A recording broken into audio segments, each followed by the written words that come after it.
out of your discussion Wednesday. Order, please rise for Mayor Michael Fougere.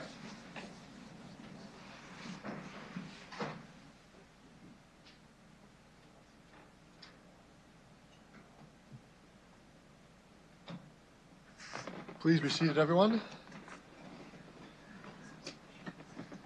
Good afternoon and welcome to the August 26th meeting of Regina City Council. If I could have a motion to adopt the agenda.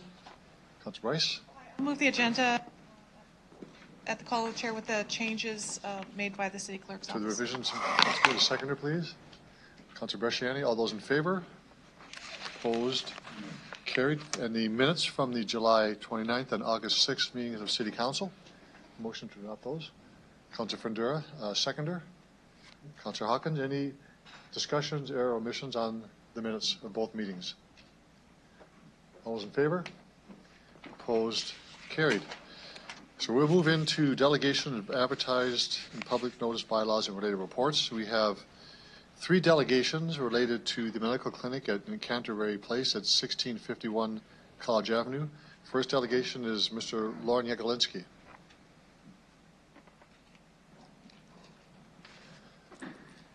Good afternoon, Mr. Yagelinski. You have been here before. You know the process. If you can state your name, who you represent. You have 5 minutes for your presentation and maybe questions afterwards. Thank you, Your Worship. Good afternoon, Your Worship, members of City Council. My name is Lauren Yagelinski of Yeager Developments. I'm here representing College Park developers. Myself and Ferranti Homes manage the property jointly. So thank you for the opportunity to appear before you this evening. We started this project in 2007, so I'm not going to go through my whole details of my report. But this has been a project that we've been working on since 2007. This is 12 years in the making. And when we started the project, as council can probably appreciate, it was a dilapidated site with buildings that were vacant. I think only one was in use at the time, and the site was in dire need of some upgrades to the landscaping and looking after some of the trees and stuff like that. It was a heritage site. We knew that. We purchased the site, and we submitted a plan in 2007 to develop the site, and what the goal in mind at that time was to save all the existing buildings, which I'm happy to say that has happened. And the other goal was to create a mixed-use development that has residential and some commercial component while respecting all the things that you would expect in a heritage site, mainly the looks of the buildings and a lot of the landscaping. We created the development, and it's at the time it turned out as better than what we expected.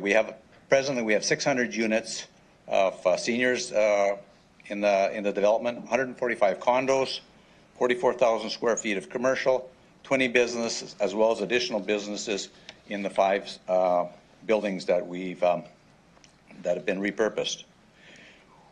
When we did this, we were the first ones ever to do establish architectural codes with the City of Regina.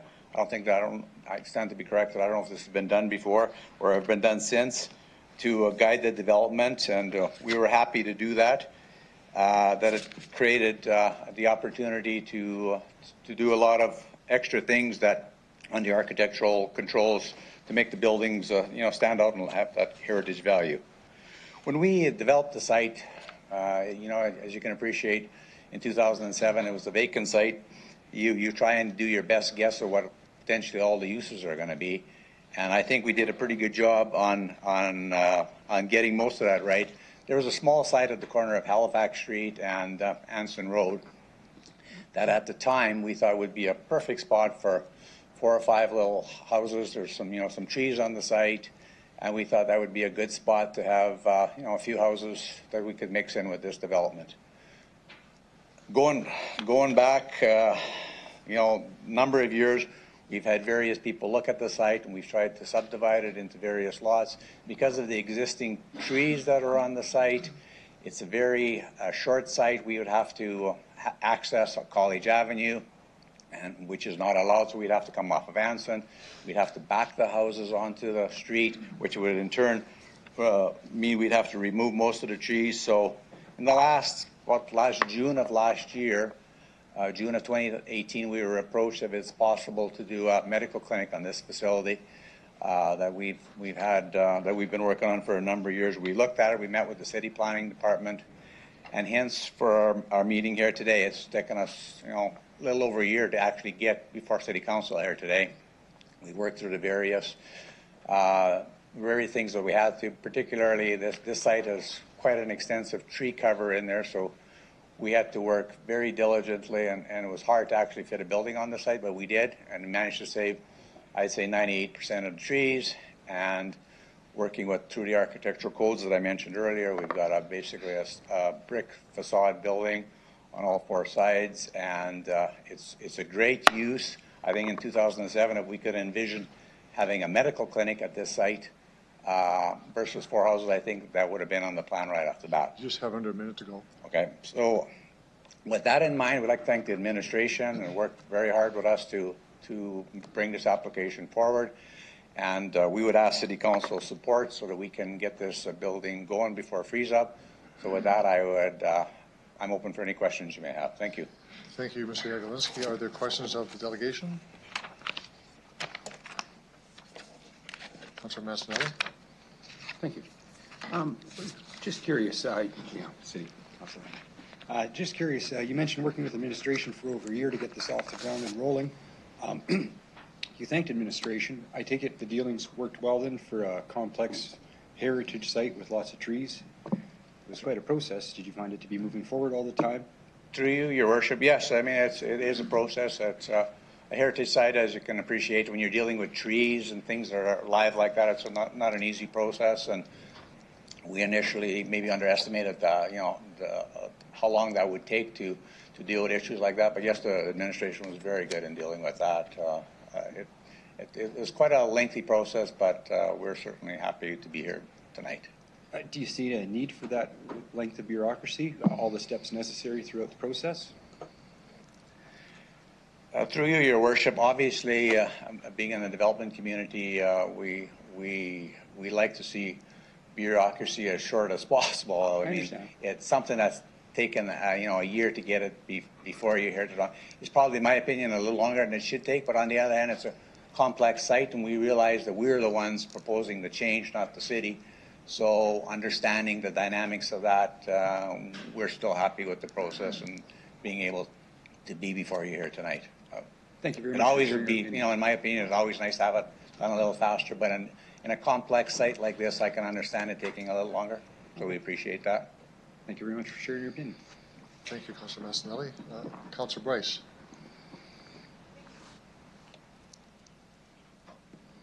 In your submission, you make the comment that extra parking was put in place to ensure no on-street parking.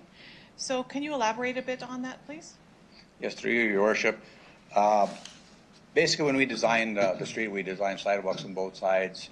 And there was an opportunity here because of the tree cover here that we had to save a lot of the trees, and to work around that, we felt that we wanted to create a site that we could create extra parking stalls in there and still respect, because of all the tree cover in there, it would really help cover basically the parking lot and basically eliminate any requirement for street parking in that area. Because of the mixed use site and residential being close by, we want to make sure that there is, and the next delegations can probably speak to it better than me, but we've far exceeded what we need for parking.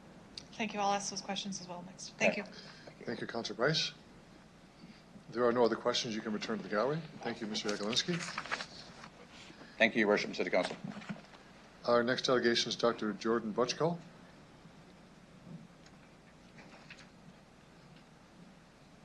Good afternoon and welcome to City Council. It's your first time here. You have 5 minutes for your presentation. You could introduce you as well, and there may be questions from a member of council afterwards. Thank you, Your Worship. Good afternoon, Your Worship and members of Regina City Council. My name is Dr. Jordan Butchko, and I'm speaking on behalf of myself, as well as my colleagues, Dr. Tanner Dunlop, who's here with me today, and Dr. Blair Ogle, who unfortunately is not able to be with us, but he's on call at the Pasco Hospital seeing patients right now. Together, the three of us make up Prairie Orthopedics and Sports Medicine. We are 3 orthopedic surgeons specializing in bone and joint surgery, including fracture fixation, joint replacements, such as the most common hip and knee replacements, and arthroscopic surgery, such as rotator cuff repairs, ACL reconstructions, and so on. Our population base ranges from young, active individuals to senior citizens. I would like to start off by thanking you for the opportunity to speak today and for considering our application for a medical office building within the Canterbury Park site. We are confident that this project would result in mutual benefit for the city, the residents of this subdivision, as well as ourselves and our patients, the people of Regina and Saskatchewan. We feel that this project would enhance the area as our building design is in keeping with the heritage look of the other buildings in the area, using the timeless red brick as well as other characteristic features. Our plan preserves most of the existing shrubs and trees, which are an important part of the neighborhood and protected by the province and the city. The clinic would be used primarily during daytime hours, 8 to 5, so we would not increase traffic during evenings and weekends. As we are specialist physicians, almost half of our patients are from out of town, and we feel that by having our office in this location, it would enhance to the local economy and businesses. Patients often come into Regina for a full day or even overnight for their appointments, and they'll often stop for coffee, meals, or shopping, and thus benefit the businesses in the area. Having our office building in close proximity to the hospitals is an important consideration for us. It helps to enhance patient care in the event any of our patients needs to visit the hospital, such as for a cast or brace, or to get investigations such as x-rays or CT scans.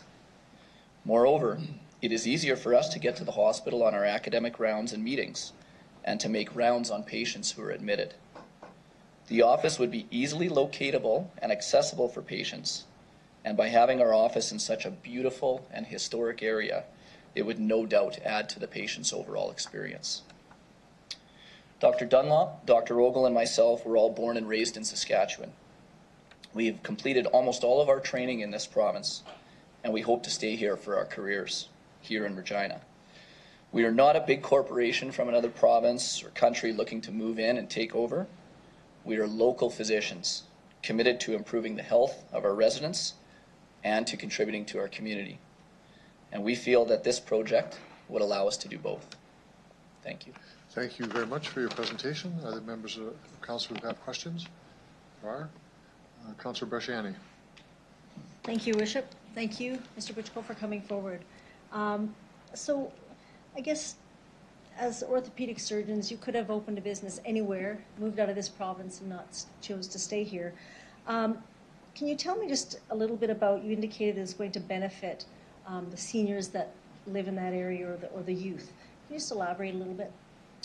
Through you, Your Worship. Yes, very good question. We're very proud of the city and this province. We want to be here, and I think that there's a large patient population that can use orthopedic surgeons' services or other primary care musculoskeletal physicians. And in this area, there's a very diverse population base. There's young professionals who live close to downtown, walk to downtown, who are involved in athletic activities or endeavors and may incur an injury. And there's also the older, more wise population, I guess, the seniors, and there's a large population of them in the seniors' high-rises in the College Park area, and there's no doubt that several of them may have sore joints, sore knees, sore hips, may require a knee replacement, and I think it would enhance or increase their ability to access care at our site and enhance the needs of the patients, the population in the area. Great. Thank you. Through you, Your Worship, I guess one of the things that some of the doctors and physicians have ended up being right at the hospital and having an office there. Parking is an issue, of course. So you've chosen to be close in proximity. The parking spots that you've allotted for are over than what is needed. And can you just elaborate on kind of the clients that will be, the customers, the clients that will be coming, and do you see that there's going to be room, enough parking for your people that are going to be coming there to have appointments? Through you, Your Worship. Through you, Your Worship. Yes, and another very good question. That's something we've thought in detail about. There were a few requirements when we were hoping to embark on this endeavor of an office, a medical office building. being accessible to patients is a very big priority for us. We've Dr. Dunlop, myself, and Dr. Ogle all trained at University Hospital in Saskatoon, and we would see very frequently patients late for their appointments and stressed out and some in tears because they couldn't find a spot to park. And we resolved that this would not, we would not have this. And certainly there has been issues with parking around the general hospital, lack of access, as well as potentially safety issues. So when we designed our building, we wanted to make sure that we had adequate spaces. There are 34 spaces in our parking stalls at our site currently. We would say that probably a maximum of 10 would be used for staff, both surgeons and the support staff, leaving 24 stalls. There's 2 accessible stalls, and we've done some calculations in terms of how many of us would be in clinic on a certain time, and we are very confident that we'll have excess stalls stalls available for patients. And several of our patients, in addition to that, do have mobility issues, especially if they have hip or knee arthritis, or they're recovering from an ankle fracture or ACL reconstruction surgery, so maybe on crutches. And so that's a big priority for us, is to have main level access, no need for stairs, so that patients can access our services much easier. Great, thank you for that. That was my next question. Thank you for staying in our province and setting up shop here. Thank you. Thank you, Councillor Brasciani. Councillor Bryce. Thank you. I just want to touch on parking as well. So I see that there's 10 exam rooms plus a cast room or treatment room per se, as well as meeting rooms upstairs and offices upstairs. So with 24 stalls, are you sure that's enough? Because I know that I've been to see orthopedic people before with students, and there's usually a dozen people waiting for a physician whenever we're waiting for them. Through you, Your Worship. Through Your Worship, yes, a very good question. So currently we have 3 physicians. When we planned this building or designed this building, we wanted to have room for a bit of expansion. And so it would be expandable for another 3 physicians, so 6 physicians in total. The way that our practices work, we would be at the office roughly 2 days per week, with the other 3 days being at the hospital, either operating or on call or in our cast clinic there. So we've done we've run a little bit of the numbers, but you're right, if we increase and double our load, will we be able to accommodate the extra or the excess parking? And I think that we would. The way that we run our practices, we would see probably 20 patients on average in a day.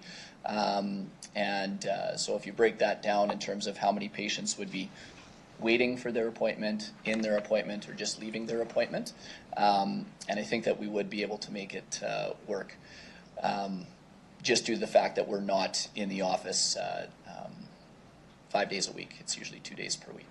Okay, thank you. I'm glad you thought of that. Thank you, Councillor Bryce. If there are no other questions, you can return to the gallery. Thank you very much for answering questions. Thank you very much. Next delegation is Kevin Reese.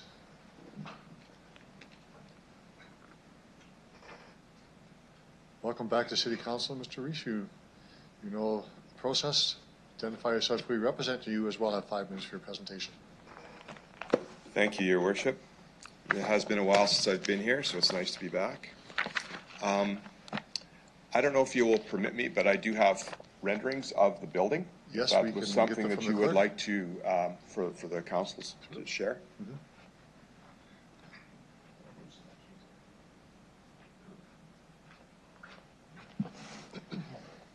So if you'll indulge me, I'll read my words exactly.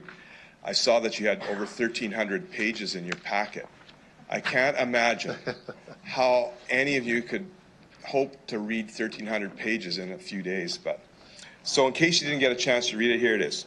Good afternoon, Your Worship and members of City Council. My name is Kevin Reese. I'm with Carina Developments, and I'm assisting Prairie Orthopedics and Sports Medicine with this project. A little over a year ago, I was approached by Prairie Orthopedics to help them find a site for a standalone medical clinic and provide oversight and advice as they work through the process of purchasing land, designing a building, and contracting with a reputable builder. There were some specific requirements for the practice, such as the location in relation to our 2 hospitals and ease of access for their patients. They also wanted the building to have a strong architectural elements and built to a high quality, as they plan to be in this building for many years. This site in Canterbury Park came to mind, and we approached college developers and Ferrante Homes, Homes and Commercial, to see if it was a good fit for Prairie Orthopedics, the Canterbury Park project, and Ferrante Homes themselves. After preliminary discussions, all parties agreed that this medical clinic was a perfect fit for all. We understand the significance of the heritage designation on this site, and we appreciate the work that the City of Regina and the Province of Saskatchewan have done to maintain the architectural and landscape elements within Canterbury Park. We have respected all of the design elements required for this site and will be pleased to become a part of the Canterbury Park community. When we were before Regina Planning Commission a couple of weeks ago, we heard from some of the residents in Canterbury Park that they were against this amendment to the concept plan and the rezoning for this site. The original plan called for low-density residential.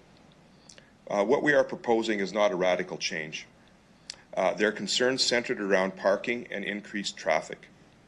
There are 34 parking stalls, as you heard earlier, planned for the site. The allocated parking stalls for this project exceeds the number of stalls required by the zoning for the site by 3 to 4 times. Traffic to this site will be between the hours of 8 a.m. To 5 p.m. Monday to Friday. These doctors are specialists and do not run a walk-in clinic with extended hours. They also split their time between hospitals and their office. We do not see the small increase in traffic to the site as a major hardship for the existing residents. The developers of Canterbury Park have done an outstanding job of building a walkable neighborhood with sidewalks on both sides of the streets. Anson Road only has parking on one side of the street. A pedestrian walking within Canterbury Park can easily avoid walking past the medical office if they so choose. A pedestrian who was walking through Canterbury Park to other parts of the city will have to navigate 2 very busy streets, namely Broad Street and College Avenue. The traffic through Halifax Street and Anson Road coming and going to the medical office is nowhere near the level of traffic on Broad Street and College Avenue. Healthcare is one of the most important services offered to the residents of Saskatchewan. An important element of healthcare is attracting and keeping physicians. While healthcare is predominantly managed by our provincial government, our municipalities can play a role. In this instance, the City of Regina has the opportunity through the approval of this application to secure the services of talented orthopedic surgeons in our community for years to come. Dr. Jordan Butchko, Dr. Tanner Dunlop, and Dr. Blair Ogle were born and raised and received the majority of their training in Saskatchewan. Let's give these young Saskatchewan doctors an opportunity to set their roots in Regina, to raise their families, to become entrenched in our community, all while providing a much-needed and valuable service to our healthcare system. We would like to thank City Administration, and in particular Fred Searle, Ben Mario, and Bernard Budal, and the team at Ferrante Homes and Commercial for their assistance in preparing this application.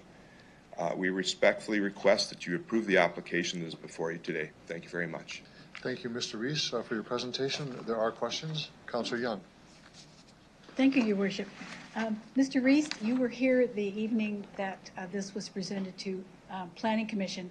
So you heard that some of the people who live in the Canterbury Park neighborhood were concerned about the fact that the concept plan that they had seen when they bought into it has changed. Could you speak a little bit about what happens when you have concept plans over a period of years and whether they change or not? Certainly, Your Worship.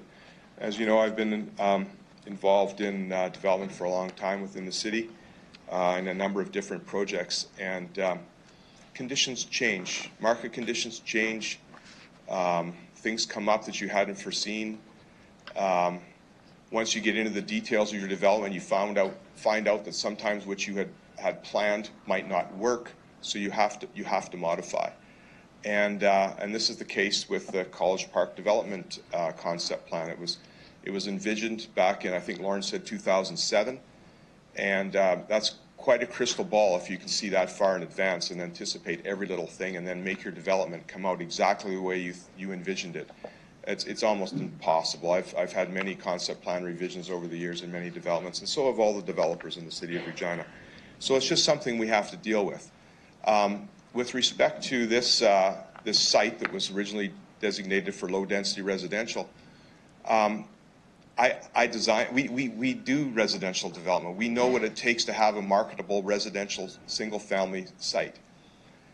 Trust me, once you get into the details of this site, the dimensions of the site, it's not deep enough.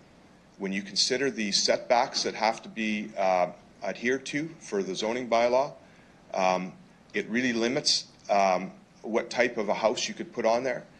And then you combine that with the architectural guidelines that have to be met, and then also the trees and the hedges and all those things.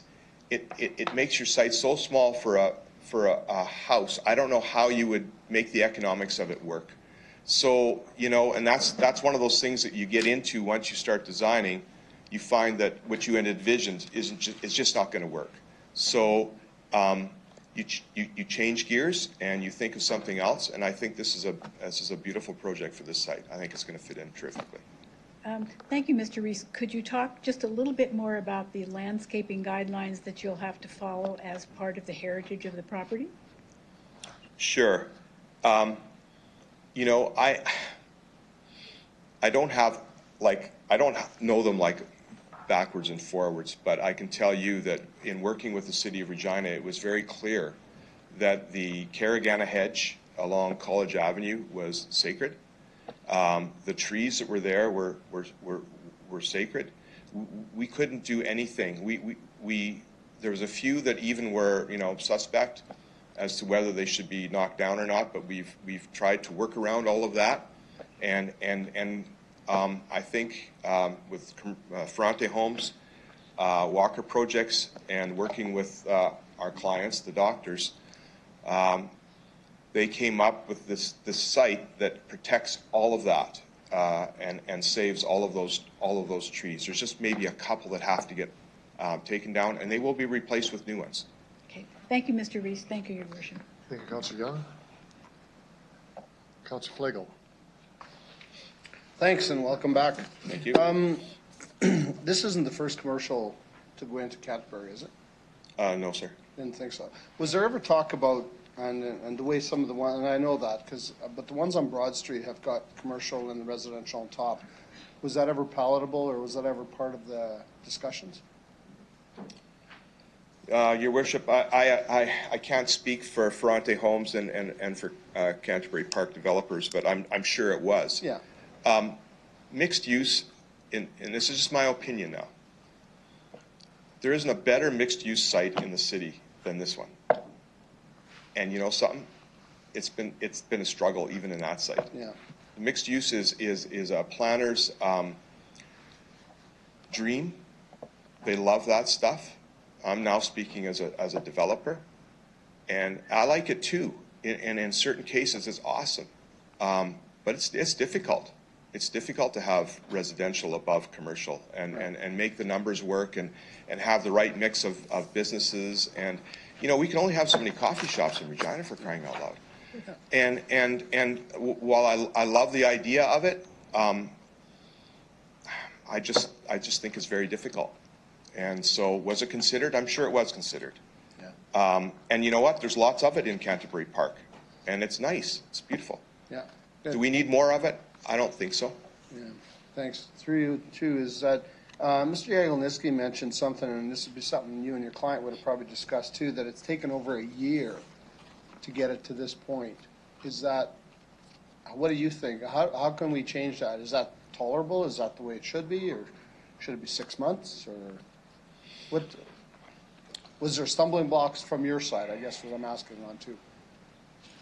Your Worship, I think there's always sort of a disconnect between how fast developers want to move and how fast we're allowed to move.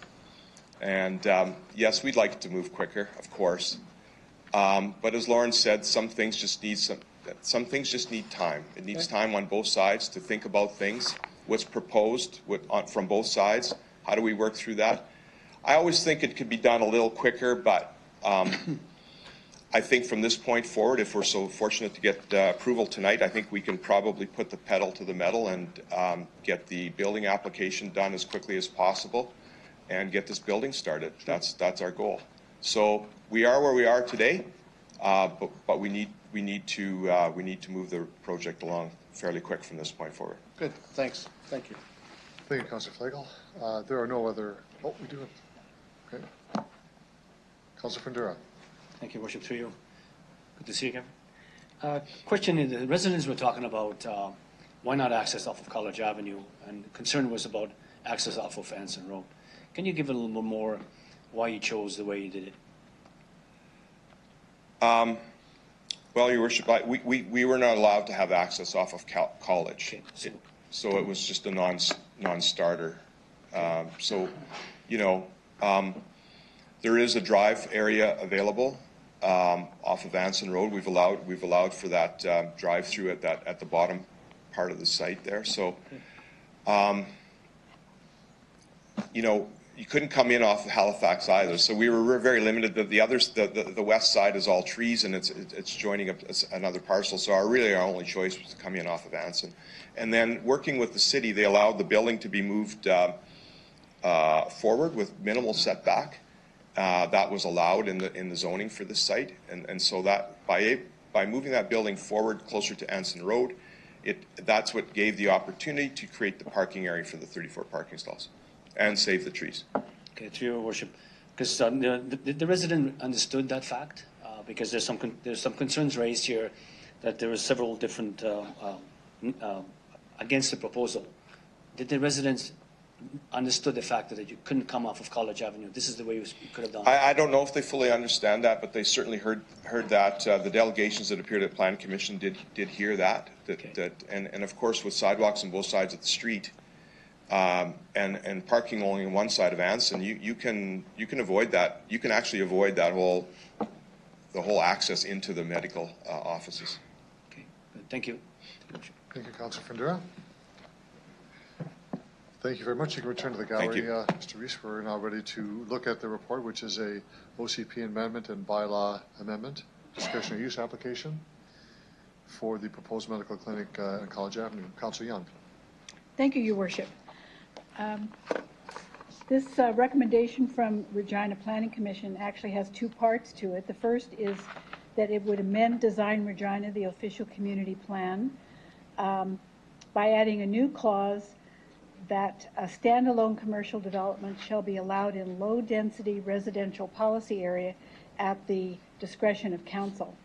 And the second is that the application would amend the Regina zoning bylaw of the former Diocese of Capel Lands Direct Control District.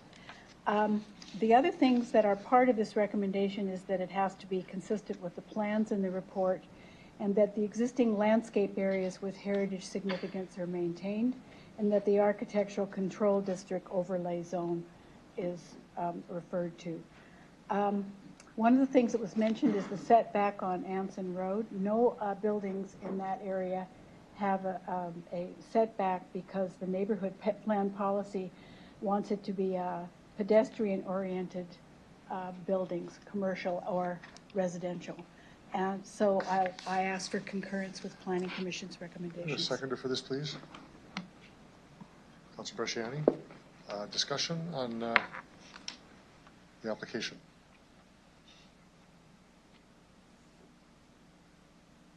Councillor Flagel. Thanks. And I spoke about this at planning, and again, this is just another phase of what's going on at Canterbury. And, you know, the one thing I'm glad we didn't do is put the OCP in stone. It's on paper, so it's amendable, it's changeable, it's flexible. It's something that we deal with when communities come forward, groups come forward, land comes forward, that we do have to make changes and we do have to make amendments to even a community plan, a neighborhood community plan, or the OCP. And I think this is one of those times, and if I talk about, and I talked about Mr. Jagelniski, and when he did the greens on Gardner, he was probably back here 8 times changing things because markets changed, land size changed because he ended up selling more than he actually had, or whatever the case was. So it made it that way.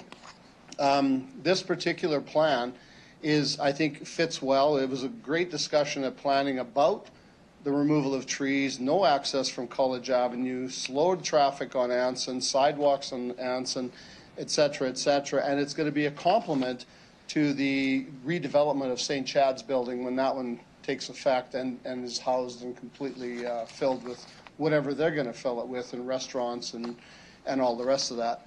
The plan, the whole land of the Canterbury, if I remember correctly, way back when it first came out, there's still a couple of chunks of land, but I think at one point there was only one College Park. Well, now there's phase 2.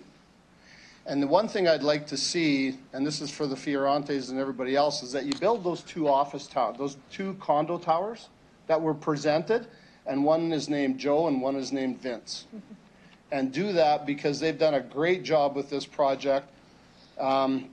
I know they're going through a lot of hardships right now, but at the end of the day, this is something that Vince would have wanted.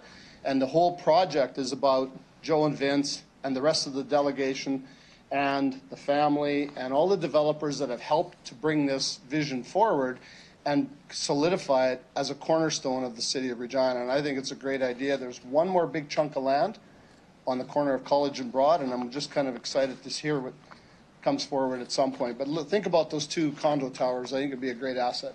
Thanks. Okay, Councillor Bryce, you're next. Thank you.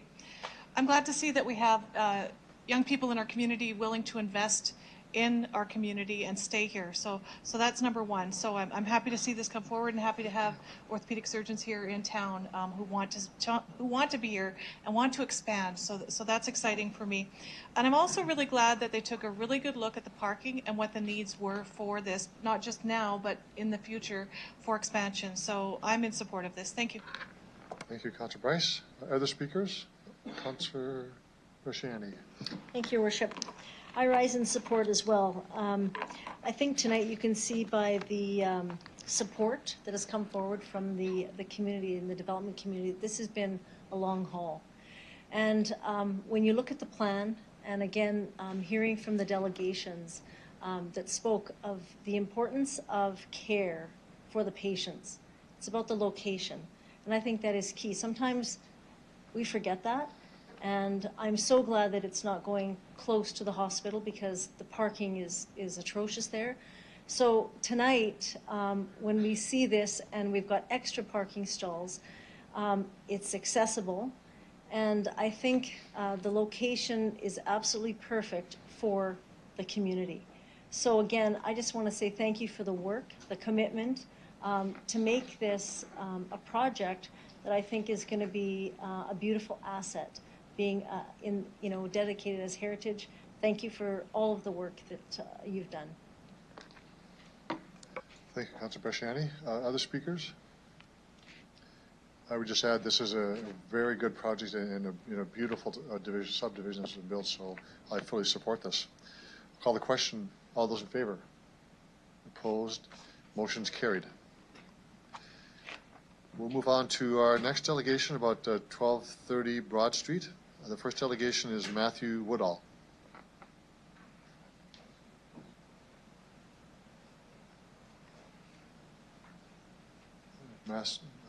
Matthew Woodall.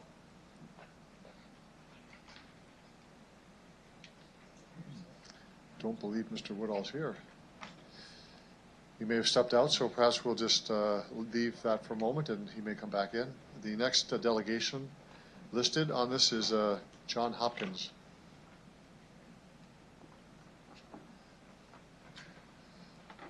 Good evening, Mr. Hopkins. 5 minutes for your presentation. Say who you represent, and maybe questions afterwards. Good evening, Your Worship, members of Regina City Council. My name is John Hopkins. I'm the Chief Executive Officer of the Regina District Chamber of Commerce. I'm here today in support of the zoning bylaw amendment and discretionary use applications for 1230 Broad Street. I want to begin by stating that we are pleased to see an adaptive reuse of a property that has served our community for many years as the home of Eaton's and then as the Sears Clearance Center. While the property has a long history as a retail use, its form has long since been viable. There are a number of positives about this project. 1, the property remains viable for years to come versus a possible demolition. 2, jobs are created, given this would be a new location for U-Haul, not a move. And 3, it preserves the historic nature of the area. Your Worship, I have heard the current market is a community amenity that is being enjoyed by many people, including those who operate within the facility and its customers. While the immediate future of the market is not in doubt, over the longer term there are certainly unknowns. As a community, we have wrestled with this question on more than one occasion. How do we provide an environment for budding entrepreneurs? Clearly, the Connexus Incubator will provide an opportunity for some entrepreneurs, but it seems unlikely that it would provide the type of space currently occupied by those within the market. Your Worship, we would like to publicly state that we would be willing to be part of a group that looks at what options might be available for a new home for the Centennial Market. Now, having said that, we're not saying that we have the solution, but rather that we want to be part of the solution if there are other groups, most notably the market itself, who are willing to work together to find solutions. Thank you. Thank you very much for your presentation. There are questions. Councillor Hawkins. Thank you, Your Worship. It's good to see you here, Mr. Hopkins. I want to just ask you about your last statement. What kind of group do you envisage might help find an alternate space that would keep this community market together? And what sort of options do you think might be there? The latter, I realize, is speculative, but you might have some ideas about possibilities. I think there's a number of different groups that may want to come together. I believe the warehouse district would be one. I think you'll hear from them fairly soon. I think that EDR may have a role to play, as well as the City of Regina might have a role to play. But clearly the most important players would be the people that are actually in the market themselves. And then it would be perhaps somebody within the real estate industry that could help us look for what might be possible. Maybe it's something like the old GM site, although there's various discussions ongoing about that as well. So it's just to look at options if the people are willing to sort of sit down and say, okay, how viable can we try and make this? Are the people really, really interested in doing it? And if that's the case, well, let's look at it. I know over the years there's been all kinds of discussions about something like this, something like a Forks in Winnipeg kind of concept. It's never quite worked, but that's not to say it can't. And so we'd be willing to be part of a discussion, at least to look at that and see where we might get to. Thank you. I appreciate the Chamber's interest in this. Thank you. Thank you, Councillor Hawkins. Other questions of the delegation? There are none. Thank you very much. You can return to the gallery. And I'll just see if Mr. Woodall has returned. Matthew Woodall? Okay, we'll go down to the next one. Ms. Lisa Gibbons. Welcome back to City Council, Ms. Gibbons. If you could identify yourself for the record, who you represent, and you have 5 minutes for your presentation as well. Good evening. My name is Lisa Gibbons. I'm the Executive Director for Regina's Warehouse Business Improvement District. I'm here tonight in support of the rezoning request for 1230 Broad Street. Our Board of Directors have reviewed the request made by the property management group representing the ownership of the Centennial Mall building and support the rezoning of the building itself to include self-storage while maintaining retail space along the east wing. There are several reasons why we are supporting this request to rezone. We feel that this historic building has been a key component of the warehouse district, and we want to see it stand for another 100 years. After much discussion with the property management group, it is clear that they will not be able to maintain the building into the future with the current lease agreements. The Warehouse Board of Directors and myself felt it necessary to support the rezoning request by the Centennial Mall Ownership Group in order to protect the building from a similar fate of several other historic buildings in Regina that became too expensive to maintain, ended up in disrepair, and in the end were demolished. I want to be clear. The Warehouse District is in full support of the diligence and hard work that the Centennial Market has done to create a vibrant space for entrepreneurs and artists to start and establish their businesses.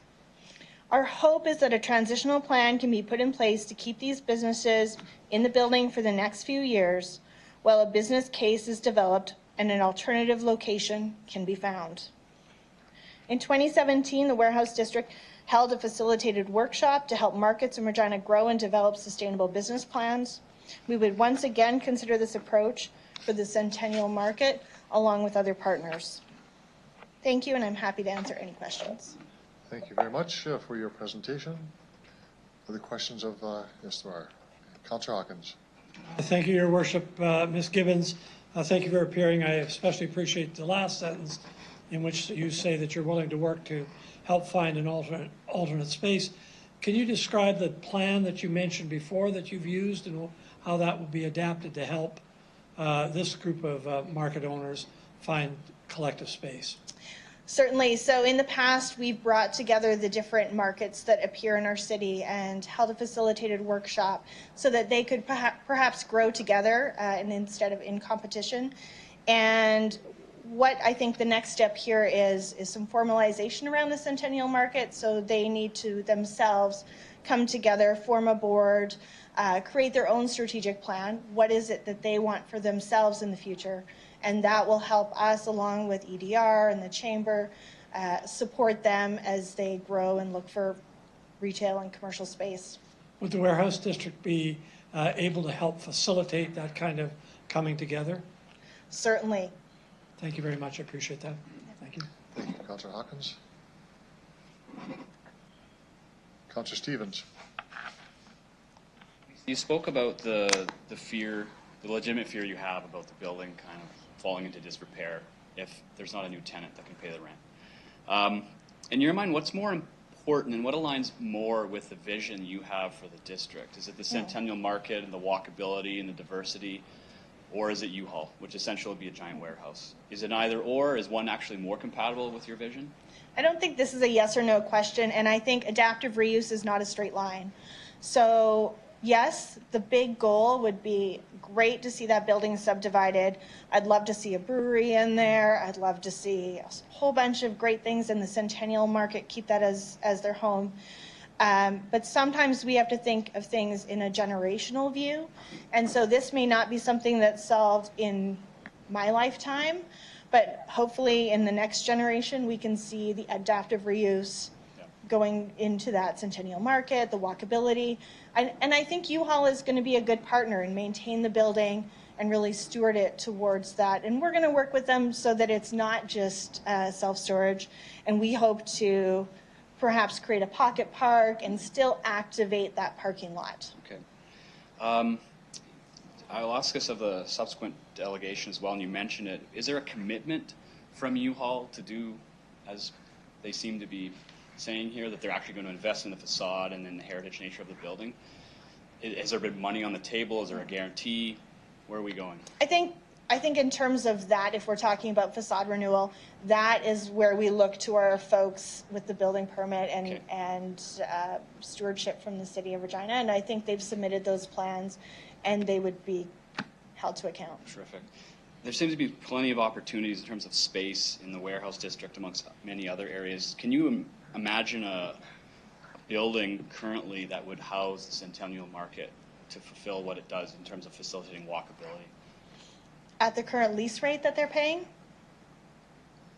not where they want to be. Yeah.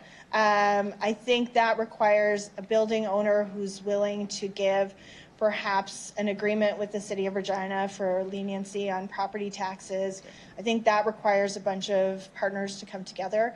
I know other groups have looked at the sustainability of a Forks model in downtown, and that did not play itself out. And we can get there. It's just not as easy as lease this building and move here. Perfect. Thank you. Yeah. Thank you, Councillor Stevens. There appears to be no other questions for you. Thank you very much. You can return to the gallery. And I would ask for Ryan Babby to please come forward. Welcome to Regina City Council. If you could identify yourself and who you represent, you as well have 5 minutes for your presentation. Yes, thank you. My name is Ryan Babby. I'm from Colliers International, and I represent the mall owner Centennial Shopping Center, as well as assisting with U-Haul on their application for public self-storage at 1230 Broad Street. So the U-Haul self-storage project is proposed within the former Sears Clearance Center located at 1230 Broad Street. This project contemplates conversion of the former Sears space into interior public self-storage units, with the remaining 50,000 square feet of retail units remaining on site and operational. Some background of the property is that the original concrete facility was built by Eaton's as a warehouse in 1918. The property was later converted into a retail use and eventually into a Sears location in the 1980s. The additional 50,000 square feet of retail was added onto the property in 1967 as a Dominion grocery store and now converted to the retail units you now see today. Upon Sears vacating the property approximately 3 years ago, the property went from a retail shopping center with an anchor tenant, as you'd normally see, to now having 79% vacancy in the center. That began a significant financial burden against the property. To put this into perspective, the new Costco built in East Regina would not fill the vacancy that's been created by Sears. So obviously it's a very significant problem that they have to deal with. The design and layout of the vacant space, including the large concrete columns spanning throughout all of the floors, have proven to be non-conducive to today's retailer, and no formal interest has been obtained through the vacancy period and marketing periods that we've attempted to re-rent the unit to a traditional retail user. U-Haul has proposed to reuse the existing structure and invest in a 100-year-old facility and propose a solution to the aging property. The solution not only fills a large vacancy gap in our market, but will see financial investment in property that has very few marketable and financially sustainable uses. The location was selected by U-Haul as it fits its goals of corporate sustainability programs, which focuses on green initiatives. That green initiative being a centralized facility, cutting down on the emissions from vehicles, and also focusing on reusing a facility and revitalizing rather than constructing new, tearing down, and rebuilding. So the location, while currently is a designated shopping center, is surrounded by light industrial zonings. These zonings all allow as a permitted use personal self-storage. The location, which was originally used as a warehouse and zoned for such, would now carry on a similar use. The additional area, which is currently 50,000 square feet of retail, will continue to carry on as such, so meeting the OCP for the city of Broad Street having a retail presence. It's also worth noting that while not approved this very second, but Zone Forward does contemplate public self-storage as a permitted use on this site, with the overall size of the project becoming discretionary. To date, the mall ownership has attempted to attract a typical shopping center tenant to take over the space, but unable to do so. In working with the ownership and the mall management, the property owners created with the mall management the Centennial Market in order to increase traffic and cost offset, while a long-term solution could be sought after. The Centennial Market has grown from 8,000 square feet of space up to a total of 30,000 feet for a potential vendor occupancy load of approximately 200 users. Unfortunately, even with 200 renters, the rent received doesn't come close to covering our operating costs, which include taxes, insurance, and utilities. To date, we do not compensate the mall manager any additional funds for operating, managing, growing, and maintaining the market as it is, which is really not a very sustainable thing to do, being that the efforts to grow this thing has been considerable. The current state of the property also remains a concern, as that any unforeseen cost or expense outside of regular day-to-day operations could mean the closure of the building and severance of utilities. It's very costly to maintain around 190,000 square feet. Fab, you have about a minute to go in your presentation time. Thank you. We're requesting approval of this project to see a 100-year-old building revitalized and see a large investment made into the warehouse district of Regina. The current financial status of the property leaves many question marks, while the conversion provides certainty to the property. U-Haul has also noted the Centennial Market would not be facing any eviction notices, but rather a 12 to 36-month period of planning, permit approvals, and construction, which can start in areas that do not interrupt the market. We're hoping that the market can find a long-term sustainable home. It's just proven to us in this particular building that it's not financially viable. So we're asking your support in this presentation. Thank you. Any questions? Thank you very much for your presentation, and see if there are any questions. There are. Councillor Hawkins. Thank you, Your Worship. Thank you for the presentation. You've heard that there might be interest in a group getting together to help the Centennial Market. The Centennial Market itself would have to show some interest in development. Would Colliers be interested in helping a group that was focused on relocating something like the Centennial Market in a collectivity? Right. Certainly, that's what we do. We certainly help tenants find spaces that are within their budget. and can help them grow and whatnot. I think Ms. Gibbons spoke very well when she said creating a formal process for the market is very important. As I noted, the mall ownership actually created the market, so it's being directed by a single source person at the moment, and it does need to self-govern itself. And upon that occurring, it could be something like the farmers market, whereas governed by its own market operators. And yes, that would be something we could help them out with to find a more sustainable property. Thank you, very helpful. Thank you. Thank you, Councillor Hawkins. Councillor Stevens. Thank you. Through your worship, I understand that you're representing a client. And by the way, thank you very much for the exchange we have over email. It was very helpful. Before the news of U-Haul went public, did the vendors know that this was for sale? Were they given an opportunity to respond, maybe to compromise on making it a sustainable business relationship with the owners? So in the process, and certainly in the rental with the vendors, we have been doing month-to-month contracts. We have informed them. They understand that the cost to operate the building is quite considerable. And it's grown to a point where I don't think anyone really saw it getting to this size. 30,000 square feet is quite a formidable size inside of a building. But we had multiple, let's call them, meetings with the vendors because there has been rumblings. It's a small city and people talk, and we had let them know that we are pursuing traditional tenants. We are pursuing sale of the building. We were pursuing all options. They were aware of that. However, it's understanding that there have been let's call them complaints or non-support of this because it has grown to something that's very unique for these people and something the city it's great to have, but as we explain to them, and we hope they understand, it's just not financially viable for the property owners to maintain. Thank you. Through the chair, if this rezoning doesn't go through, can you walk through what the immediate steps would be in the plan B, if you will, what's going to happen? Yeah, so obviously I don't write the checks for the property. However, coming into the winter months, the operating costs considerably increased to heat a building of that size. I can tell you that about 3 years ago, a significant cash amount was hoarded when Sears was leaving. We knew it was happening, and we made a decision at that time not to demolish a building and look for a tenant to replace it.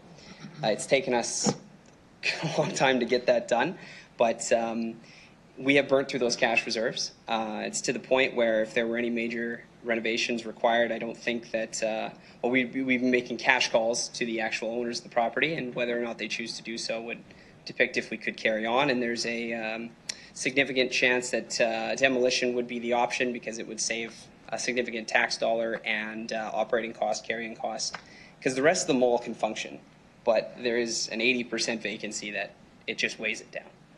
Perfect. Thank you. Thank you, Councillor Stevens. Councillor Fundura. Evening, Ryan. How are you doing? Very well, thank you. You mentioned something about U-Haul investing into this building.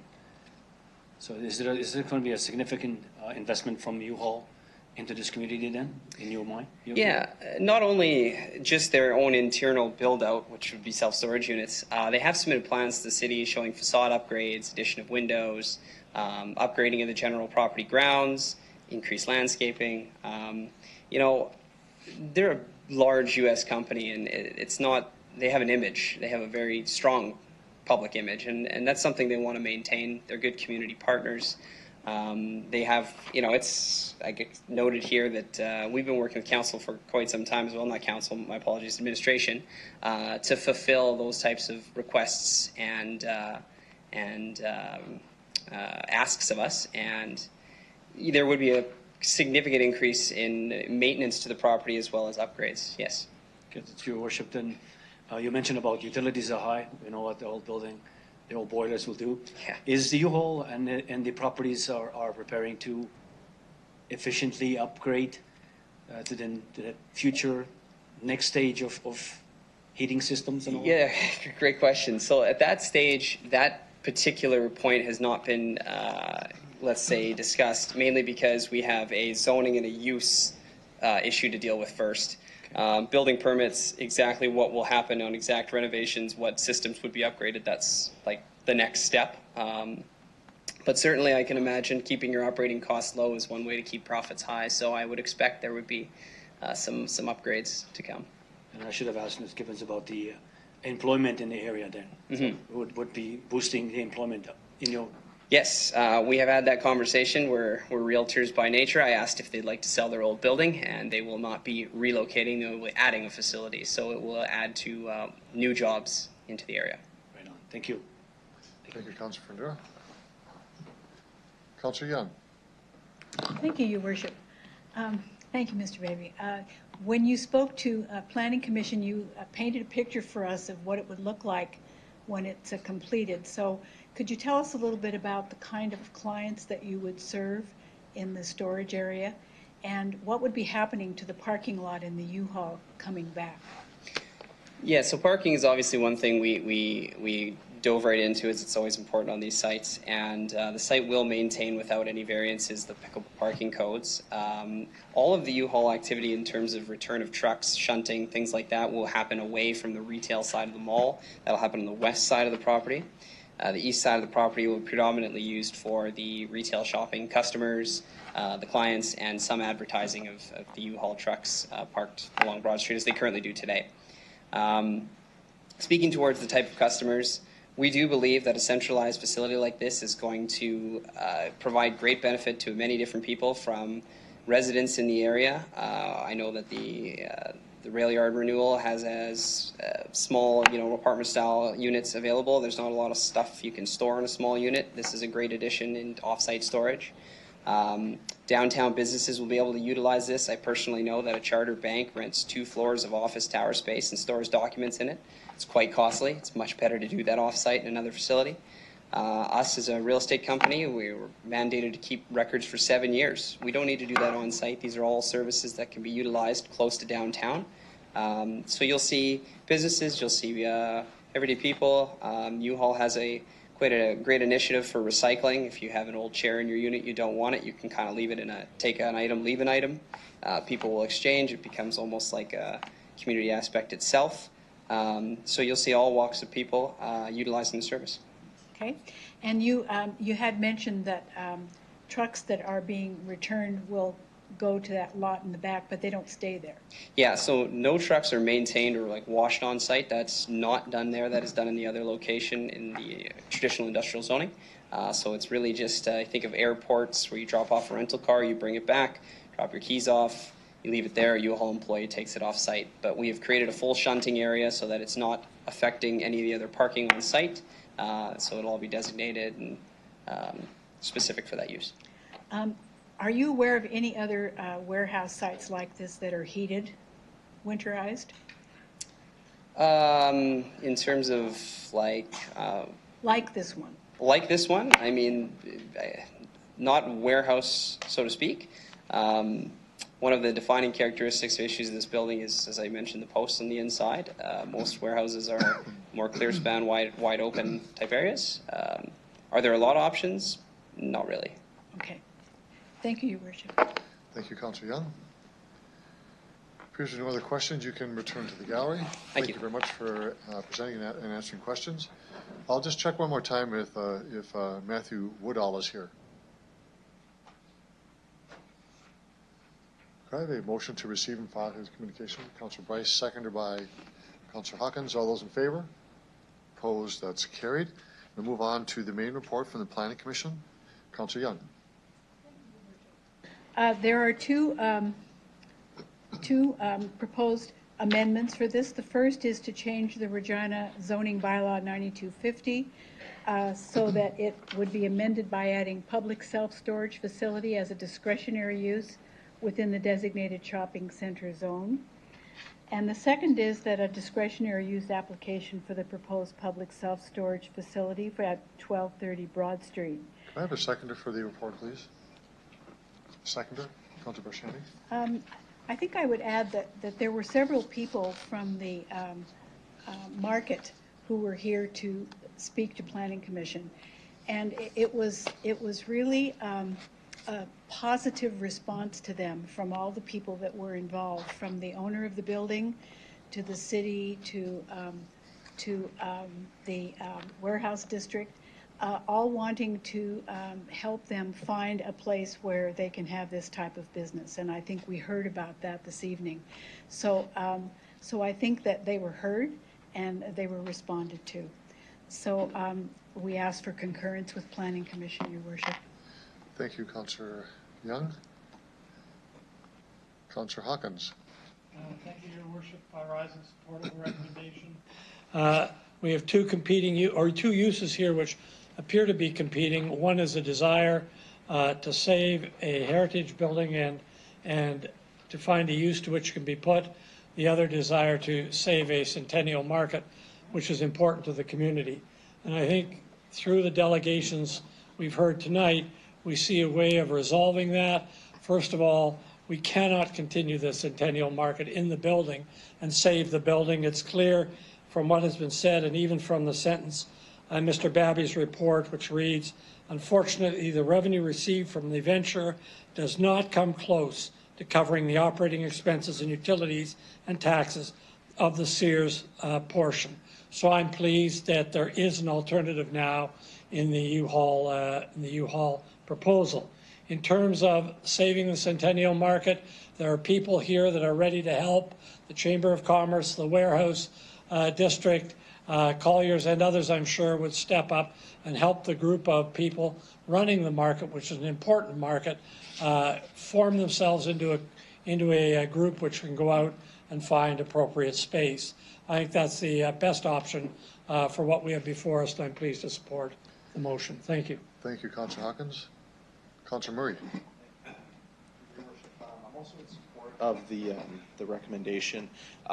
Through conversations with the Warehouse District, there's been significant amounts of interest in keeping the Centennial Market just in a new space. The 12 to 36 month transitionary period I view as enough time for them to get a board together, and I would also urge folks on the Centennial Market board, once it comes, to come to the city, talk to us, and we can all work together to keep this asset in our community. Thanks.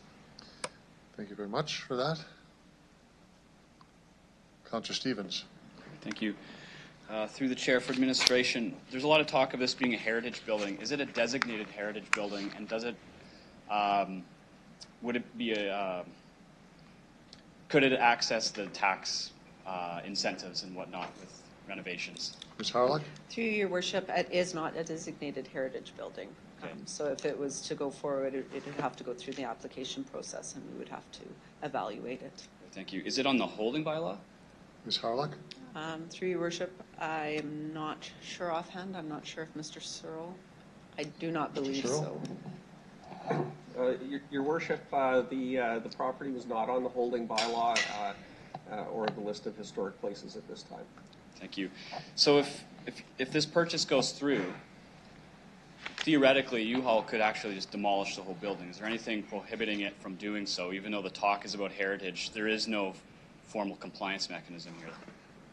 Ms. Harlock? Through your worship, through the Act, council at any time can deem a property to have heritage significance, regardless if it was on a bylaw or not. We actually have gotten rid of the heritage holding bylaw through our new process.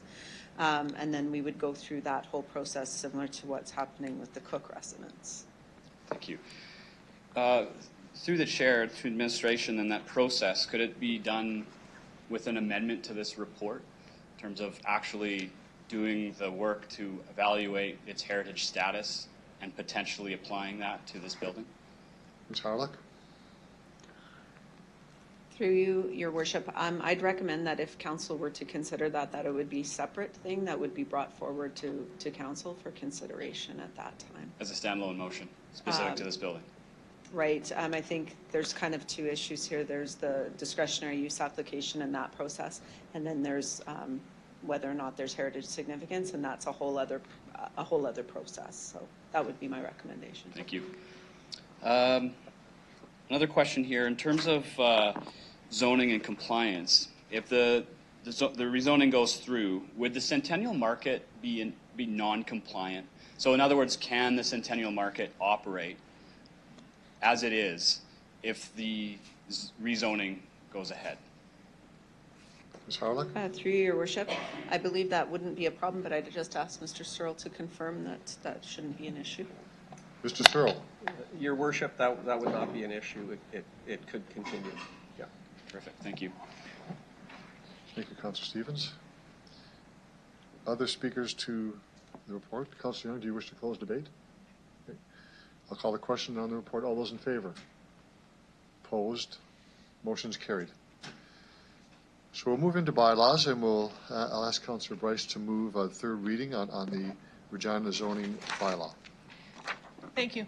I move, seconded by Councillor Young, that bylaw 2019-19 be read a third time. Any discussion on this, on the bylaw? And keep in mind that we cannot take amendments, simply housekeeping amendments, but we have it. Okay, so Councillor Flagel. Comments are allowed though, right? Comments are allowed. Okay, no amendments from me anymore. So this whole process of 2,796 pages or whatever was quite overwhelming. And I guess what I'm wondering about, and to make it a little bit clearer, is I'd mentioned this before in terms of why we wouldn't have looked at a residential component as a bylaw, a commercial component as a bylaw, an industrial component as a bylaw, and then the sign bylaw, which we eventually did split out, but originally it was all one mess. Is there a reason that these all had to be put together as one? Ms. Harlock.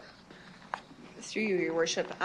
As we were preparing it, it is a comprehensive bylaw which has parts that all interrelate, and so that's why it is done more on a comprehensive basis when we're reviewing a bylaw such as this. Okay. We did have different parts, just so you're aware, throughout our consultation, which had sessions that talked about residential, which talked about industrial, and those sorts of things with the different stakeholder groups, though. The reason I bring that up is because when the Home Builders Association was here, they were in favor of the zone forward thing. But when the question was asked, are you in favor of the residential component and don't care about the industrial? That was sort of the answer was, yeah, we're here for the residential.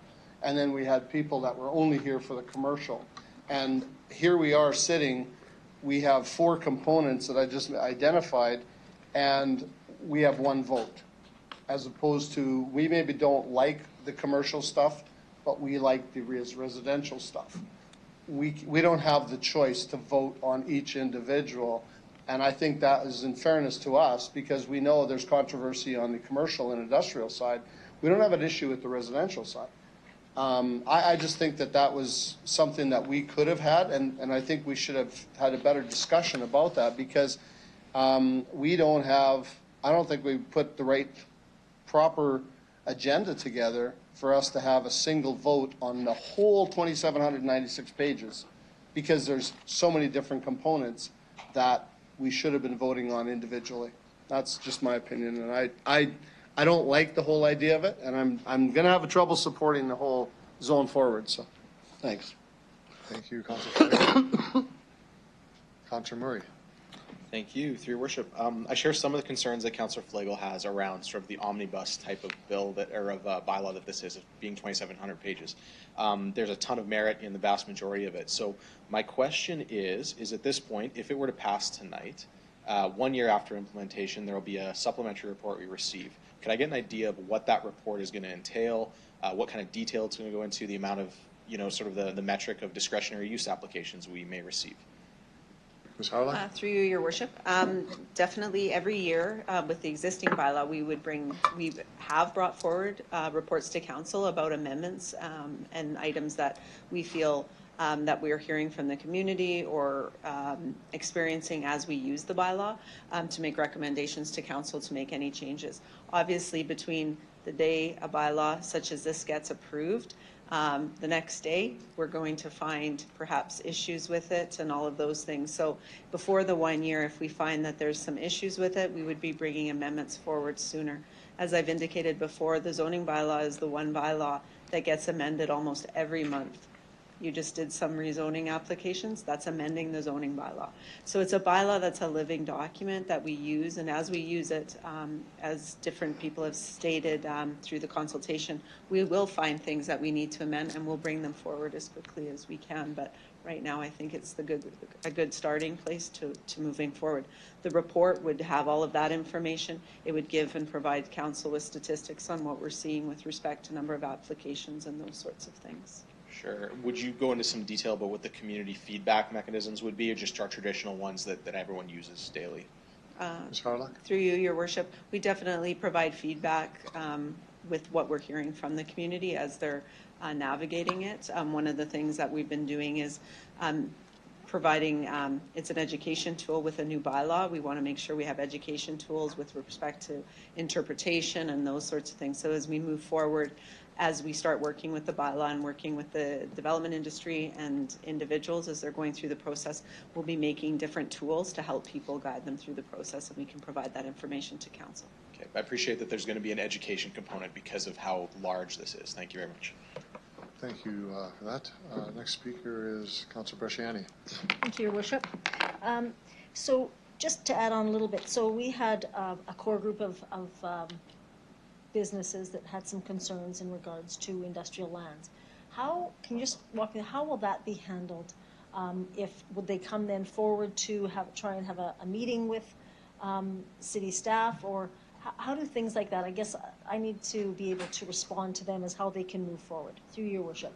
Ms. Harlock. Through Your Worship, as applications come forward, like that's always the test of the bylaw. As applications come forward and we start looking at the applications and looking at the bylaw and what people are trying to achieve, it's about outcomes. That's what we're looking at. What is the outcomes that we want to achieve? And if there's a policy or something that isn't making sense, we're open to coming forward to council and helping people work through those issues. So right now it's, I think a lot of times it's what if I want to do this? And so those are conversations that we'd want the applicants to come in, have a conversation with us so that we could work through their applications with them and help them go through the bylaw. Okay, and the last question through you. So what would the time frame, or what could the time frame be? So say if someone was disappointed with some piece of the bylaw, they want to set up a meeting, what time frame are we looking? Is it a year? Is it 6 months? Like, is this going to be a long process, or are we going to be kind of on the toe to trying to get these things kind of changed if they maybe weren't exactly right in the first place? Through Your Worship.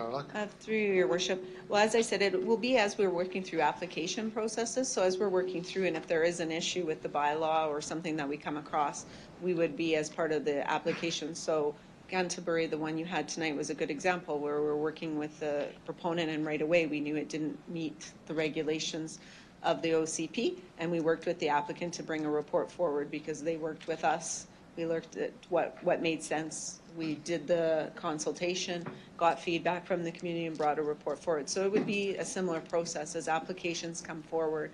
But if there's wholesale changes with respect to like policies that maybe aren't affecting a specific application, we would be happy to have conversations. But it's not until you get an application in and you start working through it, because I think sometimes it's just interpretation, and we need to know exactly what the person's trying to achieve with their development application. So it's an iterative process, and we'll work with applicants through it. Okay, good. Thank you.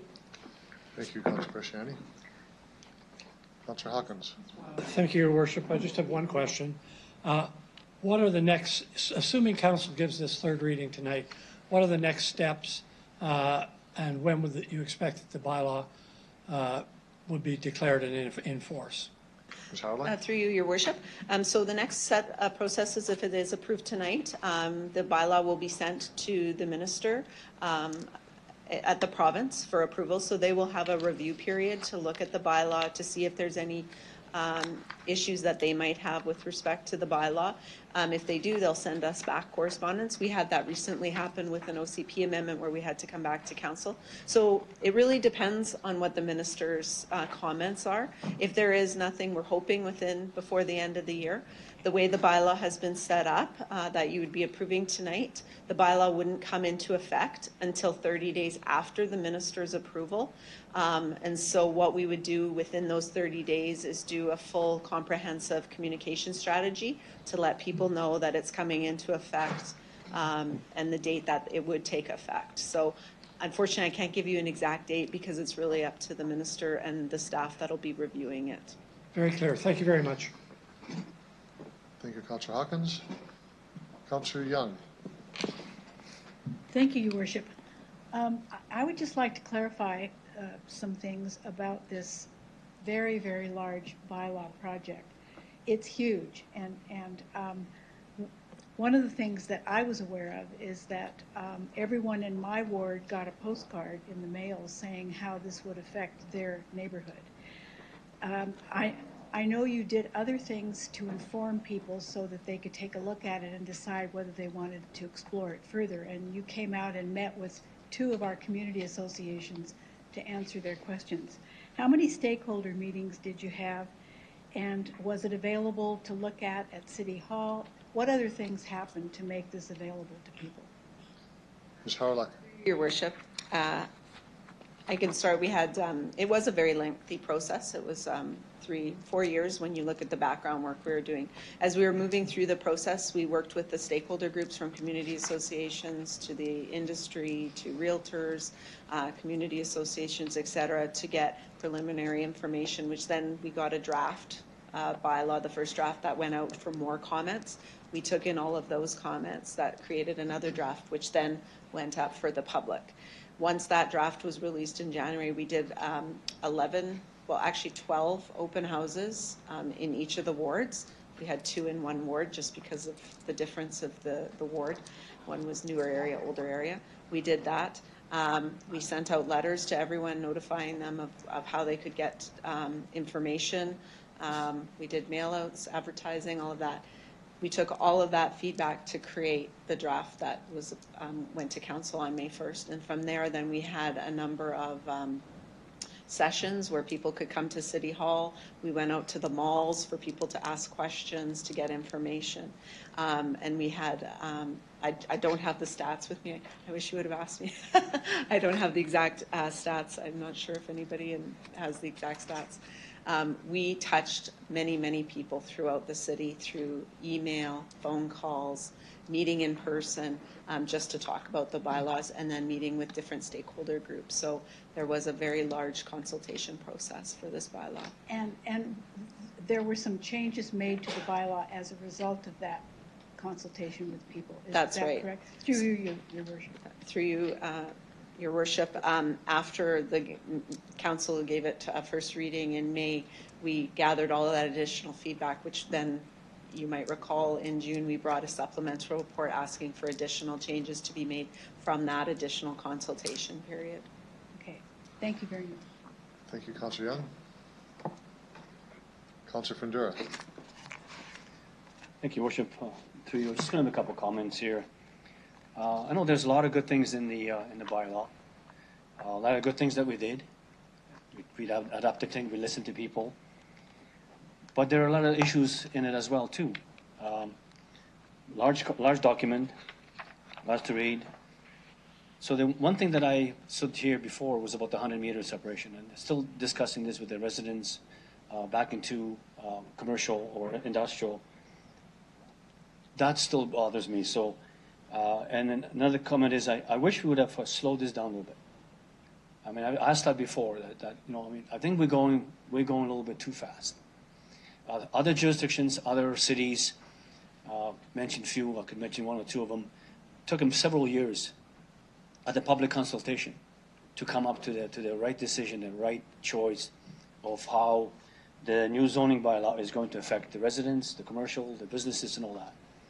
So that's the only thing. That's the only thing. So I'm like Councillor Flegler said, it's too many things in one basket here, and that's where I'm. You know, I like what's happening, but at the same time, I'm not sure if I can support it as a whole, because there are some things that needed to be worked out a little bit much better. That's why we wish that we would have separated some things that made it easy decisions. And another thing too, what I'm concerned with, that a lot of people did say to me that they did receive a letter, but it was very plain. It didn't really get enough details, or didn't understand what that zone forward or the new zone is going to mean to them individually in the business or in residential. We fixed the residential stuff, so that's good. And so I'm going to sit down for a second and think about it and see. But as I see right now, I don't think I can support it. Thank you, Councillor Fundura.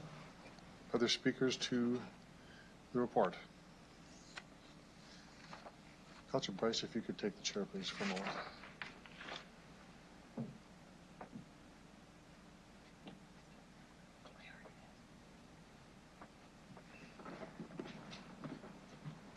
Fougere. Thank you, Madam Deputy Mayor. I want to thank the administration for the work they did proposing and putting together the public consultation, the document itself. As many have said tonight, it's a massive document with many tentacles, many layers, very complex. If members of council are saying it's going too fast or there's more work to be done, I know what residents are saying. They're saying they don't understand it at all. But they elected us to make that decision tonight. They elected us to make decisions on their behalf. So there are concerns I have with this bylaw, and I did support some of the amendments that were not successful. That isn't the point. The point I want to make tonight is that I want to ask the administration to follow some of the comments made by Councillor Murray related to the kind of report that will come back in a year's time. This is not an ordinary bylaw. This is not an amendment to the OCP for one type of activity. It is a sweeping change of how we conduct business. So I'm going to ask the administration, I will not propose an amendment because I can't do that. So it would be an undertaking to heed the comments made by members of council tonight. In particular, Councillor Murray went to where I wanted to go, and I thank him for raising those issues. That we get a detailed report back that talks about applications made or inquiries made by members of the public to develop lands, and say industrial lands is one example. What has been the impact? They can speak to EDR, they can speak to other Chamber of Commerce as another example, to find out if this has inhibited growth in our city. The bylaw is never meant to inhibit growth, it's meant to promote growth in an orderly way that sustains the community. So I would ask the administration if they would put some extra effort in research to provide a more detailed annual report that goes beyond the typical report that goes forward. Through you, Madam Chair. Thank you. Ms. Harlow? Through you, Madam Chairman. Yes, we'll definitely take all of that and have a fulsome report that comes back in 1 year for council's consideration. Last point to be made is that it may be difficult to identify what those opportunities are if they don't actually come forward. But by speaking to the community, by talking with residents, talking with the building community and developers, we can begin to know what might have happened had something been different. And that, I think, is really important for us to do that. But again, thank the administration for the work they did. Hindsight's 2020. Our communications could have been better, and next time they will be better. To members of council who have gone through a lot of work to represent residents and different views and perspectives, I respect and appreciate your input on this as well. I think the bylaw on balance is good. It does have some warts. Let's try to work on those warts to make it even better. Thank you.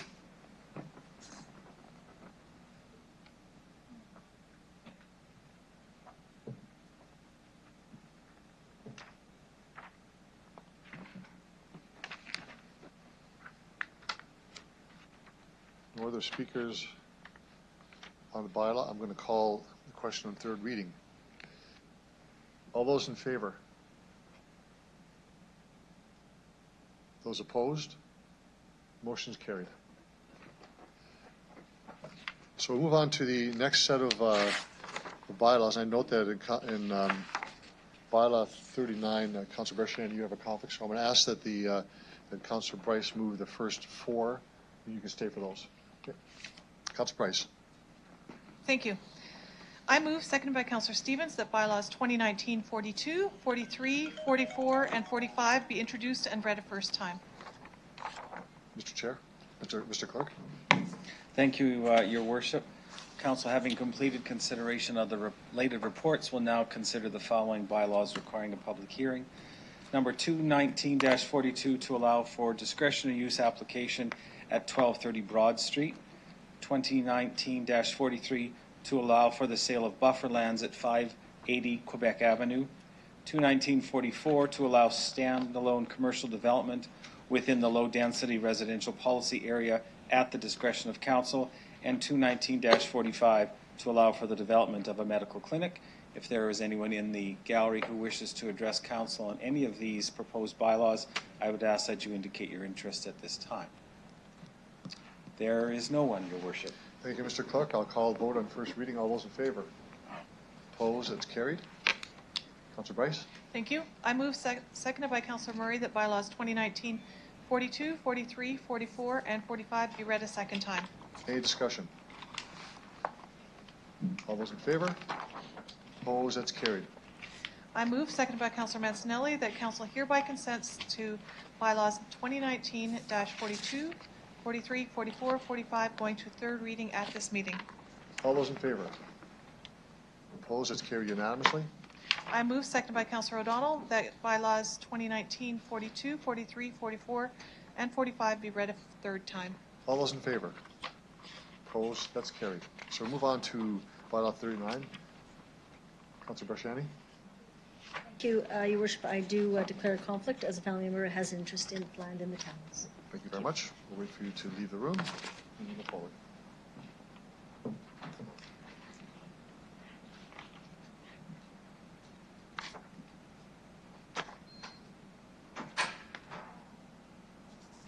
Councillor Bryce. Thank you. I move, seconded by Councillor Hawkins, that bylaw 2019-39 be introduced and read a first time.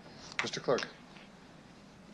Thank you, Your Worship. Council will now consider proposed bylaw 219-39 respecting proposed rezoning to allow development of medium-density residential in the town's development. Again, if there is anyone in the gallery who wishes to address council on this proposed bylaw, I would ask that you indicate your interest at this time. There is no one, Your Worship. Thank you, Mr. Clerk. I'll call the vote on first reading. All those in favor? Opposed? That's carried. Councillor Bryce. Thank you. I move, seconded by Councillor Fundura, that bylaw 2019-39 be read a second time. Any discussion at this point? All those in favor? Opposed? That's carried. I move, seconded by Councillor Flagel, that council hereby consents to bylaw 2019-39 going to a third reading at this meeting. All those in favor? Opposed? That's carried unanimously. I move, seconded by Councillor Young, that bylaw 2019-39 be read a third time. All those in favor? Opposed? That's carried.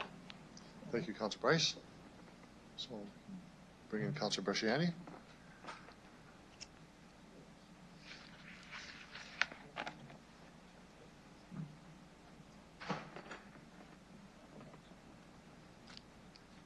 So we move into delegations and related motions. We have two delegations on Councillor Brasciani's motion.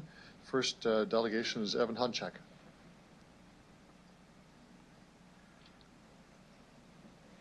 Welcome back to City Council. Mr. Hunchak, if you could identify yourself, who you represent, you have 5 minutes for your presentation. Hello, thank you for allowing me to speak and address you today. My name is Evan Hunchak. I'm the General Manager at Dream Development in Regina. On behalf of Dream, we support the motion as it's proposed, and I'd just like to read you a brief statement, and if anybody would have any questions, they could ask. Dream is one of the largest land developers, home builders, and retail developers within the City of Regina. We've previously existed under the names Dundee, Cairns, Preston, to which our companies accumulated more than 60 years of experience within the land development and the home building industry in Regina. Over this time, we've seen the home building industry innovate and evolve. Given the poor drainage within our city due to lack of topography, as you are all aware, it is quite flat, as well as the poor infiltration caused by clay soils that we have in our community, standing water does pose an issue, and we agree that cities should review regulatory options and best practices available to improve lot drainage and grading within our city. A home with improper drainage susceptible to dampness is known to not only deteriorate the materials within that home, but also increase the incidence of illness to those who live in it. Within our Eastbrook neighborhood located in southeast Regina, in 2016, we adopted drainage and lot grading guidelines as part of our development controls, or similar to the architectural controls that were spoke about at Canterbury earlier today.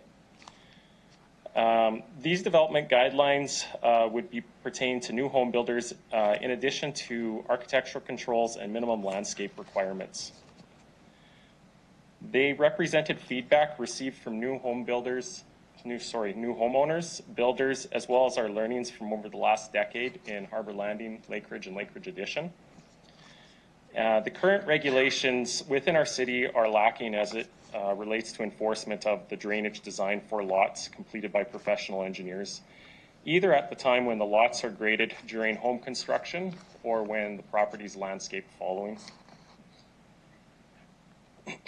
As such, we felt compelled to manage the constructed grades within our communities to avoid not only future damage to the homes constructed within the community, but as well to improve the health of the family and the families and the people who choose to decide to live in those communities.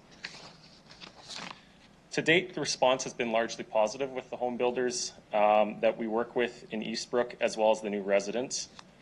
As lessons have been learned, we've continued to adapt the program to make it easier for both the home builder to participate in, as well as for ourselves to administer.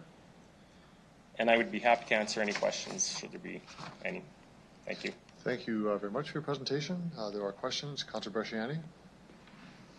Thank you, Your Worship. Thank you, Mr. Hunchak, for coming forward tonight.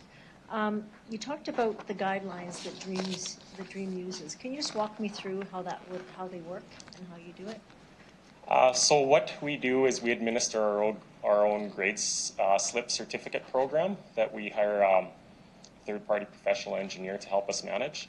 And so at the point after we design the grades for the community, again through Dustin McCall and his groups that would review the engineering plans that we submit for a new subdivision, we then create an actual grade slip for each individual lot. And we ask that the builder provide their architectural submission that we review in conformance with the guideline. And we also review what they're indicating the grades would be for the construction of their home in order, I guess, in reference to what the design grades are to ensure that they're within tolerance. And then following that, once the home's constructed, we would have a legal land surveyor would review the actual grades as constructed and confirm that they are within tolerance of what we've approved. Great. You talked about in your presentation feedback that you've received from new and existing homeowners, and this is kind of what moved DREAM forward to do that. Can you just share a little bit about what you've experienced without regulation? Yeah, for sure. Through you, Your Worship. I think some homeowners have found the home building experience sometimes to be frustrating because part of the construction starts to move outside of their control. And should your neighbor or the builder who grades the lot not complete it to what was designed, it can cause impacts downstream, not allowing water to flow through the intended drainage way. So when that happens, again, sometimes it's accident on the homeowner's part or the builder, and they start to impede that flow of water. Then the water has nowhere to go. It starts to pond. As we have greater density within our communities, it's more of an issue because lots aren't 50 feet wide by 110 or 120 feet like my house is. The average lot within all new areas in the city is between about 28 to 30 feet in width. So just greater efforts needed in order to manage that grading. And the standard response right now, if one resident had a complaint against another resident, would be effectively to have civil disagreement with getting lawyers involved in and trying to sue your neighbor, I guess, to get them to remedy the action. Okay, good, thank you.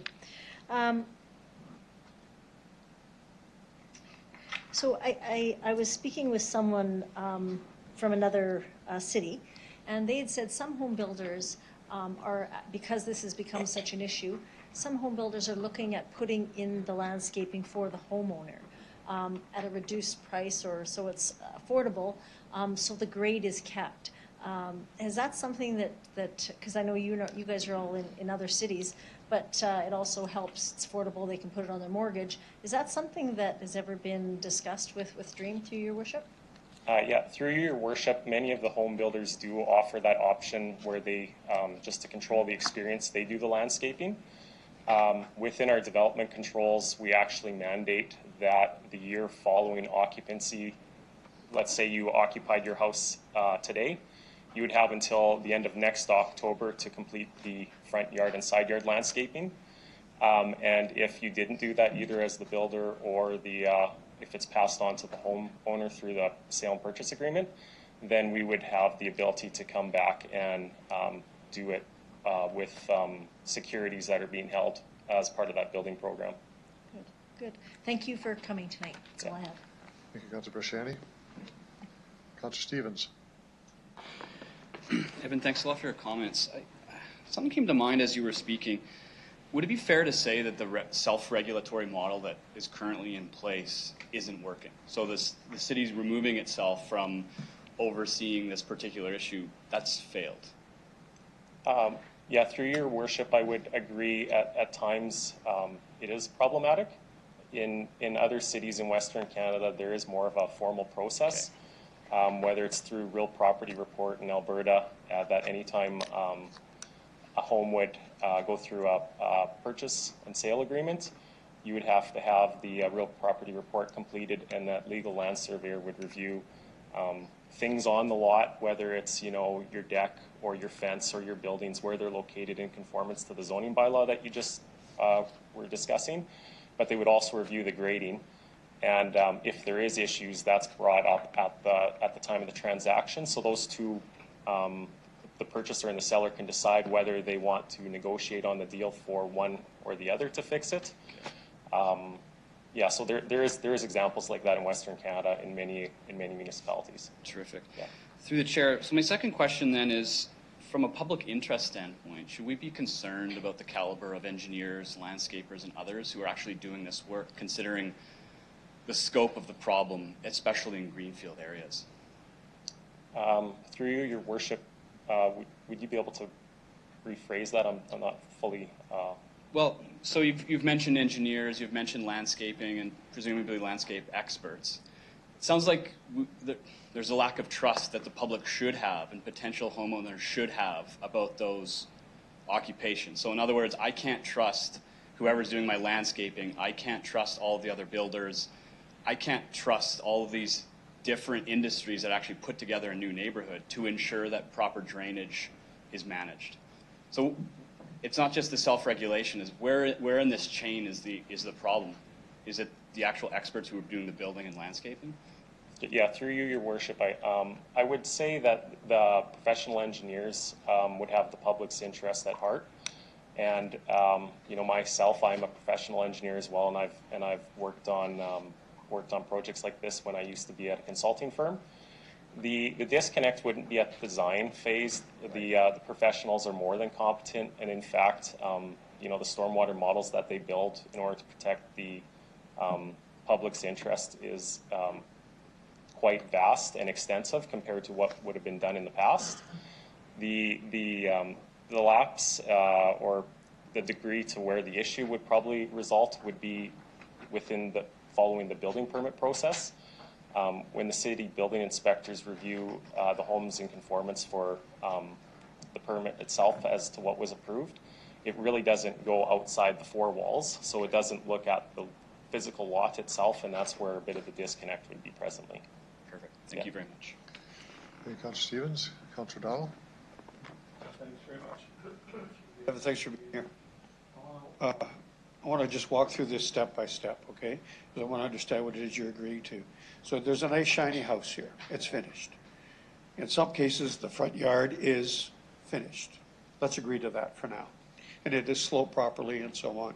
Drainage is there. But typically, from what I understand, the backyard is left alone. I'm going to cite two different examples. One is, as you described, a small lot, 28, 30-foot frontage. And at the back of the lot, it probably has a garage pad because there's an alley back there. And then there's the other house that is a front garage, no alley, but the backyard is clean, shall we say, no topsoil. How are we doing so far? Am I accurate when I say that? Through your worship, yes, mostly, yeah. Okay, so once you turn over the keys to the house and people move in, they start to be the ones to add the topsoil and do the brickwork and so on, correct?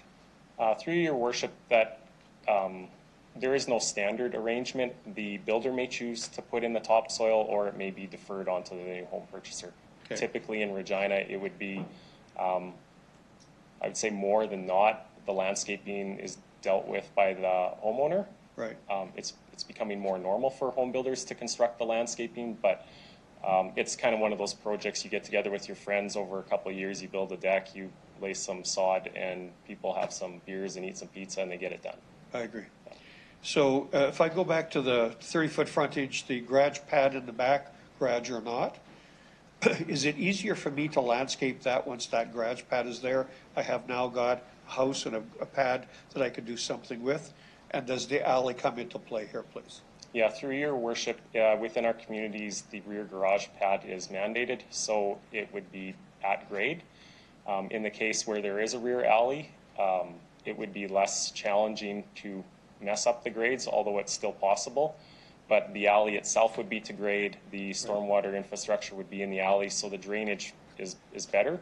Yep. And in situations like that, typically the back half, the center line of the lot would drain the front half to the street and the back half to the lane. Not in all cases, but in many cases.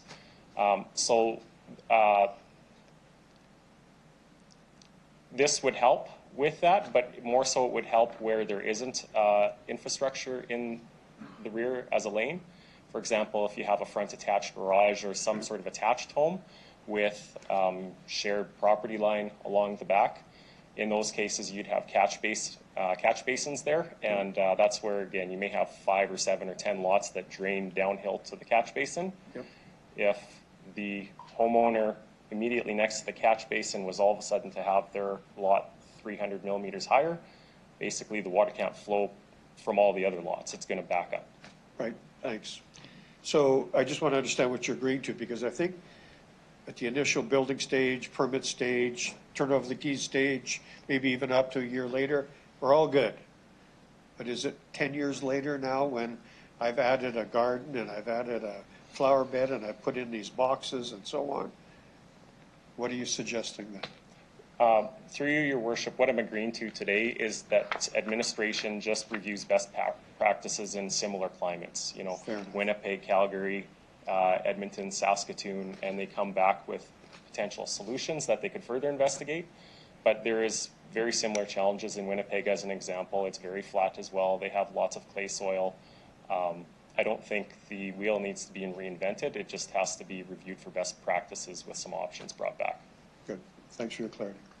Thank you, Councilor Donald. Other questions? I have a few, so I'm going to ask Councilor Bryce to take the chair.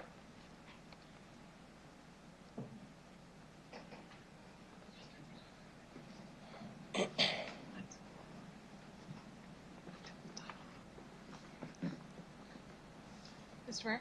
Thank you, Madam Deputy Mayor. Just a couple of questions so I can be clear, somewhat along the lines of Councilor Donald. So during construction within a subdivision, the developer, the builders, are building to standards as set out by the developer. So we would know that if there's 50 houses being built over the course of, let's say, 4 years, 3 years, that the design for elevation is not looked at by the city. It's actually done by the landscapers under the direction of the development. Is that correct? Mr. Rancher? Through you, Madam Chair, the city is fully involved in the process. The design drawings that would be submitted by professional engineers would be reviewed by your technical staff. Absolutely. They review it, but the actual work to be done is done by private sector that is actually putting in. Through you, Madam Chair, yes, correct. All the actual physical work itself would be done by contractors or landscapers. So the city says you build it this way, you landscape this way, go ahead and do it. That's correct. Okay. So I stand corrected, but I could be wrong on this. I think that over the responsibility for the development of the subdivision is held with the developer for 3 years. After it's complete, then it was turned over to the city for maintenance on, not in backyards, but just generally on the public areas, the streets, sidewalks, those kinds of things. Is that correct? Through you, Madam Chair, not fully. The developer would build all the infrastructure, and upon substantial completion, as determined by your technical staff, so 98% complete, we would be issued a construction completion certificate, and then there is a 12-month warranty process. Okay. So assuming that we have constructed the community to the city's specifications, which may go over typically 2 construction seasons, given that our construction seasons are quite short. That's why it may feel like 3 years, but it's technically 12 months. So in your mind, last question, in your mind, are you asking for the city to provide another overlay regulations, if you will, or have the city become actively involved if during that period of time that the land is being developed but not turned over to the city, the city will go in and say there's a problem because someone has actually elevated their backyard and caused an issue, that you want the city to come in to look at it before it's turned over to the city or after? Mr. Hendrick. Through you, Madam Chair, I think both of those would be viable options. I know the City of Regina has a drainage bylaw that you could look at just utilizing it in its current state potentially and just being more active to help homeowners deal with the issue. As an example, in the City of Saskatoon, when a complaint is made there, the city does involve themselves to try and help out the homeowners, whereas in Regina, the standard response would be typically, we're not getting involved, you guys go figure it out. So during the time where, again, the subdivision has not been turned over to the city, you expect the city to go in and to adjudicate or enforce elevations, or should the developer who is still actually developing the subdivision, should they be doing it? Through you, Madam Chair, I don't believe this is just an issue to greenfield neighborhoods. I would think it's in existing built-out areas that would have 40, 50, 60-year-old homes as well. I think it would probably be impractical to try and deal with it at the turnover process in the subdivision, given that the majority of homes would not be constructed at that point.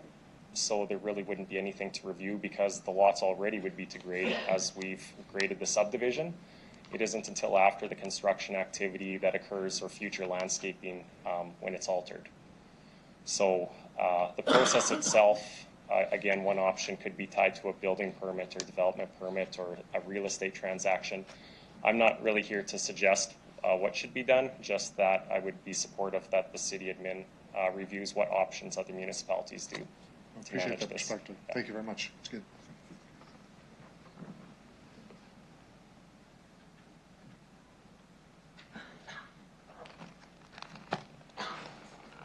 Well, there appears to be no other questions. Thank you very much. You can return to the gallery, and now I'll go to Sir Stu Niebergall.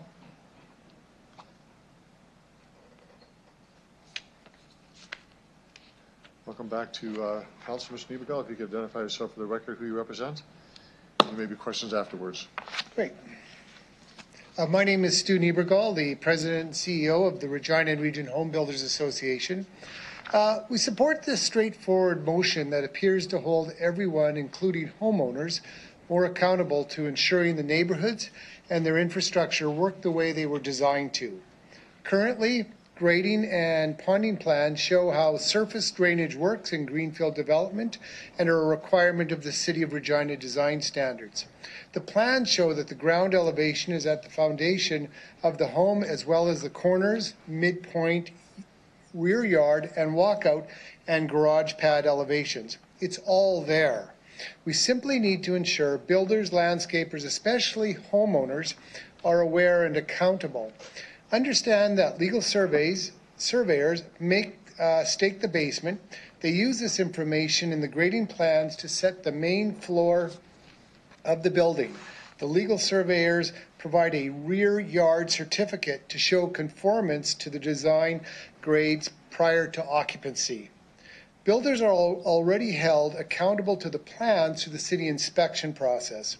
I believe drainage issues between residents begin after possession of when the home occurs, when residents begin to landscape and install a fence and do not follow the grading plans. In many cases, things fall apart after the builder is no longer involved and homeowners or landscapers go ahead and do their own thing.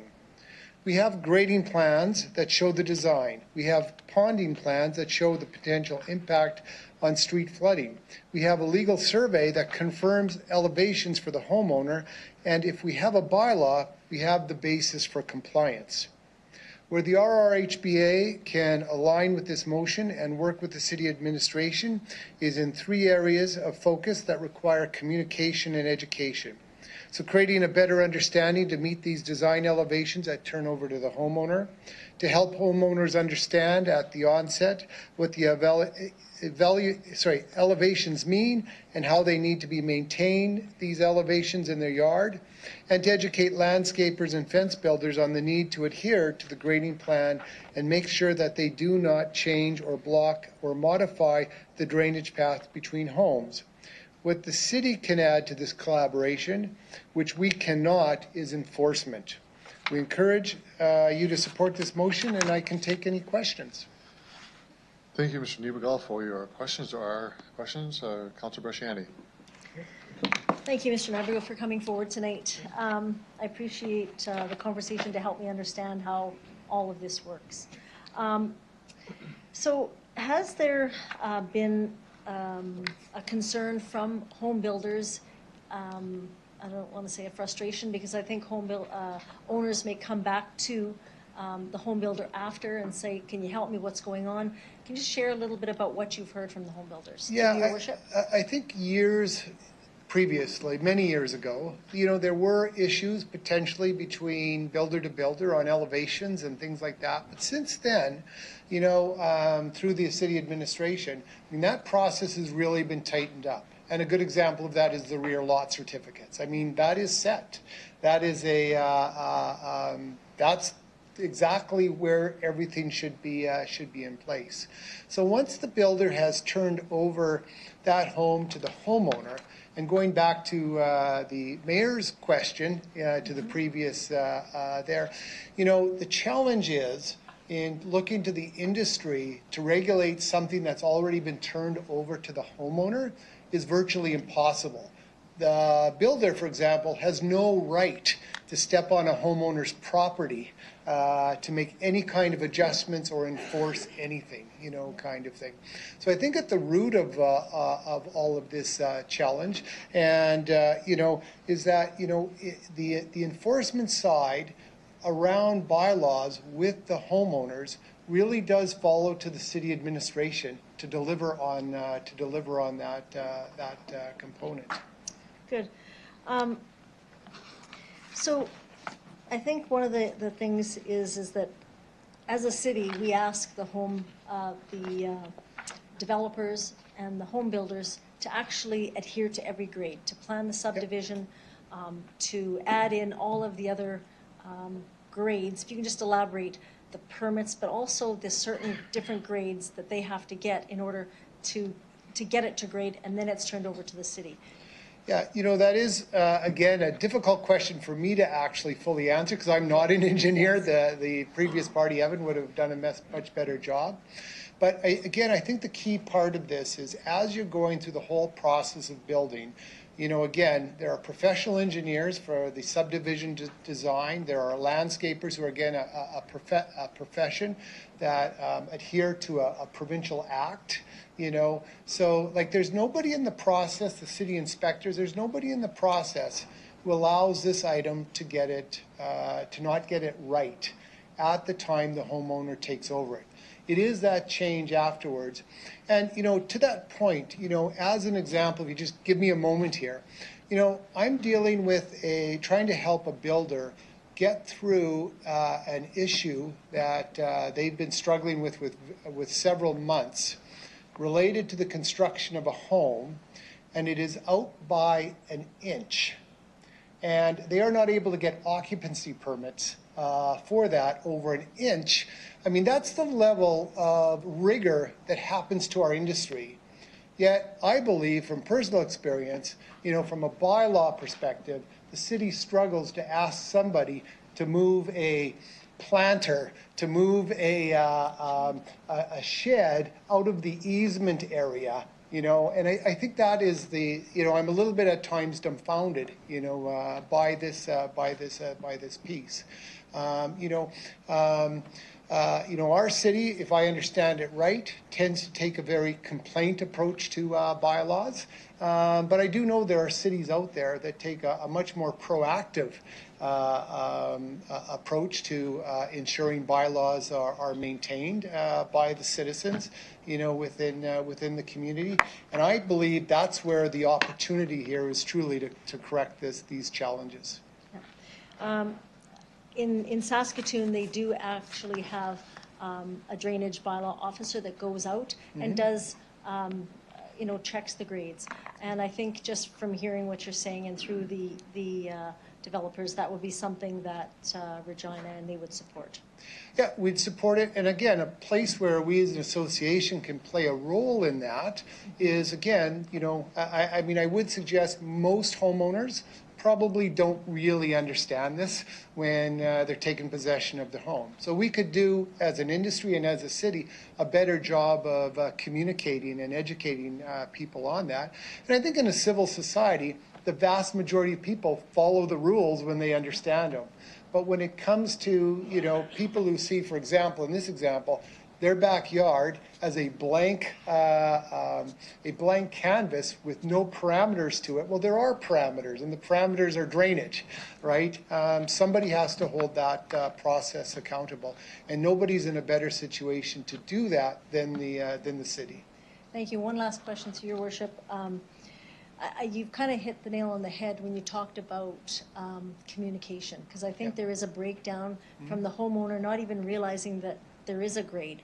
Right. Or if I'm a little over, it's not a big deal. They don't realize the impacts.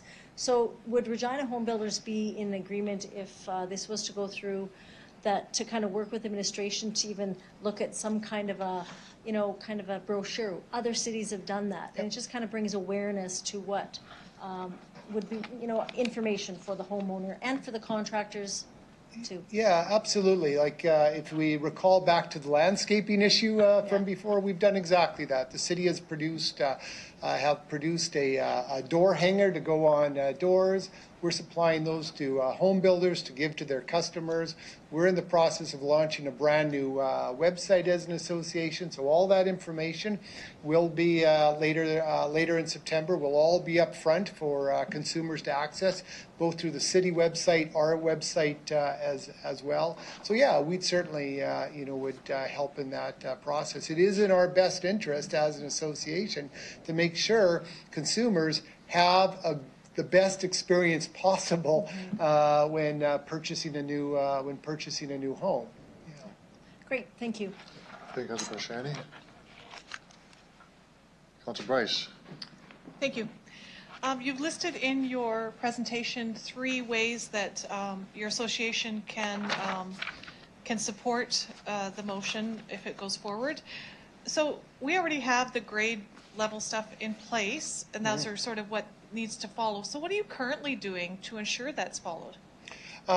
Right now, I would say, the consumer would not be very knowledgeable about it. And, probably in the building process, even the home builder wouldn't have, a lot of incentive, once they've handed possession over to the homeowner, to take a lot of steps forward on this, this particular issue. It really does become the responsible of the homeowner, as any existing house, in our entire city. Once we become property owners, we become responsible for our property, and it is the city's responsibility through its bylaw enforcement to hold each of us accountable to its rules and regulations that it has in place. So, from an association perspective, anything we can do to help bridge that gap, we're glad to do. Having said that, ultimately, that's not our responsibility as an association to do. It is a responsibility of the city to enforce its bylaws. Yeah. Thank you. So, as I said, you've listed 3 things. Why aren't you currently doing those 3 things through you, Mr. Mayor? Quite frankly, we've got a lot of things on our plate. We're a small organization. We do not have the resources that a municipality has. And in many ways, this hasn't been an industry, out of the top 10 or top 20 industry issues that come across my desk on a consistent basis. This one wouldn't be one we'd hear in the top 50, kind of thing. Thank you. So if this motion went forward, would this bump it up on your list of priorities? Is that why you're able to do these three things that you've listed here? If this did go forward through you, Mr. Mayor? Yeah, I think the item for us as an industry, we have a very important relationship with the municipality. We have an important relationship with council and the administration. So recognizing that certainly the city has an issue related to these items, considering the fact that we build the new neighborhoods, and even though from our perspective, we're building them to the exact designs of the municipality. We have a role to work with the city for the betterment of the city. So for us, it would move up in priority because it's a good way for us to work with the city and help the city resolve a problem that's happening.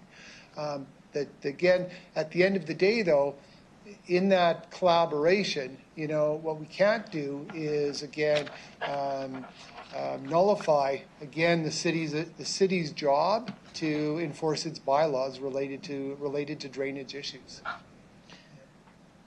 So I'm just paraphrasing, but are you saying, through you, Mr. Mayor, that it's the enforcement piece that would actually bump it up on your list of priorities because we felt it's important enough to put resources towards that enforcement piece, or are you, just to clarify, please? Yeah, so if you bumped up the enforcement piece of this, that, I guess I'm suggesting, I believe, is your solution, to the challenge you're having.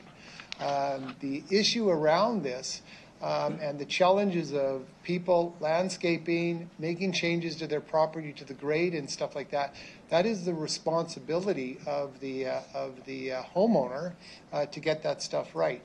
So again, if we can aid the process of helping make home buyers more knowledgeable, that would be a good, helpful thing for us to do, and we'd be prepared to invest and put the work in to do that. In terms of the issues that our industry faces on a daily-to-daily basis, this doesn't become an issue for a roadblock for the industry one way or the other, because it's not impeding on the industry's ability to move forward. If you were to move to a regulatory process that put more hurdles in front of our industry related because you didn't want to put in the proper regulations to ensure you had compliance by homeowners and put that onto the industry, that would raise us to quite high in our priorities, because we'd really struggle as an industry to be able to resolve that issue. Because again, it'd be impossible for us to be able to go onto somebody's property that we've turned a home over to be able to make changes to that property. Thank you. I'll leave it at that. Yeah. Thank you, Councillor Bryce. One question for you. How widespread is the problem from your perspective, Mr. Niebergall? I think, the complaints that we see from an association, that we probably get a couple of these complaints at the association a year, related to new developments. A lot of time those complaints will come in. I think it was Councillor O'Donnell who was asking a question about, what happens 5-10 years out. Those are probably the more common ones, because by then people's yards have evolved more. So it wouldn't be a complaint we would see often. Good. Thank you very much for that. No other questions. You can return to the gallery, and we will move over to the motion by Councillor Bresciani. Councillor Bresciani. Thank you, Your Worship. So tonight, I bring this motion forward because I've heard and I've met with residents from my area, as well as I've heard from residents across the city. I'll ask for a seconder for the motion. Seconder? Okay, Councilor Massanelli. Thank you. In fact, that property owners are not adhering to the grade level. Now, the problem is that there are many that are, but it's the ones who aren't that are causing the drainage concern for others. And with improper lot grading, there becomes surface drainage problems. And that's the standing water, the pooling of water, the flooding to adjacent neighbors, foundation settlement or other damages that can happen, as well as basement dampness. The purpose that I think is important to have regulation here is that we need to ensure that proper drainage away from buildings for the benefit of all property owners, and to ensure that water is running towards the city of right-of-way, the lane, or the street. And when it's blocked, it will not go anywhere. And what is happening and I'll share examples, that if you're on a bay and the manholes are at the end of that bay, what you're going to find, if the two people on the end, which has happened, have built up, those people on the bay are never going to see drainage to fall into those manholes. And the two owners on the end are thinking they've done nothing wrong. They've just built and got their landscaping done. The first thing, they would say, or they've said, is, gee, I didn't even know there was a grade. So we need to talk about how do we educate, which I think we've heard from industry, that there is a need to educate homeowners. And how do we do that? When you see all the permits that they have to go through when you're building a home, I think that gets lost. And I think that the homeowner at the end is just worried about getting into their home, and the lot may not even get developed for another year or so. So it's not on their radar. But it is, to me, and I think to our city, I think it's vitally important that we look at the way that grading and drainage happens in our city. And I think it's an old way to say, hey, owners, look after it yourself. But you know what? If you got a dog barking, bylaw will come out. If you got, you've got, if it's parking or if it's whatever it is, weeds, right? Don't worry, bylaw will come out. But we're also going to check if you're putting on a deck, because we're going to come out and see if you've got a deck there, and we're going to make sure that you've got that in order. I was very surprised that when talking to the city that we couldn't do anything, that we didn't enforce it. I called Saskatoon, talked to Saskatoon a few times again today. They actually have one bylaw drainage officer that goes out, and this is what he does. And he doesn't go out for just enforcement. He goes out as an ambassador to educate as well. And when I talked to the fellow today, he says this mitigates many of these fights that happen. So if we want to leave it to neighbor fighting against one another, to me, that's not the way we should operate in our city. When it goes, one of the big things they said is this drainage officer actually goes out and becomes not a negotiator, but somewhat of a mediator, and just says, okay, do you know that this grade has to be here? The two talk. Right now, there's nothing in place, and I think that raises the risk of neighbor to neighbor, and it's happened in my area where it's cost homeowners where they've had to go to court. To me, which is sad. I think as a city, we can do better than that. Councilor Shetty, you have about 30 seconds left in 5 minutes. Okay, so I think I'll end with the fact that other cities have got other lot draining. I've talked to Saskatoon, Edmonton, Calgary, Winnipeg, and they've got this all in their plan. It helps out the city. It helps out everybody to ensure that the grade levels are kept. Last, I do want to add, though, that when I wrote this motion, that regulatory options, I'm looking for drainage and lot grading, and this would also include the eaves, the gutters, and the downspouts. And I left it open for residential greenfill and infill. Councilor Bryce, I'll ask you to stop. You have a chance to close debate, but I'm going to now remind members it's 7:45 and we are to take a break at 7:45. So I'll recess for, is it 15 minutes? 15-minute recess. We're back at 8 o'clock. All right. Well.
I'd ask everyone to please take your seats. We're going to begin the council meeting again.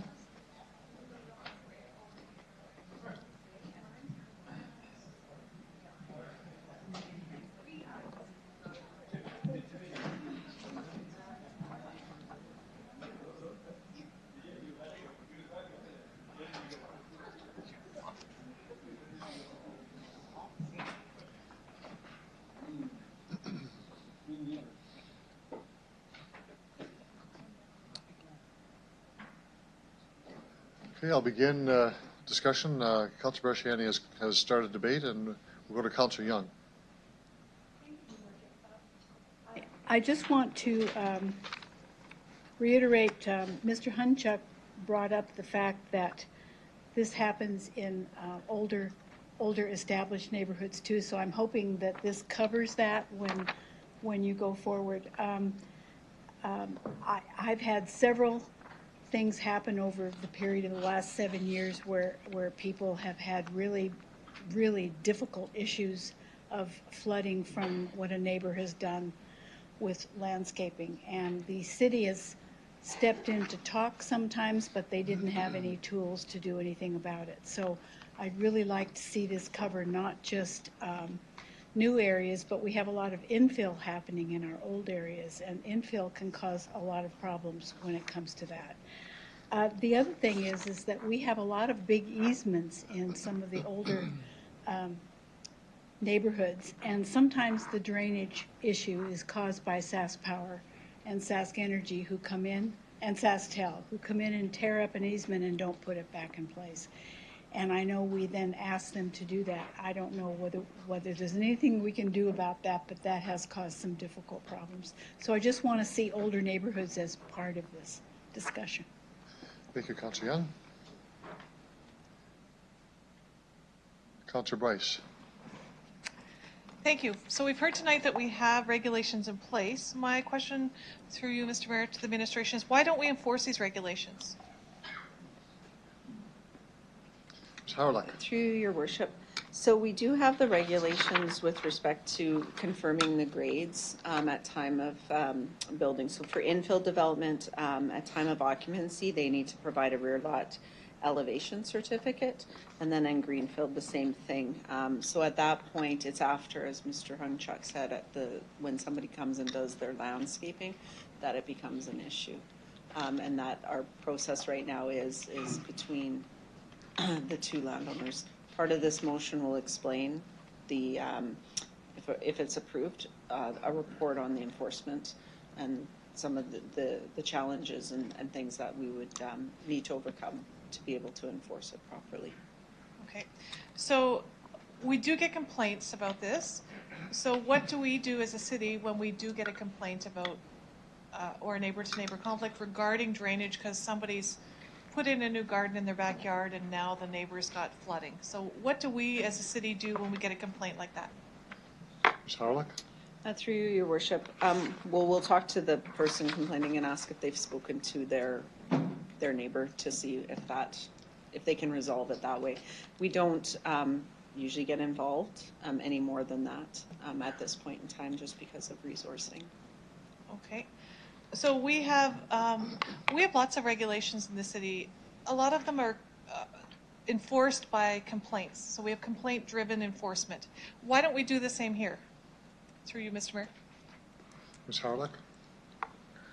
Through you, your worship. At this point, it's something that we would need to get more resources and work out the processes with respect to that, because we would need to survey the lot to make sure that it is at the right elevation, look at the neighbors, and do all of that. And currently, we just don't have the resource power to be able to do that work. Thank you for that. So if this motion went forward, would it talk about those costs and who would pay for those costs? Through you, Mr. Mayor.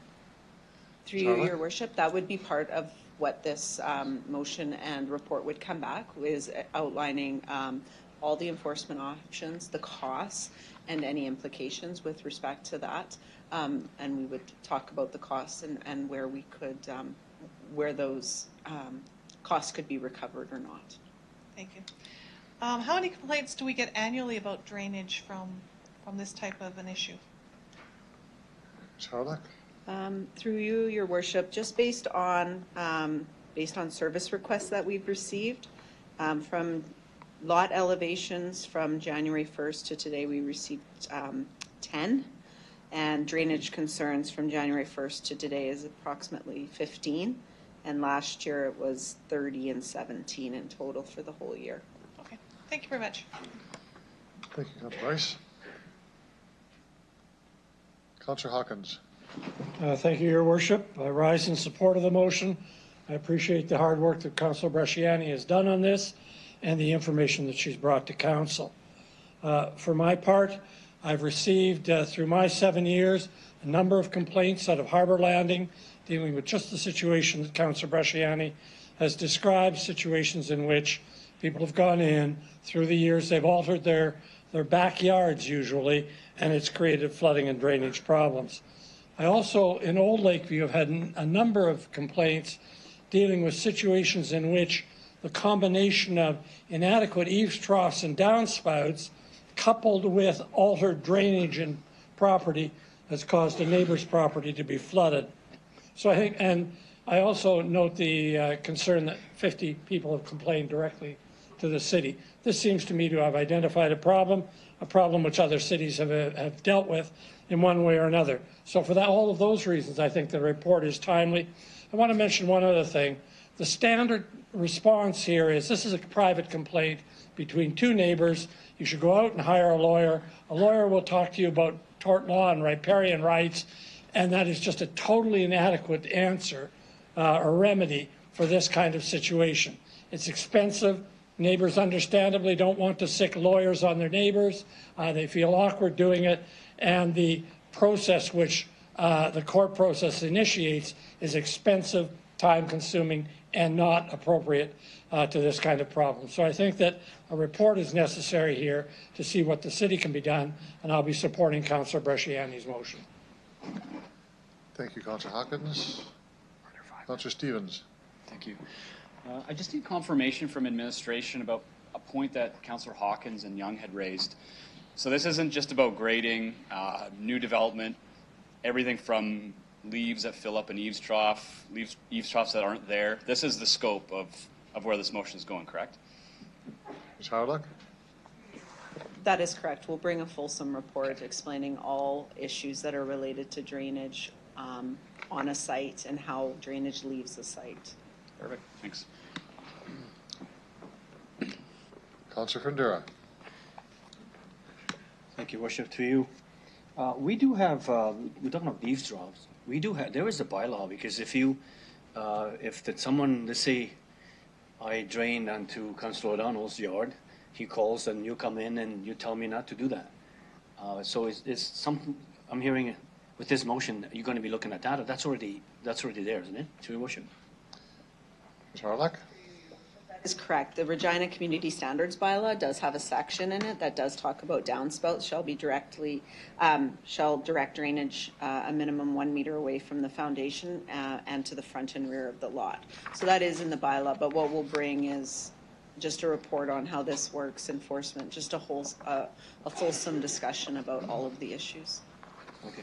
To your worship, then, just talking with Councillor Flego, that something before 72 or 76, if the house was built before or after, city will work with the resident to alleviate the issue, something after. Has something been changed in our bylaw and the drainage when I think in the existing areas when easements were kind of amalgamated into a fence, so there's no more easement because the city then is not spending money on maintaining easements, and we just kind of gave the property back to the owners, but yet there's a drainage catch basin on that in that area. Mm-hmm. Is that something there, or am I just confusing myself? Through you, Your Worship, I'm not aware of that. I don't think there is anything that the staff is aware of at that point, but we will do the research with respect to what the history is with respect to around this issue of what the city may or may not have done in the past. Okay, so we were talking about the presenters. We're talking about when the subdivision was developed or designed. there was drainage on all the catch basins, because I believe you can actually, to your worship, access the city website and you can see where actually the drainages are. Yeah. Charlotte? Through you, your worship, sorry, just to be clear, so yeah, but we've always required that as part of subdivisions, that drainage plans are submitted, and we make sure that all of the drainage works, and that's still today. So back then and now, that's always been a requirement before approvals of any subdivision. But the enforcement piece is not something that we've been doing. I think Mr. McCall has something else that he may want to add. Mr. McCall?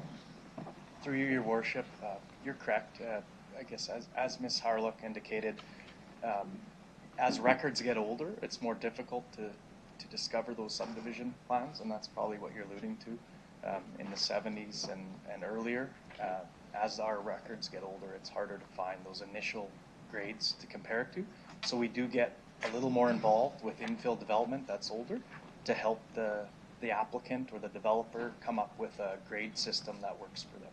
And that's still within those tolerances through the building permit. Okay, so to your worship, so then through this motion, you're going to be looking at all kinds of things. Even Councillor Young mentioned something about SaskPower, SaskTel not being held accountable of fixing the drainages in the areas when they go and fix their utilities. Are you going to look at that as well? Am I hearing this correct? Ms. Harlock? Through your worship, we'll be looking at property owners and the responsibilities of all property owners, so that would include SaskPower, SaskTel for easements with respect to if grades are changed, how it would it could impact others, and what the remedy would need to be, and enforcement. Okay, to your worship, that's a good news, because I know that for years in the older areas, in my area, a lot of neighborhood disputes because of a neighbor built up a higher garden, water's going that way, and the 5 north are flooding on both sides of the fence, and then we are told that go get a lawyer and fight him.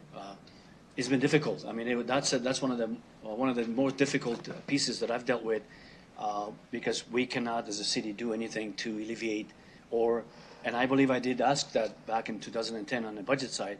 It was talked about it was going to be a large amount of cash to get involved in these disputes or even the drainages. Education, we talked about that. So I think you can look at all of those things, I believe. So I'm looking forward to seeing that. I'm definitely supporting, because when the neighborhoods in the older areas are looking forward to some kind of a resolution. I'm dealing with 2 right now. And we're talking about, to your worship, asking a neighbor to do something with something that's there, and the neighbor tells the other neighbor to go jump in that puddle. So that's difficult, and they don't want to take a lawyer. So my concern would be is how much of the effort, or what is this going to come up with? I mean, are following budgets going to be involved dealing with this, I would say. Am I correct? Like, I mean, this has to be some kind of a monitor, some kind of a budget has to be I think the worked report will out. tell us that, Councillor Findura. Okay. So am I correct? You're going to look at the finances and all that? Through your worship, that's right. We'll include all of the enforcement options, the costs related to that, and the implications, any legal implications and those sorts of things, and all the options will be outlined in a report coming by Q2 of 2020, and then any decision that council might have which might impact budgets with respect to resources, et cetera, would be referred to the 2021 budget. Okay, thank you. Thank you, Councillor Findura. Councillor Shannon, do you want to close debate? I have just a question. Just to be clear, this report, both to the mover and to the administration, will also look at enforcement, but look at education of homeowners and builders, the whole industry. Education being really important as well. Is that, just to confirm that, Councillor Brasciani? Absolutely, yes. Okay. That's your understanding, Ms. Harlock? Through your worship, yes, it is. Okay. Councillor Brasciani, close the debate. You have 3 minutes. Thank you. So, again, I wanted to thank Mr. Navargo and Mr. Hunchuk for coming to share the experience and the feedback from the stakeholders. But I want to, I've done a lot of research on this, and I just want to add one thing, is that Saskatoon, they have one position for drainage, for the bylaw inspector. And I think what they've done also there is that they've brought in, they're actually doing a pilot project on drainage. And there's 3 components which I think we can learn from. And the first one is public education on lot drainage and lot grading. Phase 2 is on policy development aimed at producing a more comprehensive drainage and regulatory framework and considering the process, spec changes, and the mandatory inspections. And then phase 3 would be looking at the amendments. So Saskatoon is doing this as we speak. Edmonton just changed theirs in 18, and I know Calgary has just done some work. So we're right where other municipalities are. I think it's a change, and we want to do better. And I think that's coming together to look at this collectively and truly trying to find best practice out there to learn from other municipalities. So I really would just want to reiterate that I don't want to pit neighbor against neighbor. I just want to ensure that we promote being a good neighbor, and that comes with education, but also when we need enforcement, that could be a last resort. So I'll leave it there, and I just ask for your support. Thank you. Thank you, Councilor Brasciani. You closed debate, so I'll call the question. All those in favor? Those opposed? Motion is carried. Move on to our next delegation. This is for the Regina Winter City Strategy. We have one delegation, Ashley Stone. Stone, if you could identify yourself, who you represent. You have 5 minutes for your presentation and maybe questions afterwards. Thank you, Your Worship. Mayor Fugier, councillors, and members of the administration, my name is Ashley Stone, and I'm the Director of Tourism for Tourism Regina and Economic Development Regina here in the city. Thank you for this opportunity to speak about tourism in our city, which we regard as a very important piece of our economy.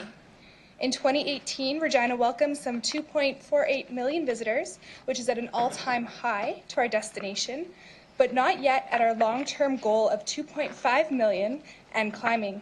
It is currently estimated that these visitors spend an approximately $400 million per year on attractions, accommodations, and hospitality services in our city.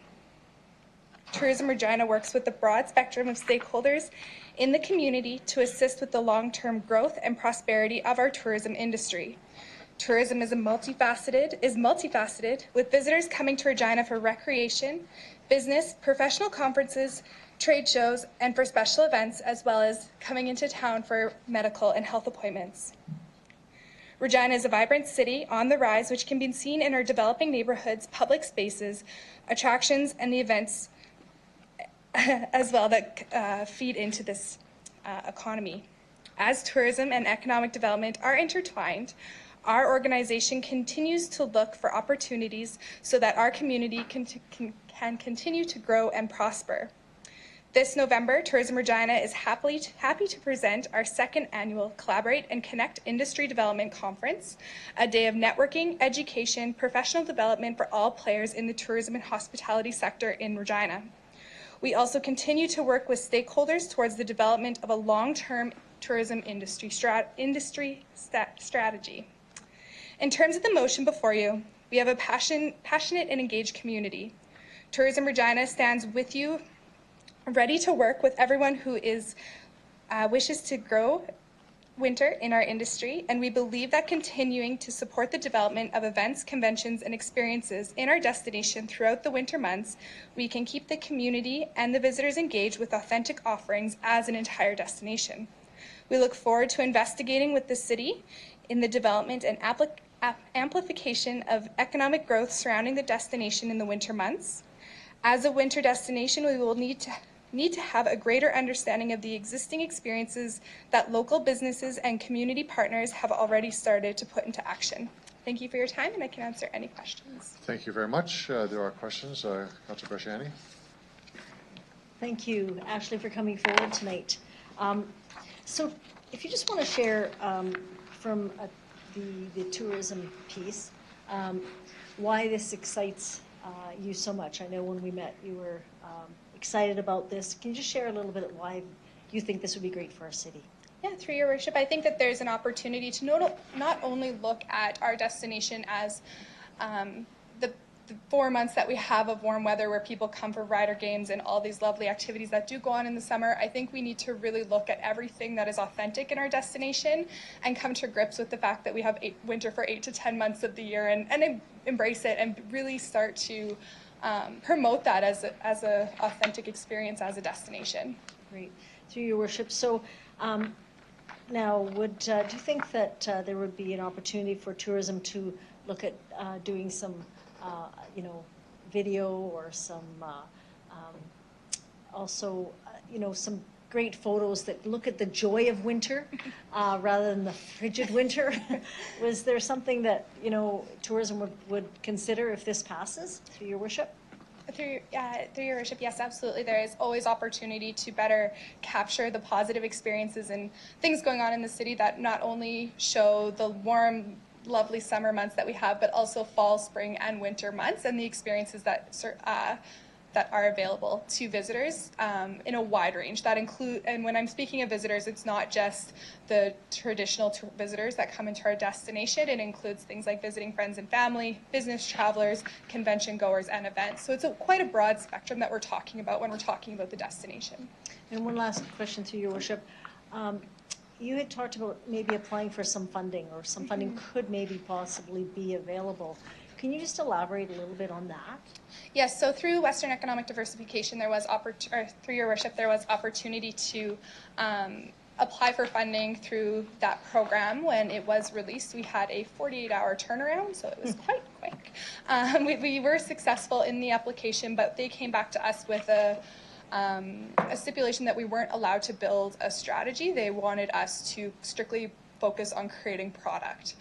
As our organization is more of a higher level organization focused on not only tourism but growing the entire economy, that was a bit of a red flag to us because we want to make sure that we were doing things in an aligned, succinct motion as a destination instead of bits and pieces throughout. So I think that because we are such a small city, we have the opportunity to be more collaborative and really come together in these kinds of activities. And so I was actually able to pass those the opportunity for funding along to certain members like Waskimo, Regina Folk Festival, and a few other members that would be able to build product that we can then look at guiding through our tourism strategy that is launching of Q2 of 2020. So the money didn't funnel through us, but there is an opportunity for other organizations to take advantage of it. Good. Thank you for coming tonight.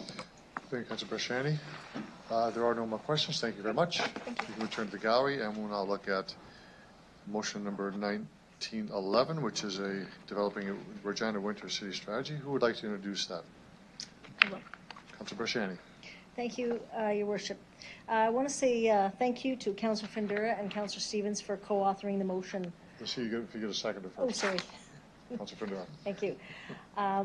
The Winter City Strategy could transform Regina into one of the world-leading winter cities, and I think it would aim to get people out enjoying the season rather than going on to hibernation, to avoid it.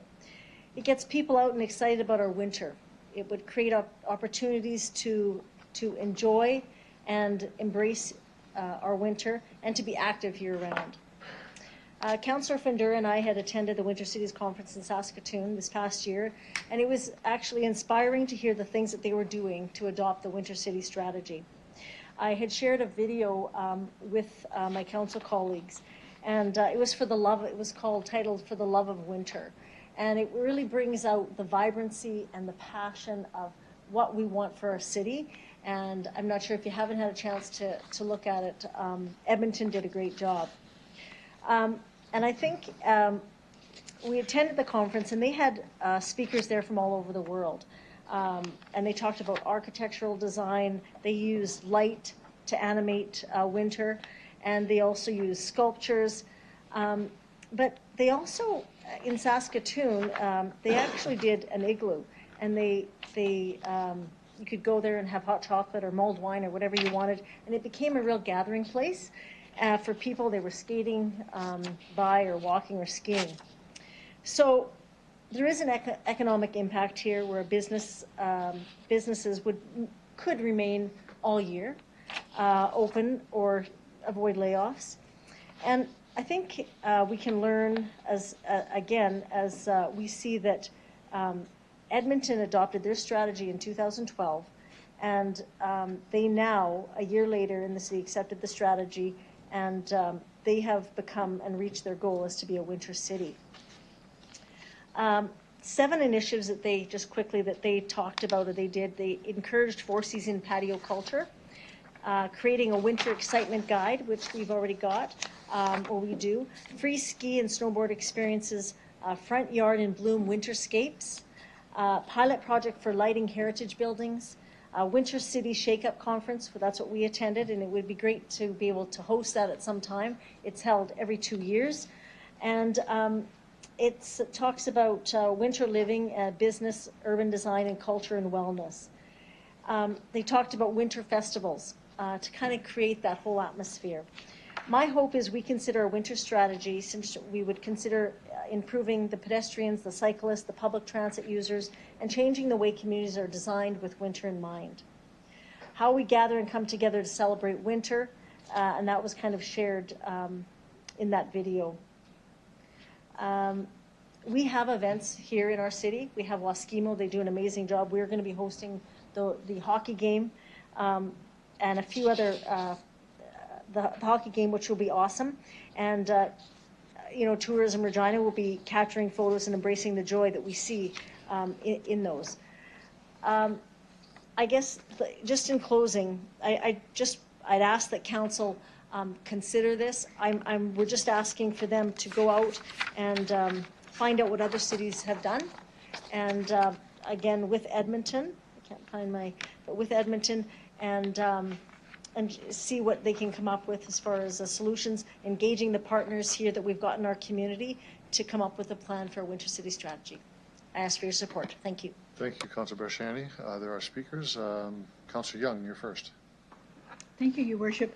Councillor Bresciani, I'd like to make a friendly amendment and add the Provincial Capital Commission, which oversees events in the park. I think they would be a really important member Well said. Good of point. the committee. So if we could add that, that would be good. I think this is just one second. Are you okay with that, Councillor Brasciani? Okay. Yes. And Councillor Ferndura, you second? Are you okay with that? Okay. Councillor Young. I think we saw with the winter event that we had this year, and we had wonderful weather and people loved it, and we saw that there were so many people out doing activities in the park, and there are other parts of the city where we could also have winter activities. So I see this as something like a calling card. You could advertise it at the airport. This is a winter city. I saw you grinning back there, so I knew you were thinking that this would be a great way to get people to recognize that winter is not all 40 below and freezing, but there's a lot of things to be done. And it's really healthy for people to be outside and doing things during the winter. And if there are things that are available for them to do, I think we'll get them involved. So thank you for this motion. Thank you, Councillor Young. Councillor Hawkins. Thank you, Your Worship. I hate winter. Now that the days of summer are dwindling down to a precious few, I remember how much I hate snow, ice, winter tires, frosted windshields, dead car batteries, home heating bills, storm windows, burst pipes, long nights, dark mornings, -40, wind chill, lost gloves, frostbite, flu shots, runny noses, snow roots, water main breaks, Christmas bills, Valentine heartbreaks, cabin fever, and seasonal depression. I just like it when people say, embrace winter. The only thing I want to embrace in winter is my parka, and in the unlikely event that I'm lucky enough, a warm body. Forget the winterlude activities. A better solution would be to make an offer to buy Hawaii. President Trump wants to purchase Greenland. Maybe he'd take Baffin Island in exchange for Hawaii. I'll support the motion, but only because of my respect for Councillors Bresciani, Stevens, and Findura, and because a motion to abolish winter altogether is not on the floor. Could you tell us how you really feel? I'm on the fence. Councillor Findura, you want to follow that, do you? I would have to speak Polish then. Well, to your worship, when I saw the invite from Saskatoon, I took that. It was a very interesting conference, a lot of different people. And what this trip to Saskatoon reminded me of, way back then, Councillor O'Donnell talking to Edmonton. And at that time, I don't know if there's an interest in things like that, but because of that, I took a strong interest in looking at that, where he had the wisdom of looking at that way before 2011, seeing what winter will do and how people behave in the winter. Edmonton's been doing a great job. Council Russian, you said you just light up a bridge, you put a little bit of a heating thing, -5 or 10, open up a hot chocolate.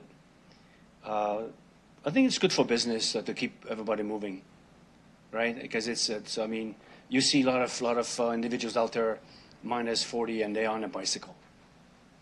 There are a lot of hardy people in this part of the North America, and the comments that were made by, I was surprised to see City of Detroit was there. I'm like, okay, It's cold there. yeah, it's cold there, I think. It is. Right? So there was different ideas that were brought in from the different cities, and there were councillors, there were administrators there from the North American, the states, right? Netherlands and all that. So you can see that and I mean, Councillor Hawkins, I'm speechless. You did good. But I think we need to bring this here to kind of, because we are Winter City, Saskatchewan, we have a climate change, that we have 4 seasons. And I believe that if we can bring that part of the education about winter and just getting busy with partners, I'd like to see more us getting involved, meaning is getting people outdoors. We do have activities, but what Edmonton's been doing, Councillor Brashani just said about little lights, a little bit of warming hots and all that. So, and I'm not sure. Financial implications or investment. I'm not sure that's going to be any more than what we do now.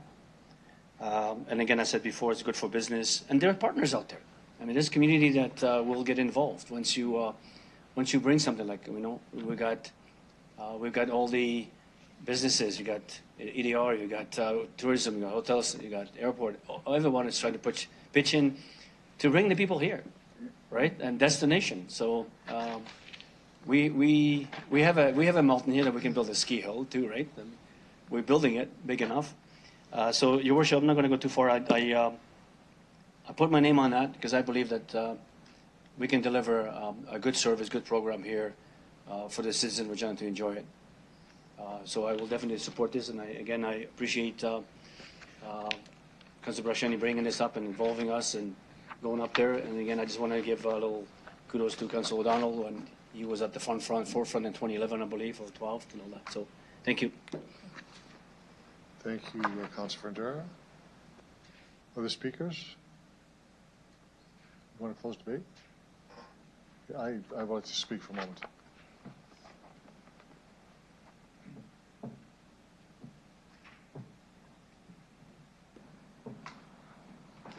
Mr. Mayor? So I have just a quick comment. I want to thank Councillor Young for raising the issue of the Provincial Capital Commission, because we have other capitals in our country that are probably colder than Regina. And I've lived in Ottawa. Ottawa's colder than Regina, and Winnipeg is colder than Regina.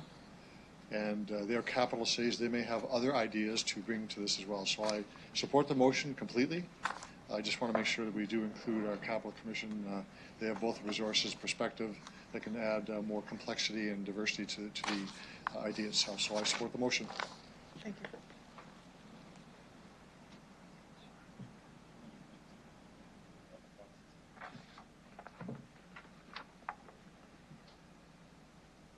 No other speakers, I'll call the question. All those in favor?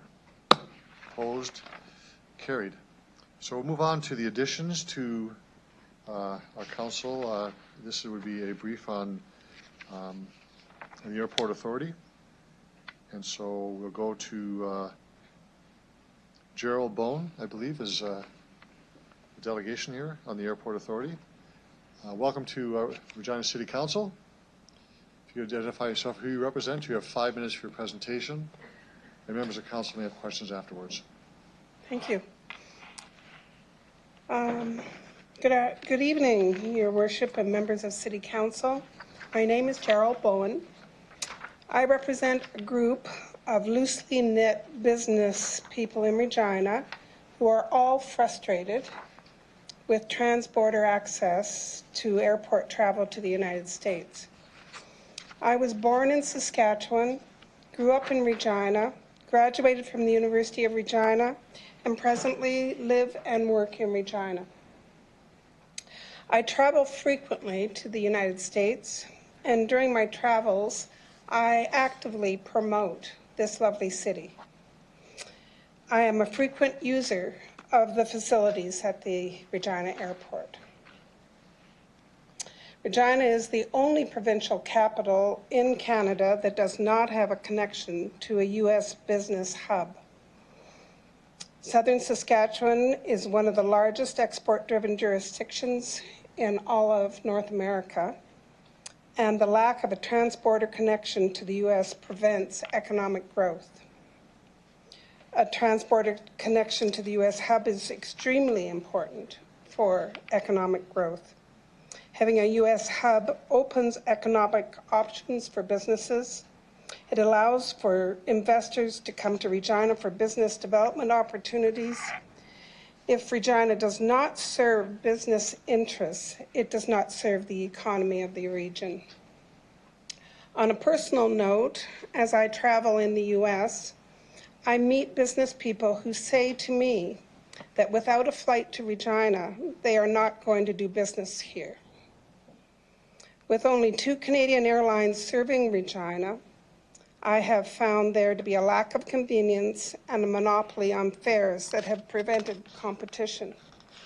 And as a note, I would say to Councillor Findura, when you were in Saskatoon, the delegation that came from Detroit went to Saskatoon using Delta Airlines. While there are charter flights to the U.S., they do not necessarily serve the business interests of the population of Regina. People in Regina with diverse interests require a trans-border connection to the U.S. Professors from the University of Regina regularly fly to the U.S. for conferences and educational opportunities.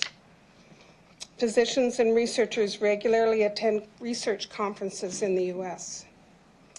I haven't even mentioned about the music scene and country music fly-ins.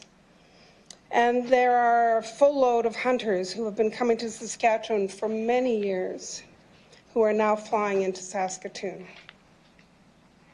Providing a trans-border connection to the U.S. provides a richer life for everyone. When I moved back to Regina in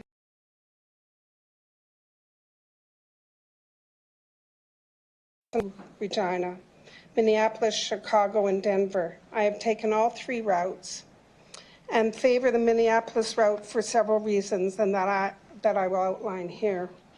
Minneapolis is a very easy airport to navigate.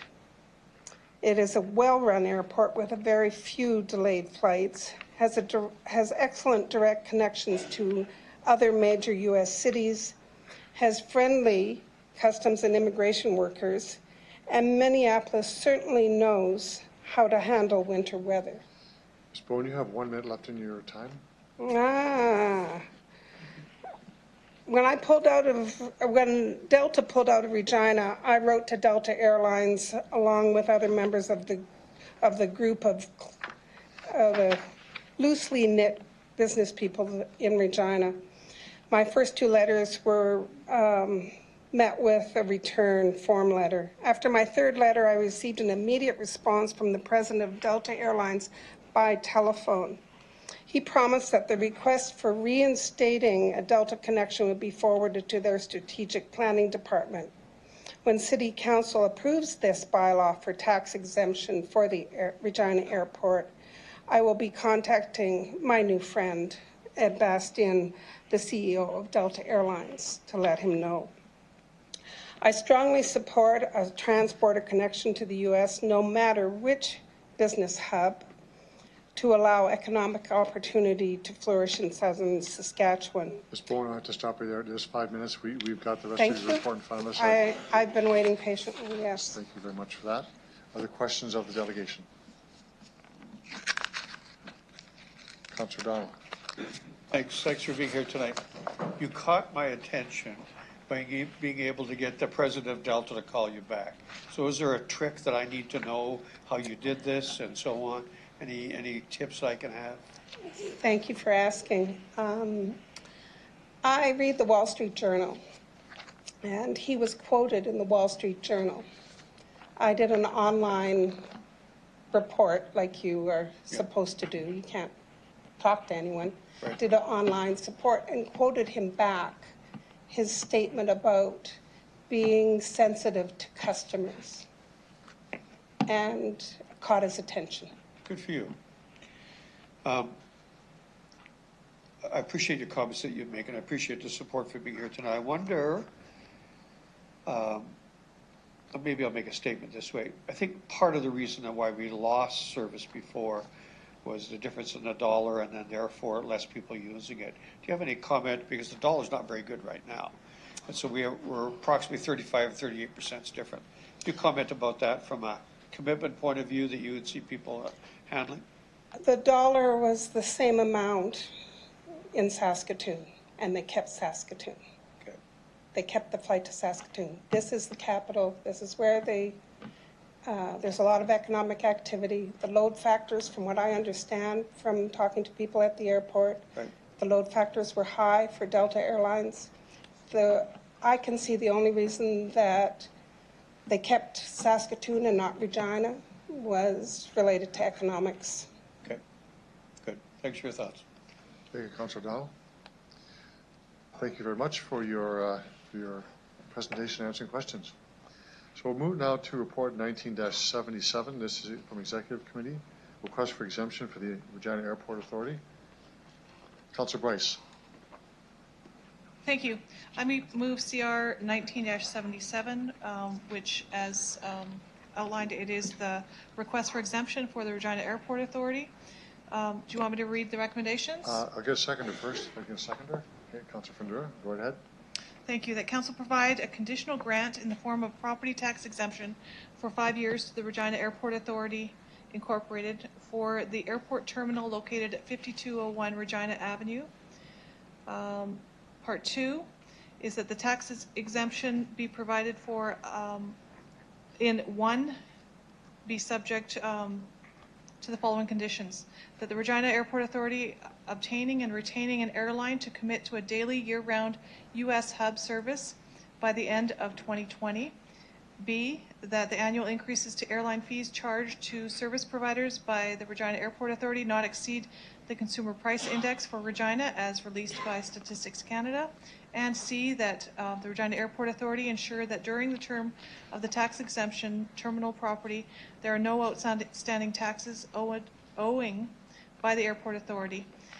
Number 3, that the Executive Director of Finance and Strategy and Sustainability or delegate be authorized to apply for the Government of Saskatchewan on behalf of property owners for the education portion.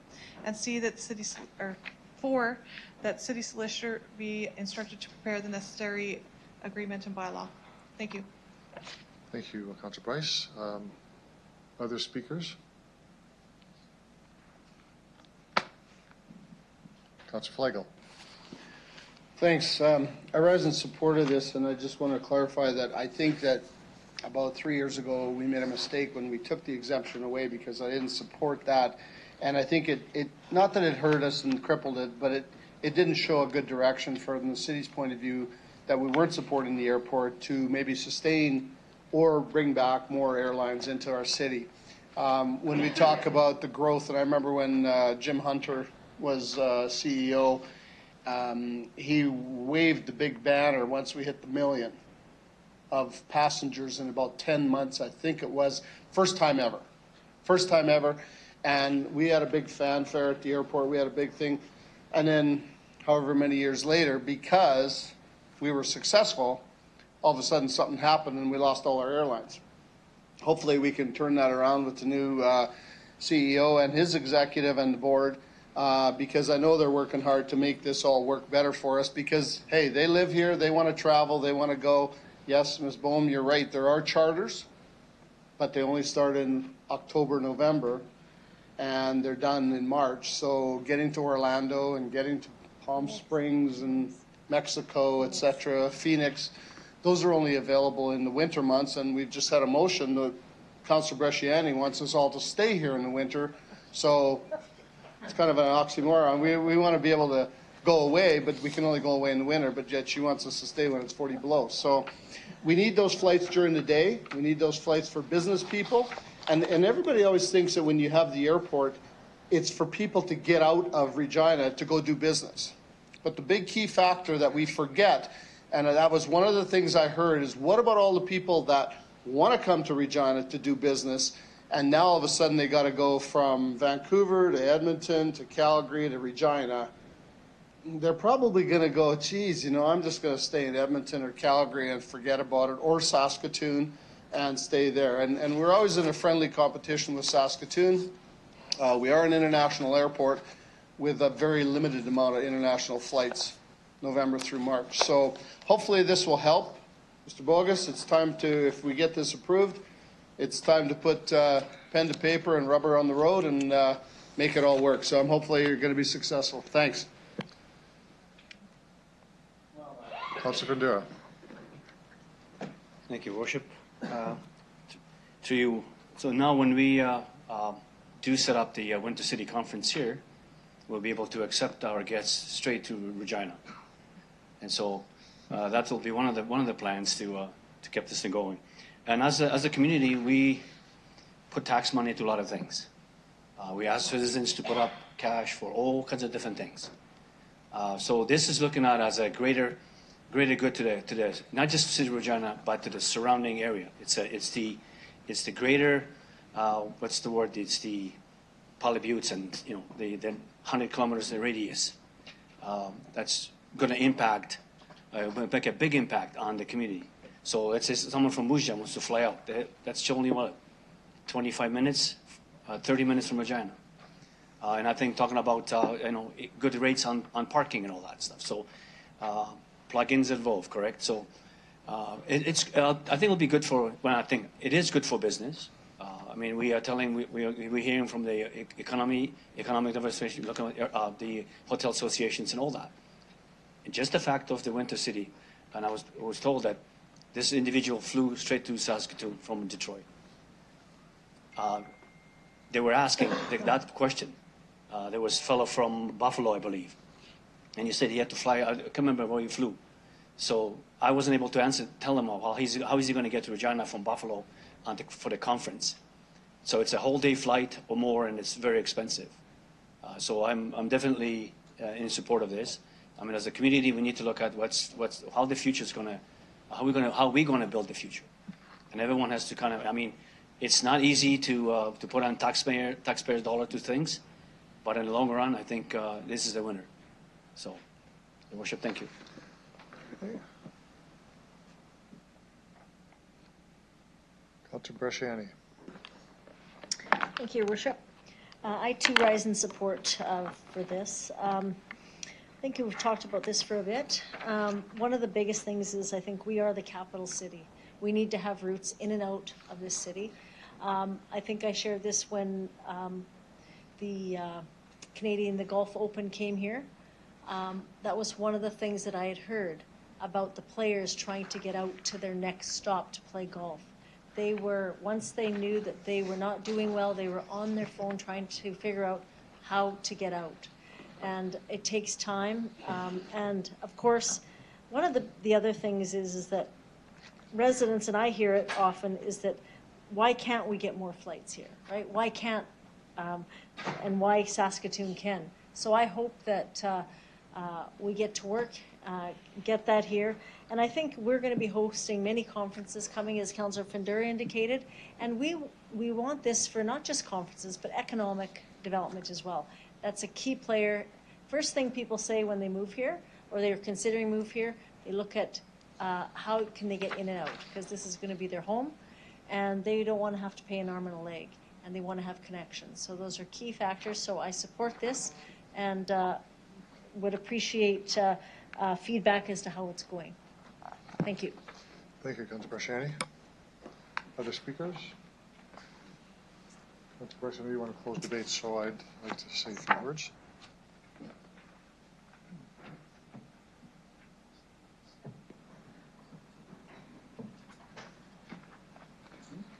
Mr. Mayor? Well, I'm all in on this proposal, Madam Chair. I said this at Executive Committee. This is a great proposal. It's very strategic in thinking. It's actually, it's a conditional grant is what it is. It's not really an exemption in the normal sense. It's tied to performance. And this to me is really critical to this. And I want to thank Mr. Bogus, the CEO, Sean McEachern, and board members who are here for the focus and vision of being strategic and saying, provide this help for us, and we will do our best efforts to land a U.S.-based airline here. I can't think of a more clear thinking, more strategic way to get what we need. I've heard this so many times from businesses and people for tourism, people who have visited here. Just it's harder to get here. I agree with members of council. Not just as a city, but as a capital city, we should be having a U.S.-based airline. It is an international airline after all, and I think this is really important. So this to me is absolutely a no-brainer. If the question was an open-ended exemption for some ill-defined movement in the future, I would say let's talk about that, but I'm not quite as keen on that. This is directly related to performance, and this is how I just why I think it's so great. It is a conditional grant. And on that basis, I completely support it. I think it's a great idea, and I look forward to hopefully hearing some results soon. Thank you.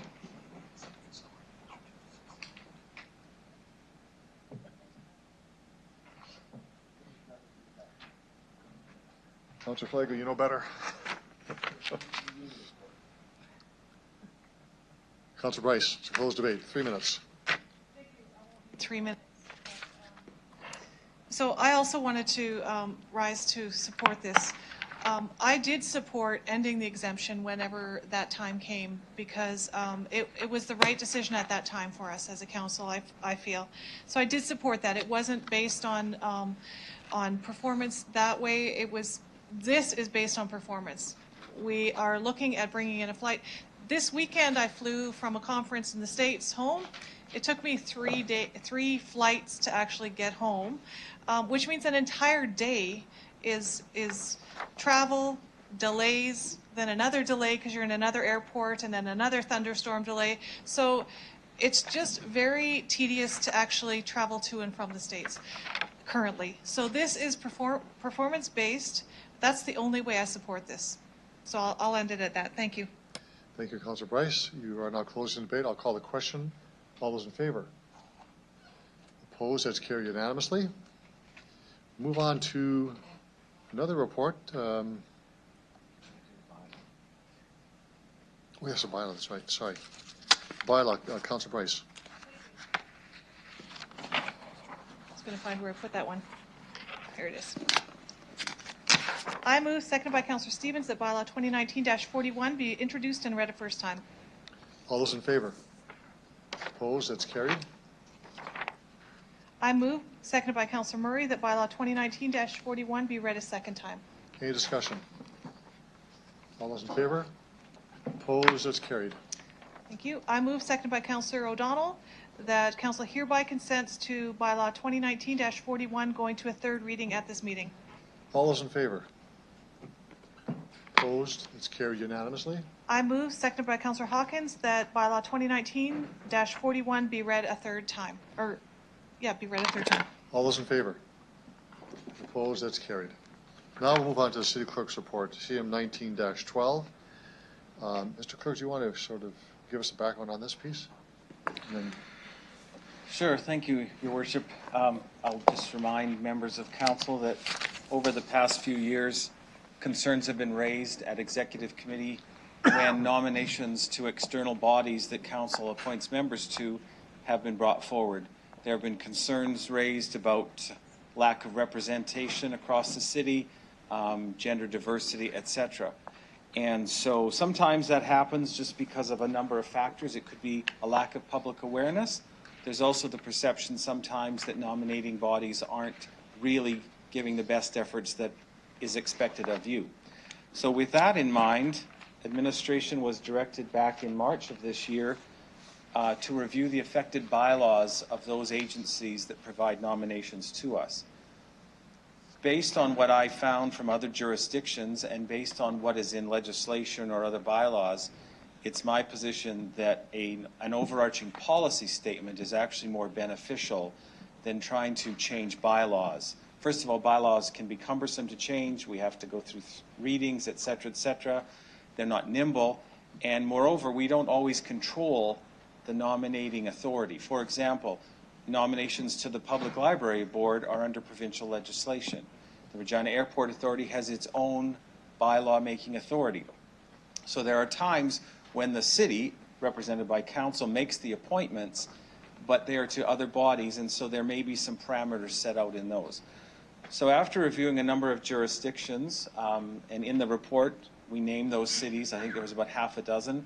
I also shared with you in my report a couple of statements, one from the city of Edmonton and one from the city of Charlottetown. Again, it's a lot of wordsmithing.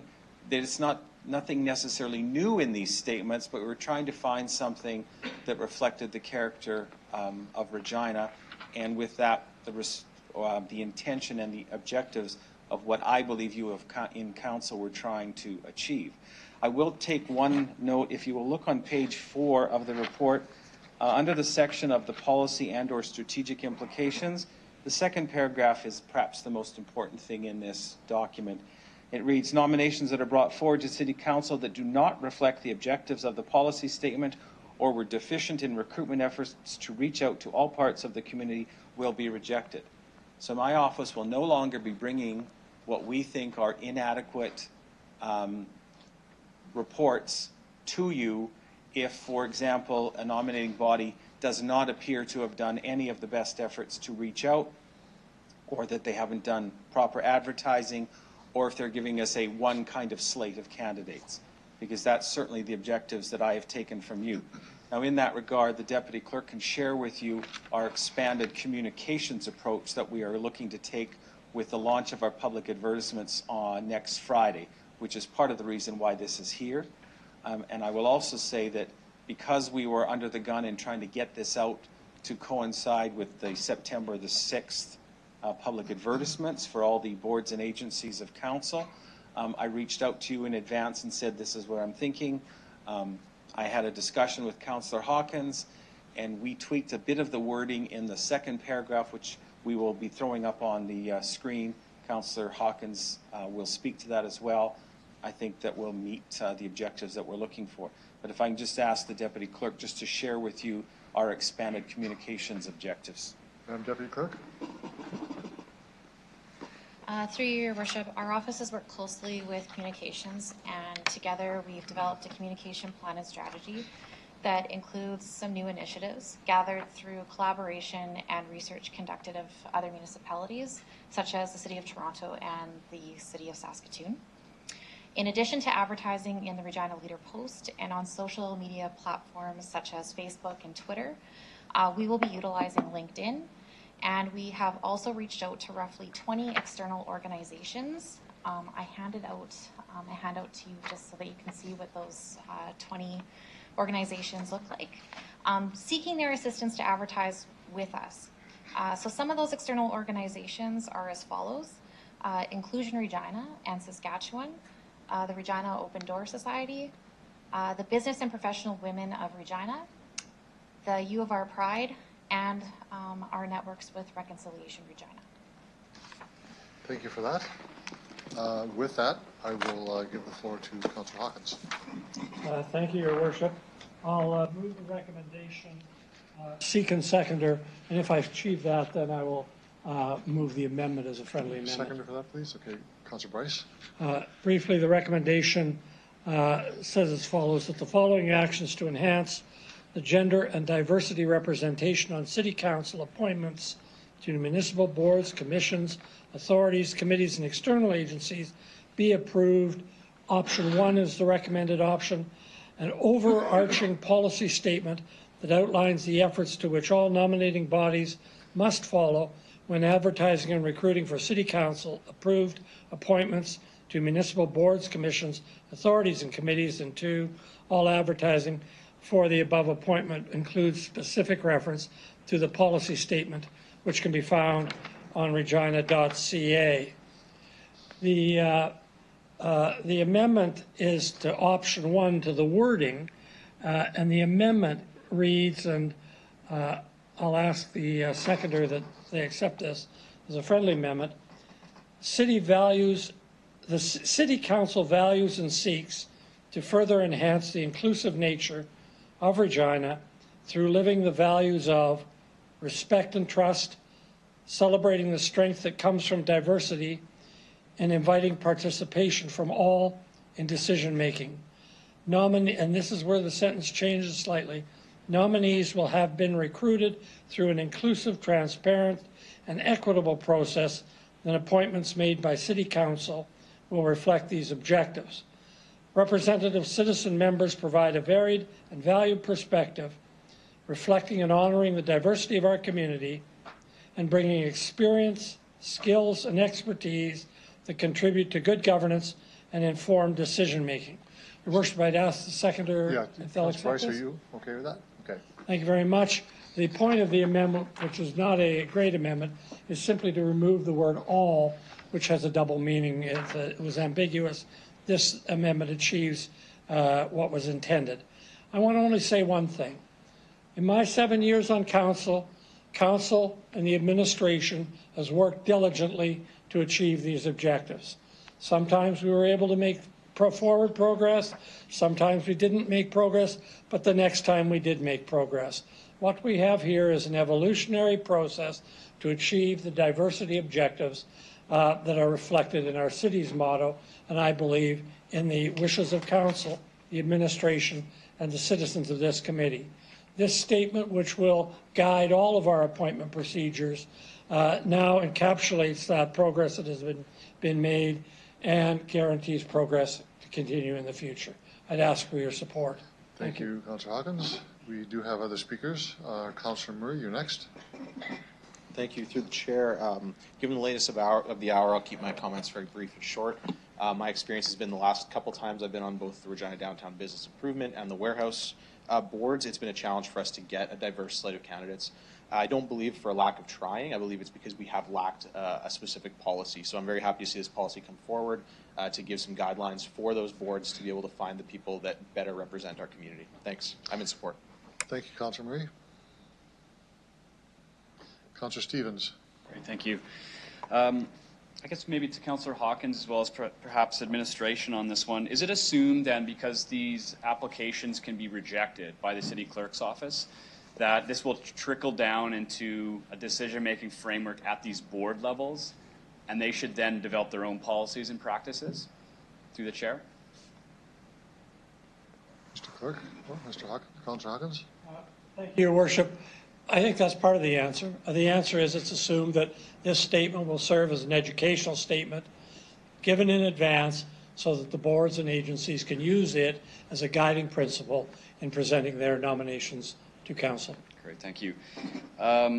Through the chair to administration, upon reviewing what other municipalities have done and other organizations, was it found that the policy statement approach worked, right? So the outcome is more important than the process, I would argue. Did it actually result in a more inclusive, diverse board membership, council representation, et cetera? Mr. Clerk. Thank you, Your Worship. Councillor Stevens, I think it's fair to say, as Councillor Hawkins commented, there is some evolution to this. I don't think that any one jurisdiction in the country has the complete answer on this yet. Everyone has their own challenges. But I think that the policy statements, more and more are going to that. They are finding that an overarching statement that can be read and seen and understood by people is much easier and much more inclusive than burying something in a bylaw. And it also gives you something to speak about positively, as opposed to saying thou shalt have X and Y.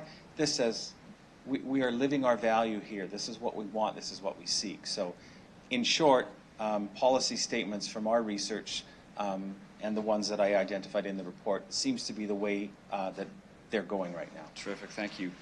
Through the chair, further question to that point.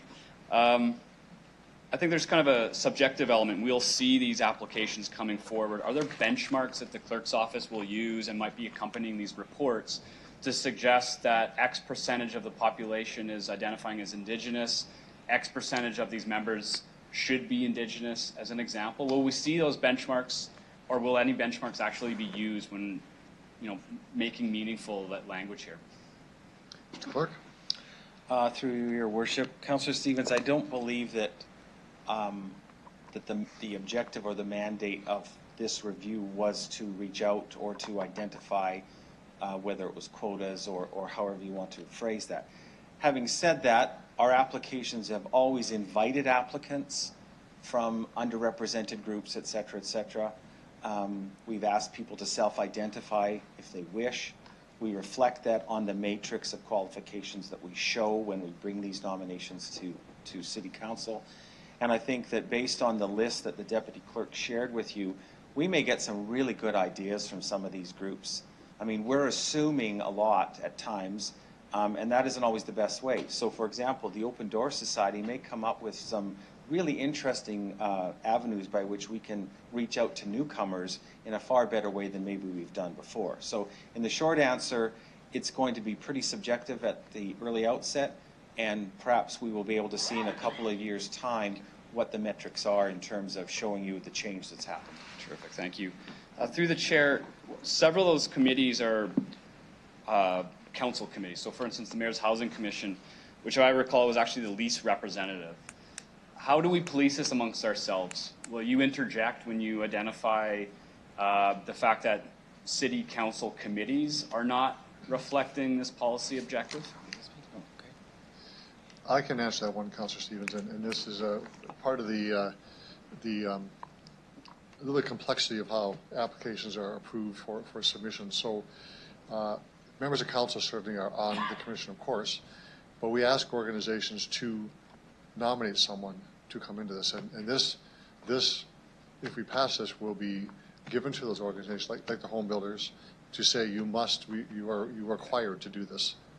And in fact, you could be rejected if you don't try to do this. Okay, thank you. So I think we're reaching in a different way, but I think the issue of an incremental approach where we begin to be more strident is a more effective way to do that. And on a regular city committee, we point directly here. That's much easier than the airport authority, than library board, and the housing commission as structured. Wonderful, thank you. Final question through the chair. I'm not sure if this requires an amendment, but it would be helpful to have a report perhaps in 2 years, or simply a reflection of how this is working in 2 years' time since the annual cycle. Does that require a motion and an amendment, or can the city clerk simply log that and provide it in 2 years' time? They can do it without an amendment. They will do it. Yeah. Wonderful. Thank you. Thank you, Councillor Stevens. Councillor Young. I am very, very supportive of this, and I really like the idea that the clerk's office will do the first screening rather than coming to council and us having to screen and send it back. One thing I'd ask, and I don't want to include it in here, but when we get quite a few names being put forward for something, it's very difficult to scroll through and see all of them. If we could find some other way for us to get that information so that when we're discussing, we have it in front of us and we can actually move from one to the other. It's much more, it would be easier to be able to ask questions and move from one to another. Just a suggestion. Thank you, Councillor Young. If there are no other speakers to report, Councillor Hawkins, you want to close debate? Thank you. I'll just rise to say that this is a very important moment for this council. The process is evolutionary. The process is positive, and I'm very confident that in short order that our boards, agencies, and our appointments will better reflect the City of Regina and will be stronger for that. Thank you. Thank you, Councillor Hawkins. You close debate, so I'll call the question. All those in favor? Opposed? That's carried unanimously. Move on to executive committee reports. We have two. Councillor Bryce. 19-75, info joint school redevelopment, and the recommendation as follows, that the administration be authorized to continue discussions on a potential joint use school site in the Lakeview neighborhood based on the proposed terms specified in this report. I think the important thing for me in this report is we're looking at... Councillor Bryce, just a moment. I'm as a seconder? Councillor Brasciani has to remove herself from the debate. Okay. Remove myself due to conflict. My husband sits as a trustee on the Catholic School Board. Thank you. So I think I need a seconder after... Councillor Young, okay. Okay.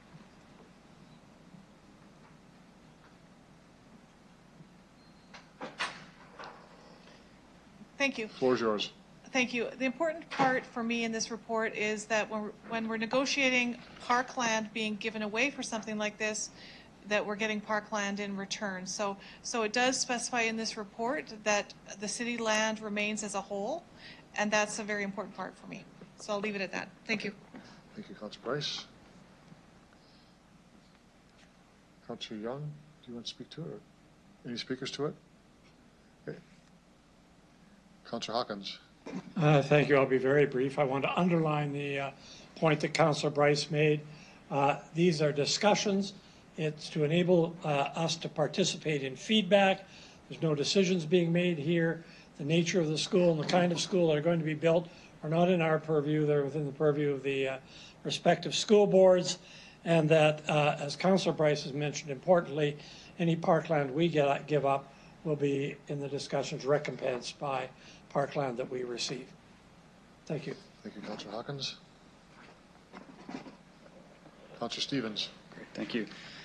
Through the chair, since this is a starting point for negotiations, I kind of just wanted to put it on the floor as a concern here, and that is on page 2 of the report, basically speaks to using an existing city park space for parking.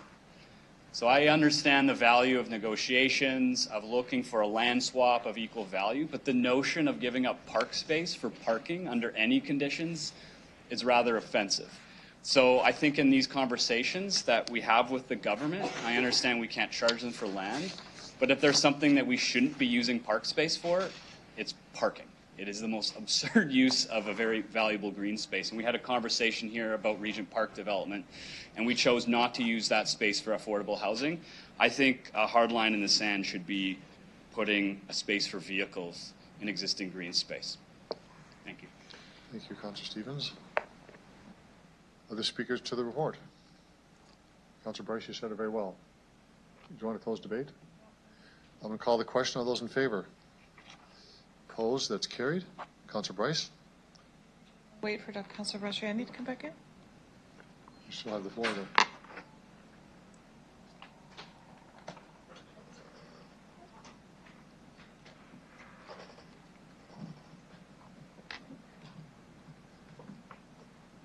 Councillor Bryce. Thank you. I'll move CR 19-76 if I can get a seconder. Seconder, please. Seconder for the report. Okay, Councillor Massinelli. Thank you. This is public safety and traffic delay, the grade rail crossing on Ring Road between Winnipeg and McDonald Street. I'll move the following recommendations: that administration be directed to pursue rail relocation of the at-grade rail crossing on the Ring Road as outlined in the report. Number 2, that administration bring a financing plan forward to City Council for consideration to fund the preliminary design through the 2020 budget process.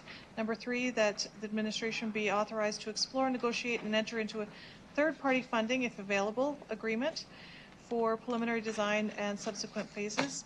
Number 4, that the city clerk be authorized to execute necessary agreements. Number 5, that it would be removed from the outstanding list.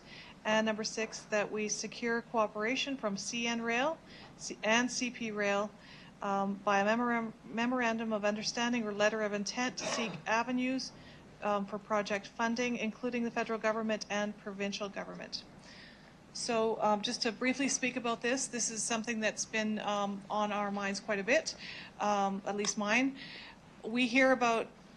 I hear about this on a regular basis, about people being stopped at this crossing for long periods of times, at inconvenient times of the day, and how it impacts their work and home life, as well as safety.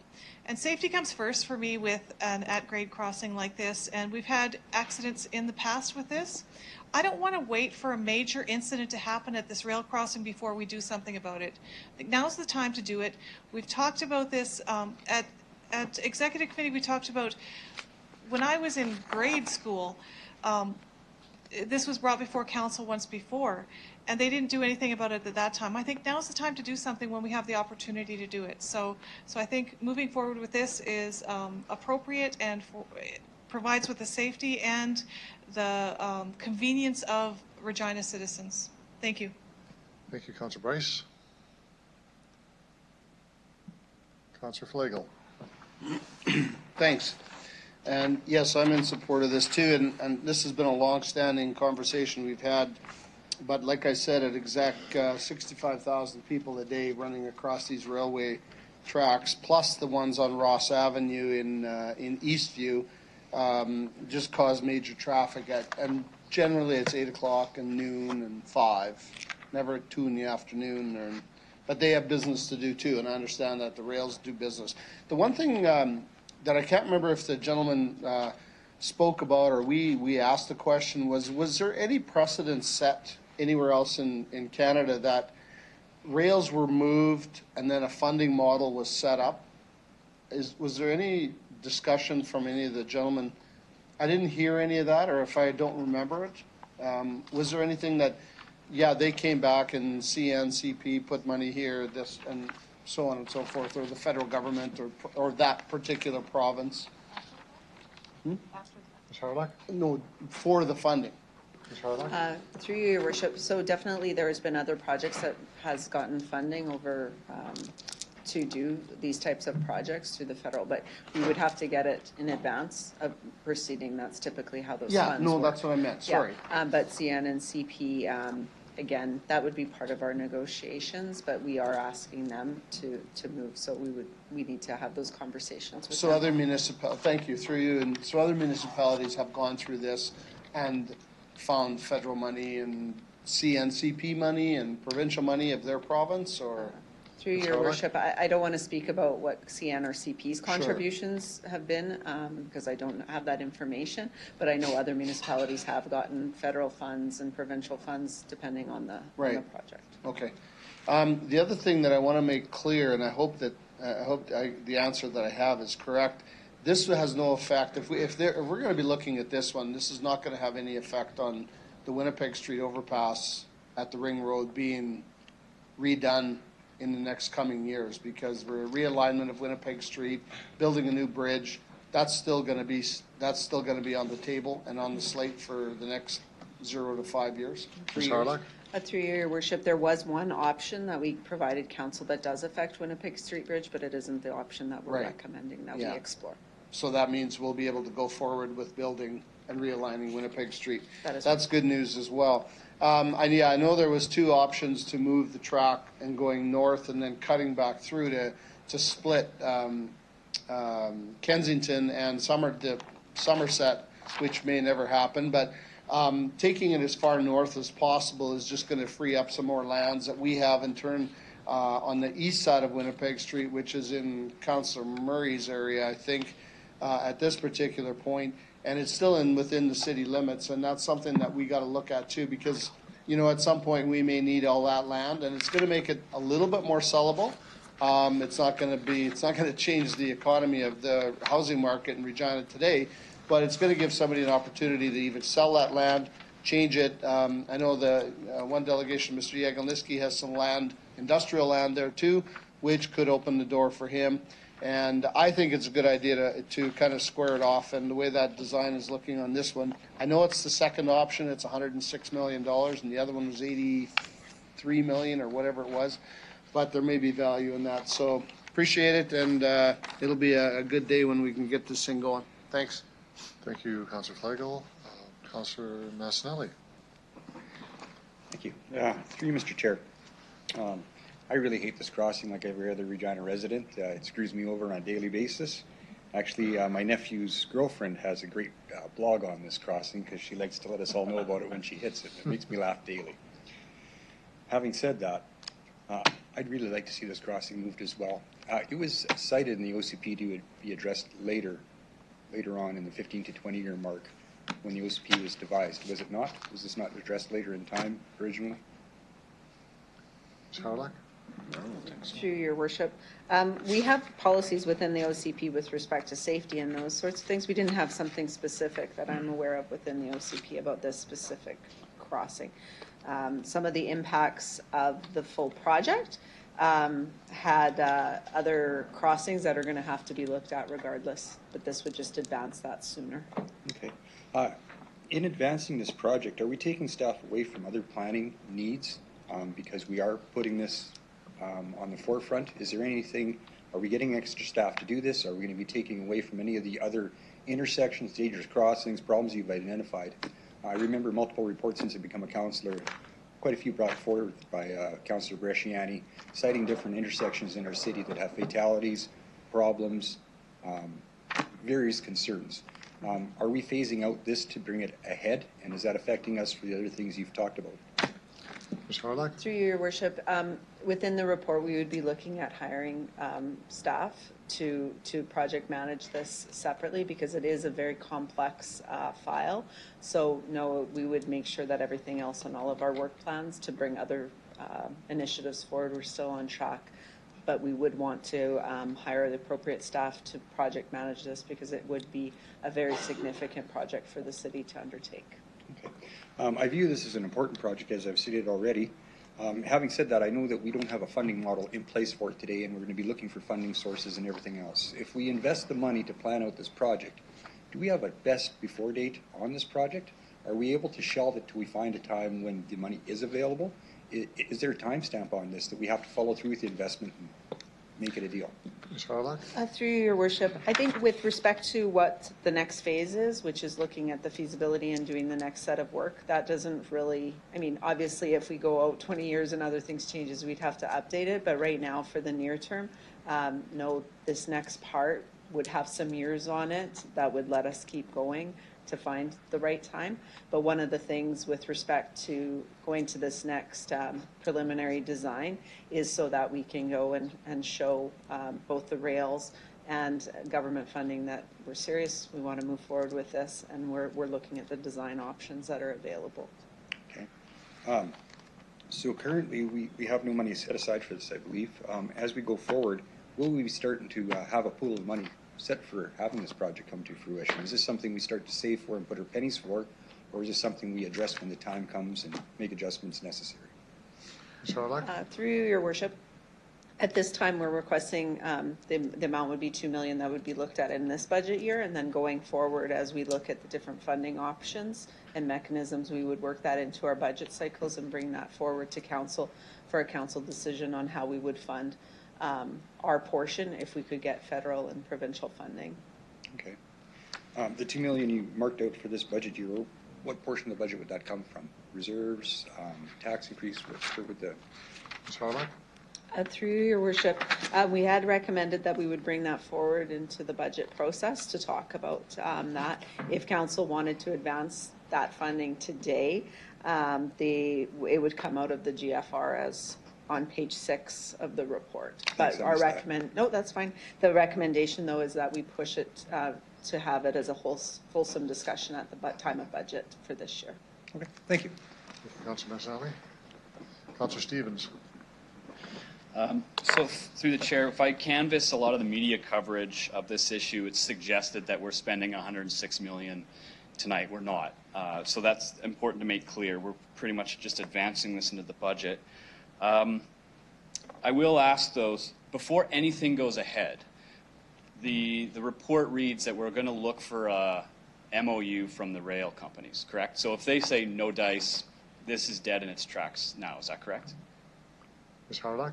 Through you, Your Worship. So what we'd be looking for is an MOU or a letter of intent asking that the rail lines work with us collaboratively to look at a preliminary design.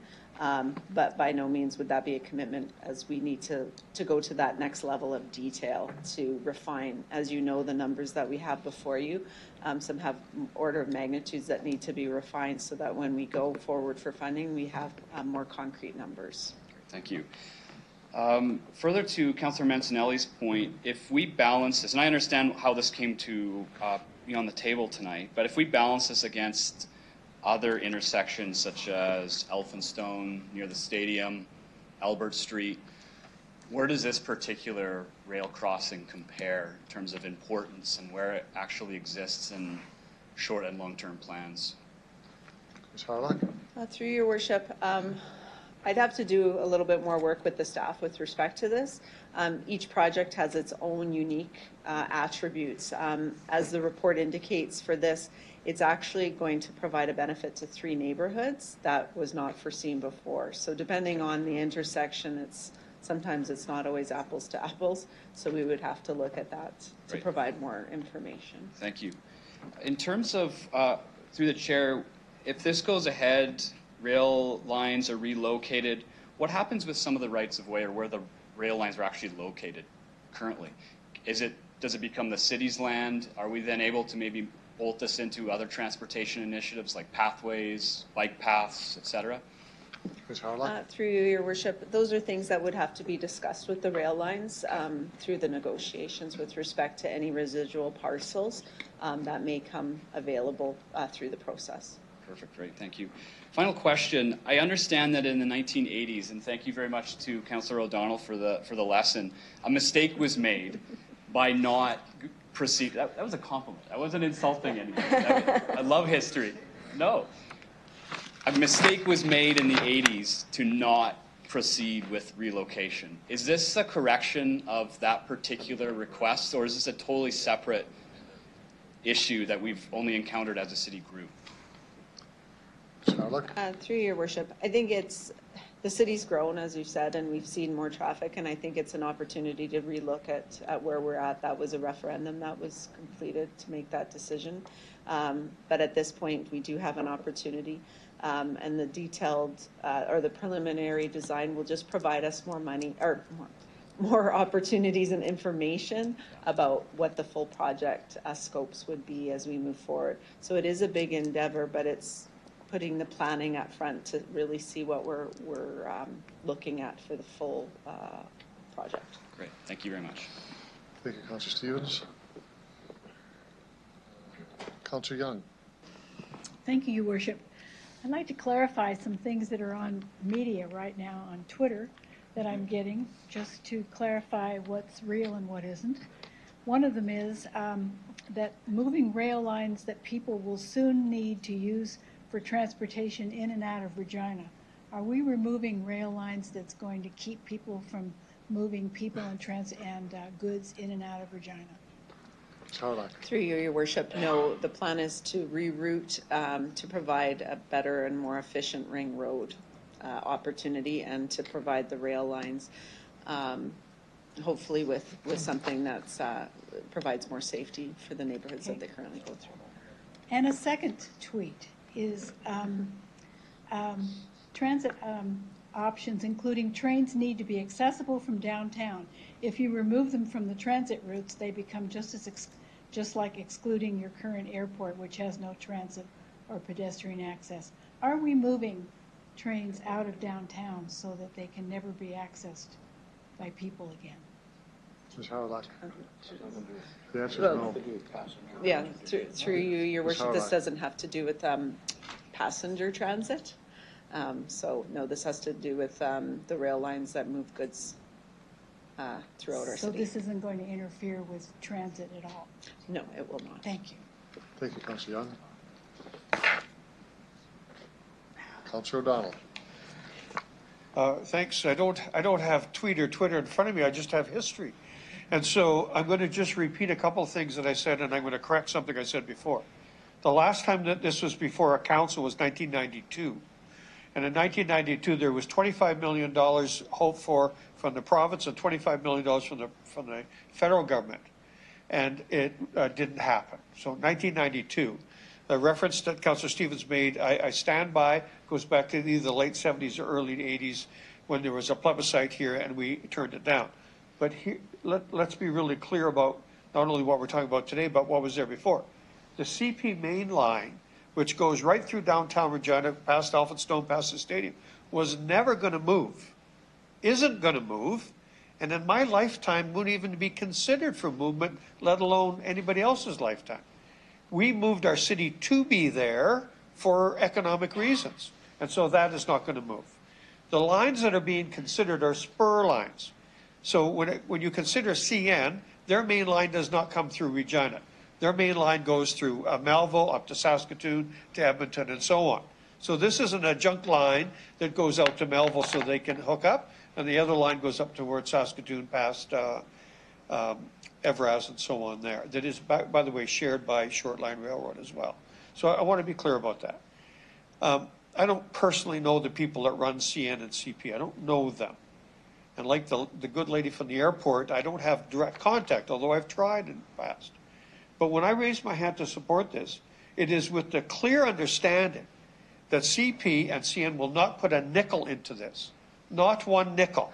So when it's referenced for a third party, it's other government or, I don't know, maybe we can do a fundraiser or something like that to have people do it. But it's not going to come from CN and CP.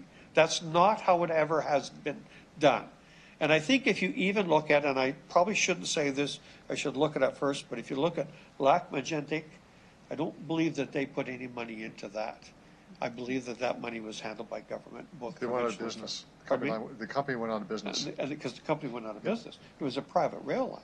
So please, when we vote, and as we speak to people, let's be clear about this is a line that needs to be, one, shared by two railroads, and two, will not affect the traffic that goes along that CP main line, which, by the way, is getting longer and outside of our city is getting faster.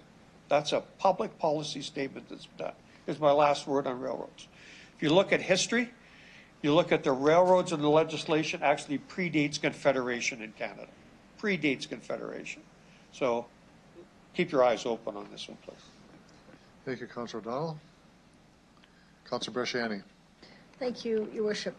So in all of the recommendations, the risk is indicated there. There is a risk that without the preliminary design work completed, the city may not be able to demonstrate readiness for securing funding from other levels of government.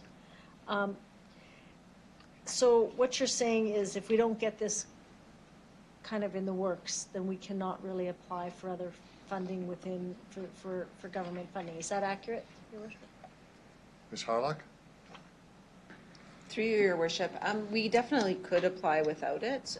There's just risks because the designs and everything haven't been done, and the design work does take some time. So depending on the grant program, we might not have all of the designs ready to proceed. So it's one of those things, and it'll also CN and CP need to understand more the designs, how it impacts their operations, so that they can be able to make business decisions with respect to their operations. So by no means would the MOU or the letter of intent bind CN and CP. It would be that they're coming to the table to work with us and that they're willing to have those further discussions. As our consultants, HER, have said in the past, that we have been consulting with CN and CP, but more at a higher level. This gets down to that next level of detail. Okay. And the last question, so is there any funding for doing any kind of preliminary design work at all that we could access to help out with this? Through Your Worship? Through you, Your Worship, we would definitely look for any funding available and would apply it if we were able to secure that funding. Okay, thank you.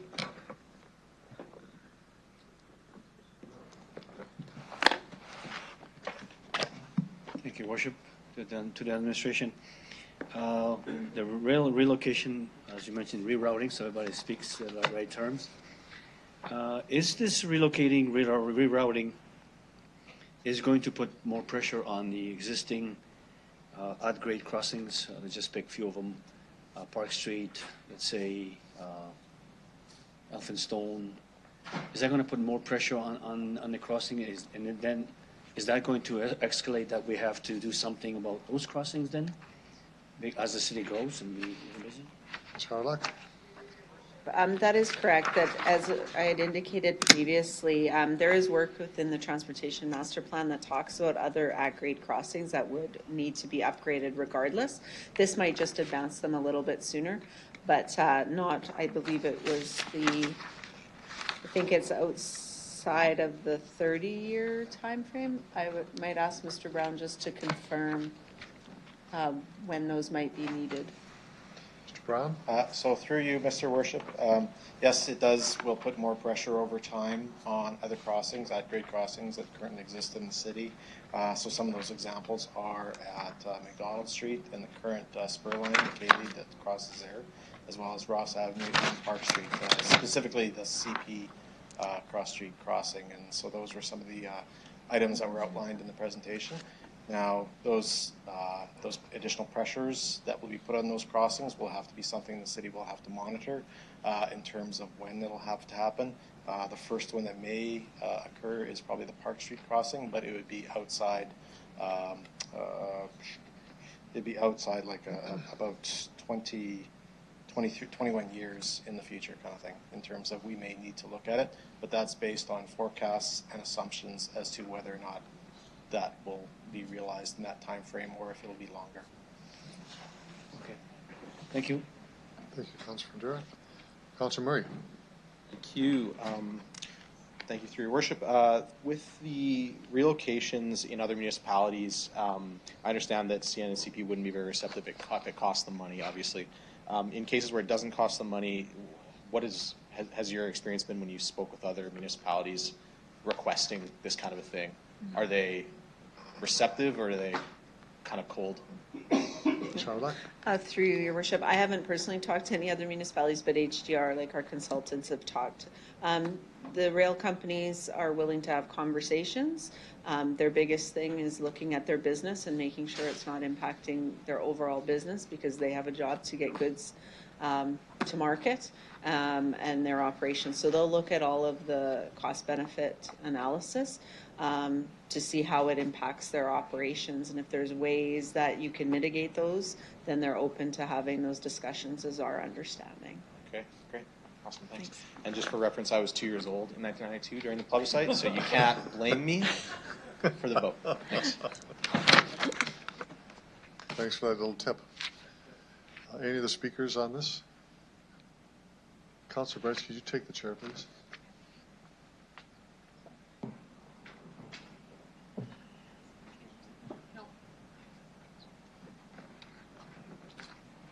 Mayor Pajer? Just wanted to add my voice of support to the recommendation before us, and the members will know that we added a recommendation number 6, which I think is really pivotal here, that we first seek cooperation by CN and CP by an MOU or a letter of intent before we proceed with investing $2 million and actually looking for sources of money as well.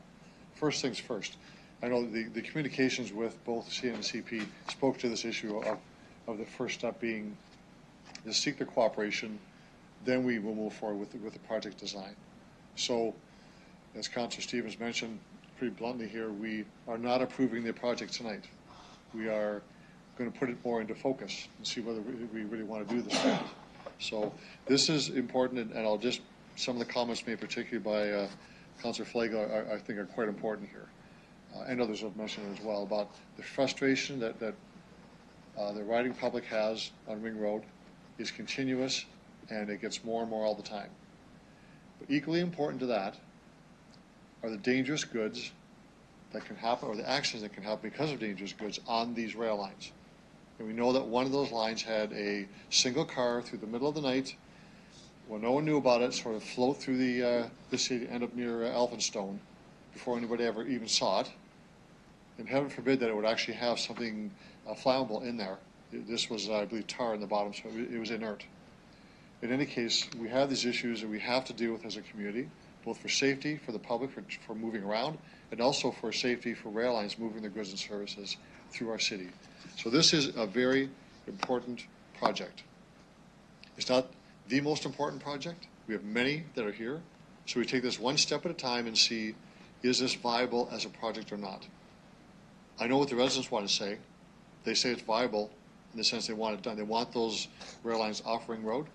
And if we can do that for them, plus free up land to the north for economic development in the future, then we see a lot of things, good things happening in our city. So I ask members to support this. At this stage, we have a lot of work to do. The administration does as well about coming back with a report, and with a proposal, a design, and hopefully with both rail lines involved. Councillor O'Donnell's right. They don't fund, these rail lines don't fund moving of lines. But that's not the absolute only answer as well. I think if we have the orders of government involved, we have Transport Canada on side, that there can be some public pressure to have at least an understanding of or help on the removal of those lines to someplace that's more safe for everyone. So I'd ask members of council to support the report for us tonight. Thank you. Thank you.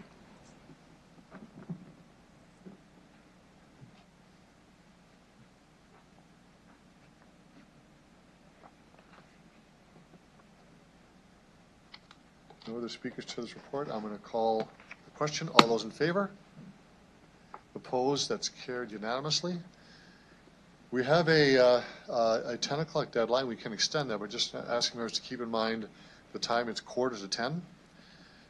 We have our next report is an information report from Executive Committee.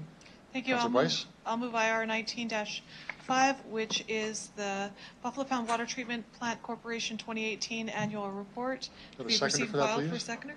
Seconder? Councillor O'Donnell? Do you want to speak to it? Anybody want to speak to the report? Went through a very lengthy at the Executive Committee. All those in favor? Opposed? That's carried. Motion from Councillor Stevens. Yeah, this one's really simple. I'm hoping my co-author has a grumpier, sharper set of comments to make about these change to the procedure bylaw. Simply put, we just treat council like we do every other subcommittee, and we sit down and we talk, and we prevent the time wasted from bobbing up and down. When I had thought about this, really it was consideration for age, injury, and potential disability for people who don't want to stand. Wow.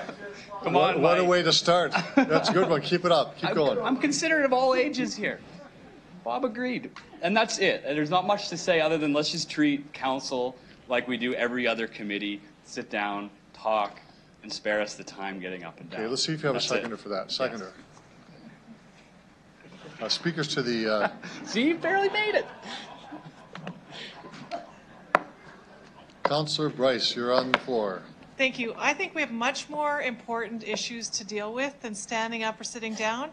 But if we want to talk about standing up, I'll talk about standing up. It's not that much energy to actually rise from your seat so that people know who's talking when they're talking. The comment I get from the public is that if they don't know who's talking, how are they going to know that their councillor's representing them? So I don't think it's that much energy to step up and be on your feet if you're capable of it.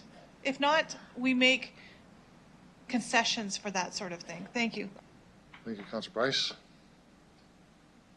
Councillor Fundura. Kind of, to your worship, standing up and saying that kind of wakes us up, because I think we need to, yeah, we need to get out of the chair.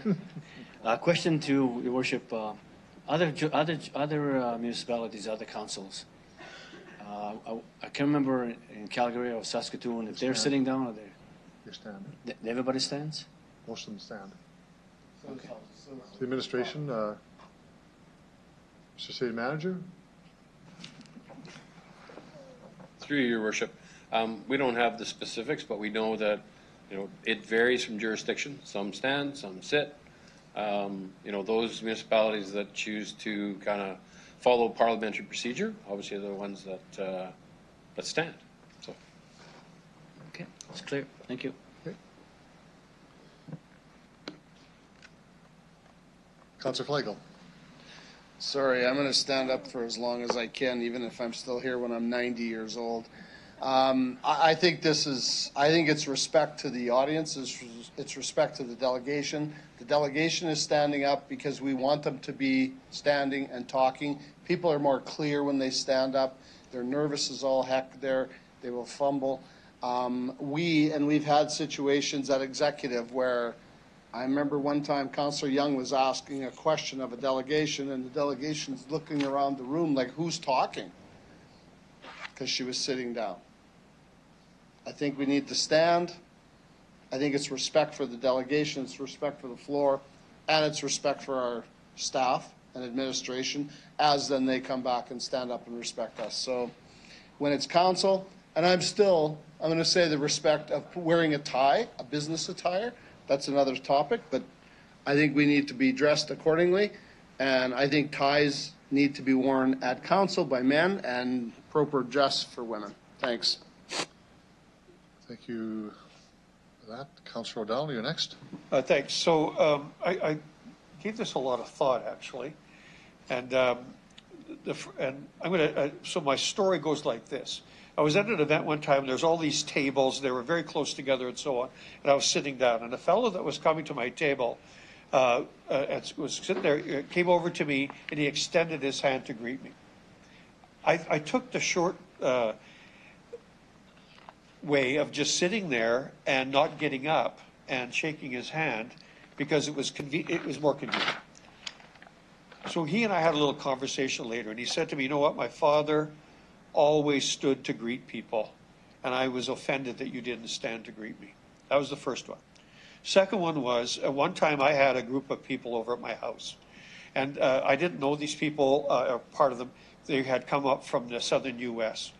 And so what happened was we were having a meal, everybody had to go help themselves, go to the table. The fellow, this gentleman who was dressed impeccably, was a really nice older man, sat down because we all had our food. But one of the ladies got up to go get food again or miss something. He stood up. He would not sit until all the ladies were down. Now, you might think I'm old-fashioned or whatever it happens to be, but I thought that was etiquette. So when there's a delegation that comes, I look at them, I face them, and I try and speak to them. And I think that is respect. When we're in committee and we're sitting down, I'm okay with that. Ultimately, we're not making decisions. But when we're in council, I'm making a decision that will affect everybody. I need to deal with those people as I deal with you. And so I like the idea of standing. Thank you, Councillor O'Donnell. Councillor Murray. Thanks. Through you. Andrew, thanks for bringing this forward. Good conversation. The only thing that I think of when I thought about this is that, I mean, the reality is the provincial government already hardly recognizes us as a level of government. That's through our interactions, we recognize that. So it's the same reason why I think maybe wearing formal attire is important too, to be recognized as a level of government that is real. I mean, we may not be constitutionally recognized, but we are in the province, and I think it's part of it is that parliamentary procedure and maintaining some of that. So thanks. I'm going to not support it. Sorry, Andrew. Thank you for that. Councillor Young, you're next. Thank you, Your Worship. Well, being the oldest member of council, I think it's really important that we stand. Not only does it wake us up if we've been wont to be doing other things, but also I think your voice carries better when you're standing up, and I think you've said that people recognize you and see you. So I think we should stand when speaking at council. Thank you, Councillor Young. Councillor Massanelli.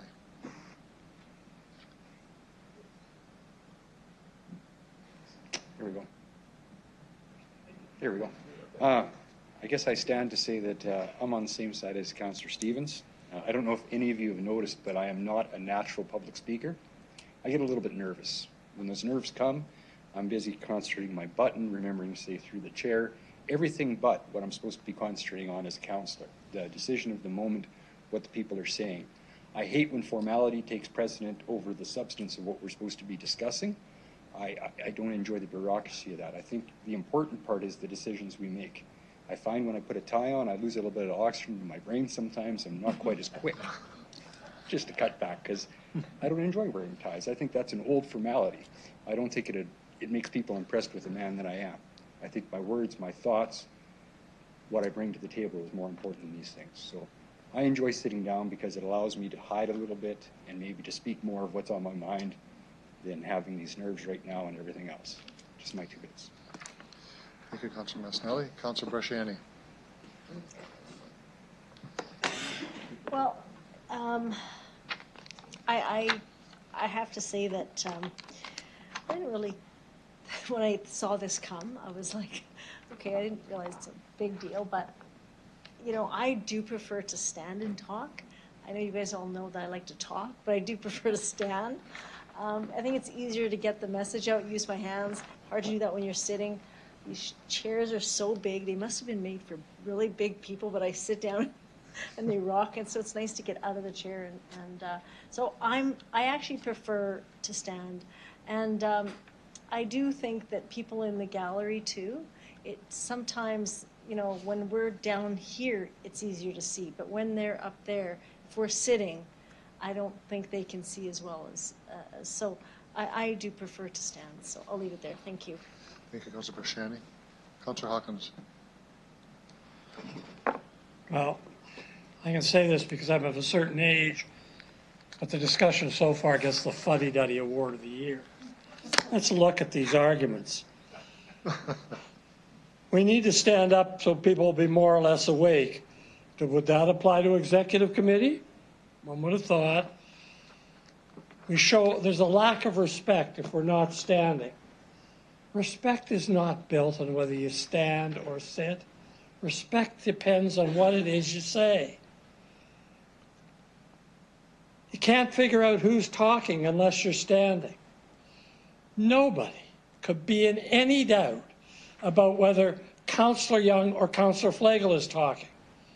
No one could be in any doubt whether Councillor Bresciani or Councillor Hawkins is talking. People can figure out who's talking. You can't hear us unless we stand up. We got this multi-million-dollar microphone thing here that lets everybody hear us all the time. The provincial government won't recognize us if we're sitting down. Fall down laughing. They don't recognize us when we're standing up. The size of the chairs. These are the most uncomfortable chairs in the world. But still, we sit down in them in executive committee. We don't make decisions in executive committee. We only make decisions in council. We're making decisions all the time in executive committee. There's no reason to require people to stand up or sit down in order to forward any of those objectives. I seconded Councillor Stevens' motion because I think times change, and it's time for us to change our idea about etiquette along with it. I cannot imagine anyone in the public getting too worked up whether we stand up or sit down, and I think if we sit down, we can probably do our work just a little bit better. Thank you for your indulgence on this. I need to sit down. Thank you for sitting down. That's good. Councilor Bryce, can you take the chair, please?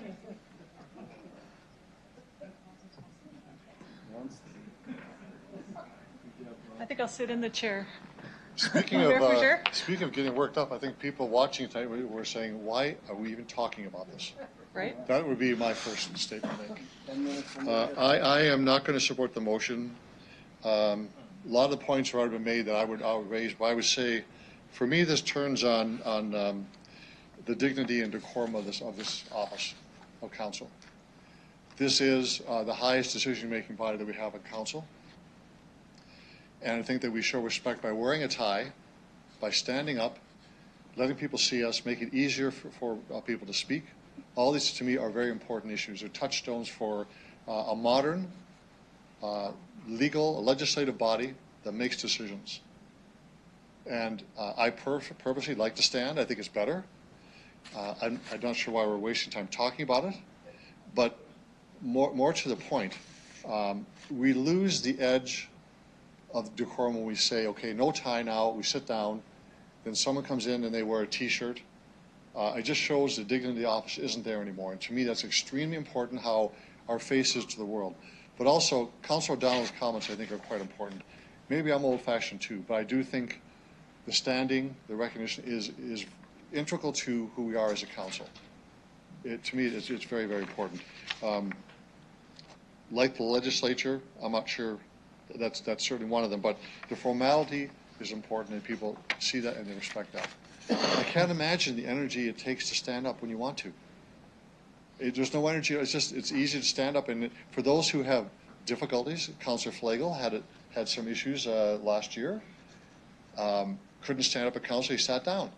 It's not a big issue. Delegations that aren't able to stand, they sit down because we accommodate them. But in the normal course of events, we simply ask people to stand up, to be seen, to be heard, to be identified for discussion. I understand the philosophy, the philosophical approach of the motion. I just don't accept it. I think we should stand. Thank you. And wear ties. I'm not wearing it.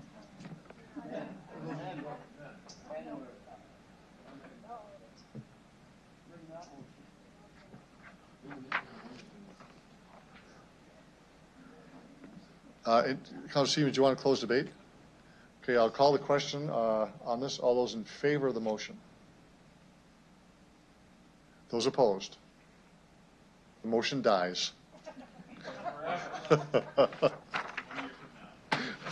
Oh my God. Thanks for the warning. Okay. We have a notice of motion from Councillor Stevens and Councillor Massanelli. And it's a notice of motion. I'll ask that whoever decides to do this, they would actually read the resolution, not the whereas clauses. Councillor Massanelli, do you want to do that? I'll stand up. Thank you. Therefore, be it resolved that administration prepare a report for the Public Works and Infrastructure Committee in Q4 of 2020 with a commercial, industrial, and residential grey water strategy, and the strategy include a focus on city-owned and operated facilities. Good, thank you for that. And we make note that there are two inquiries to Councillor Flagel. One is on the Pascal Louvain 9th Avenue North Road Network Study and the Old Mosaic Stadium site. Those are now in the record. No. Never has been. Motion to adjourn. Councillor Price, seconded by Councillor Bresciani. All those in favor? Opposed, carried. Have a great evening, everyone. Thank you very much. 10 o'clock.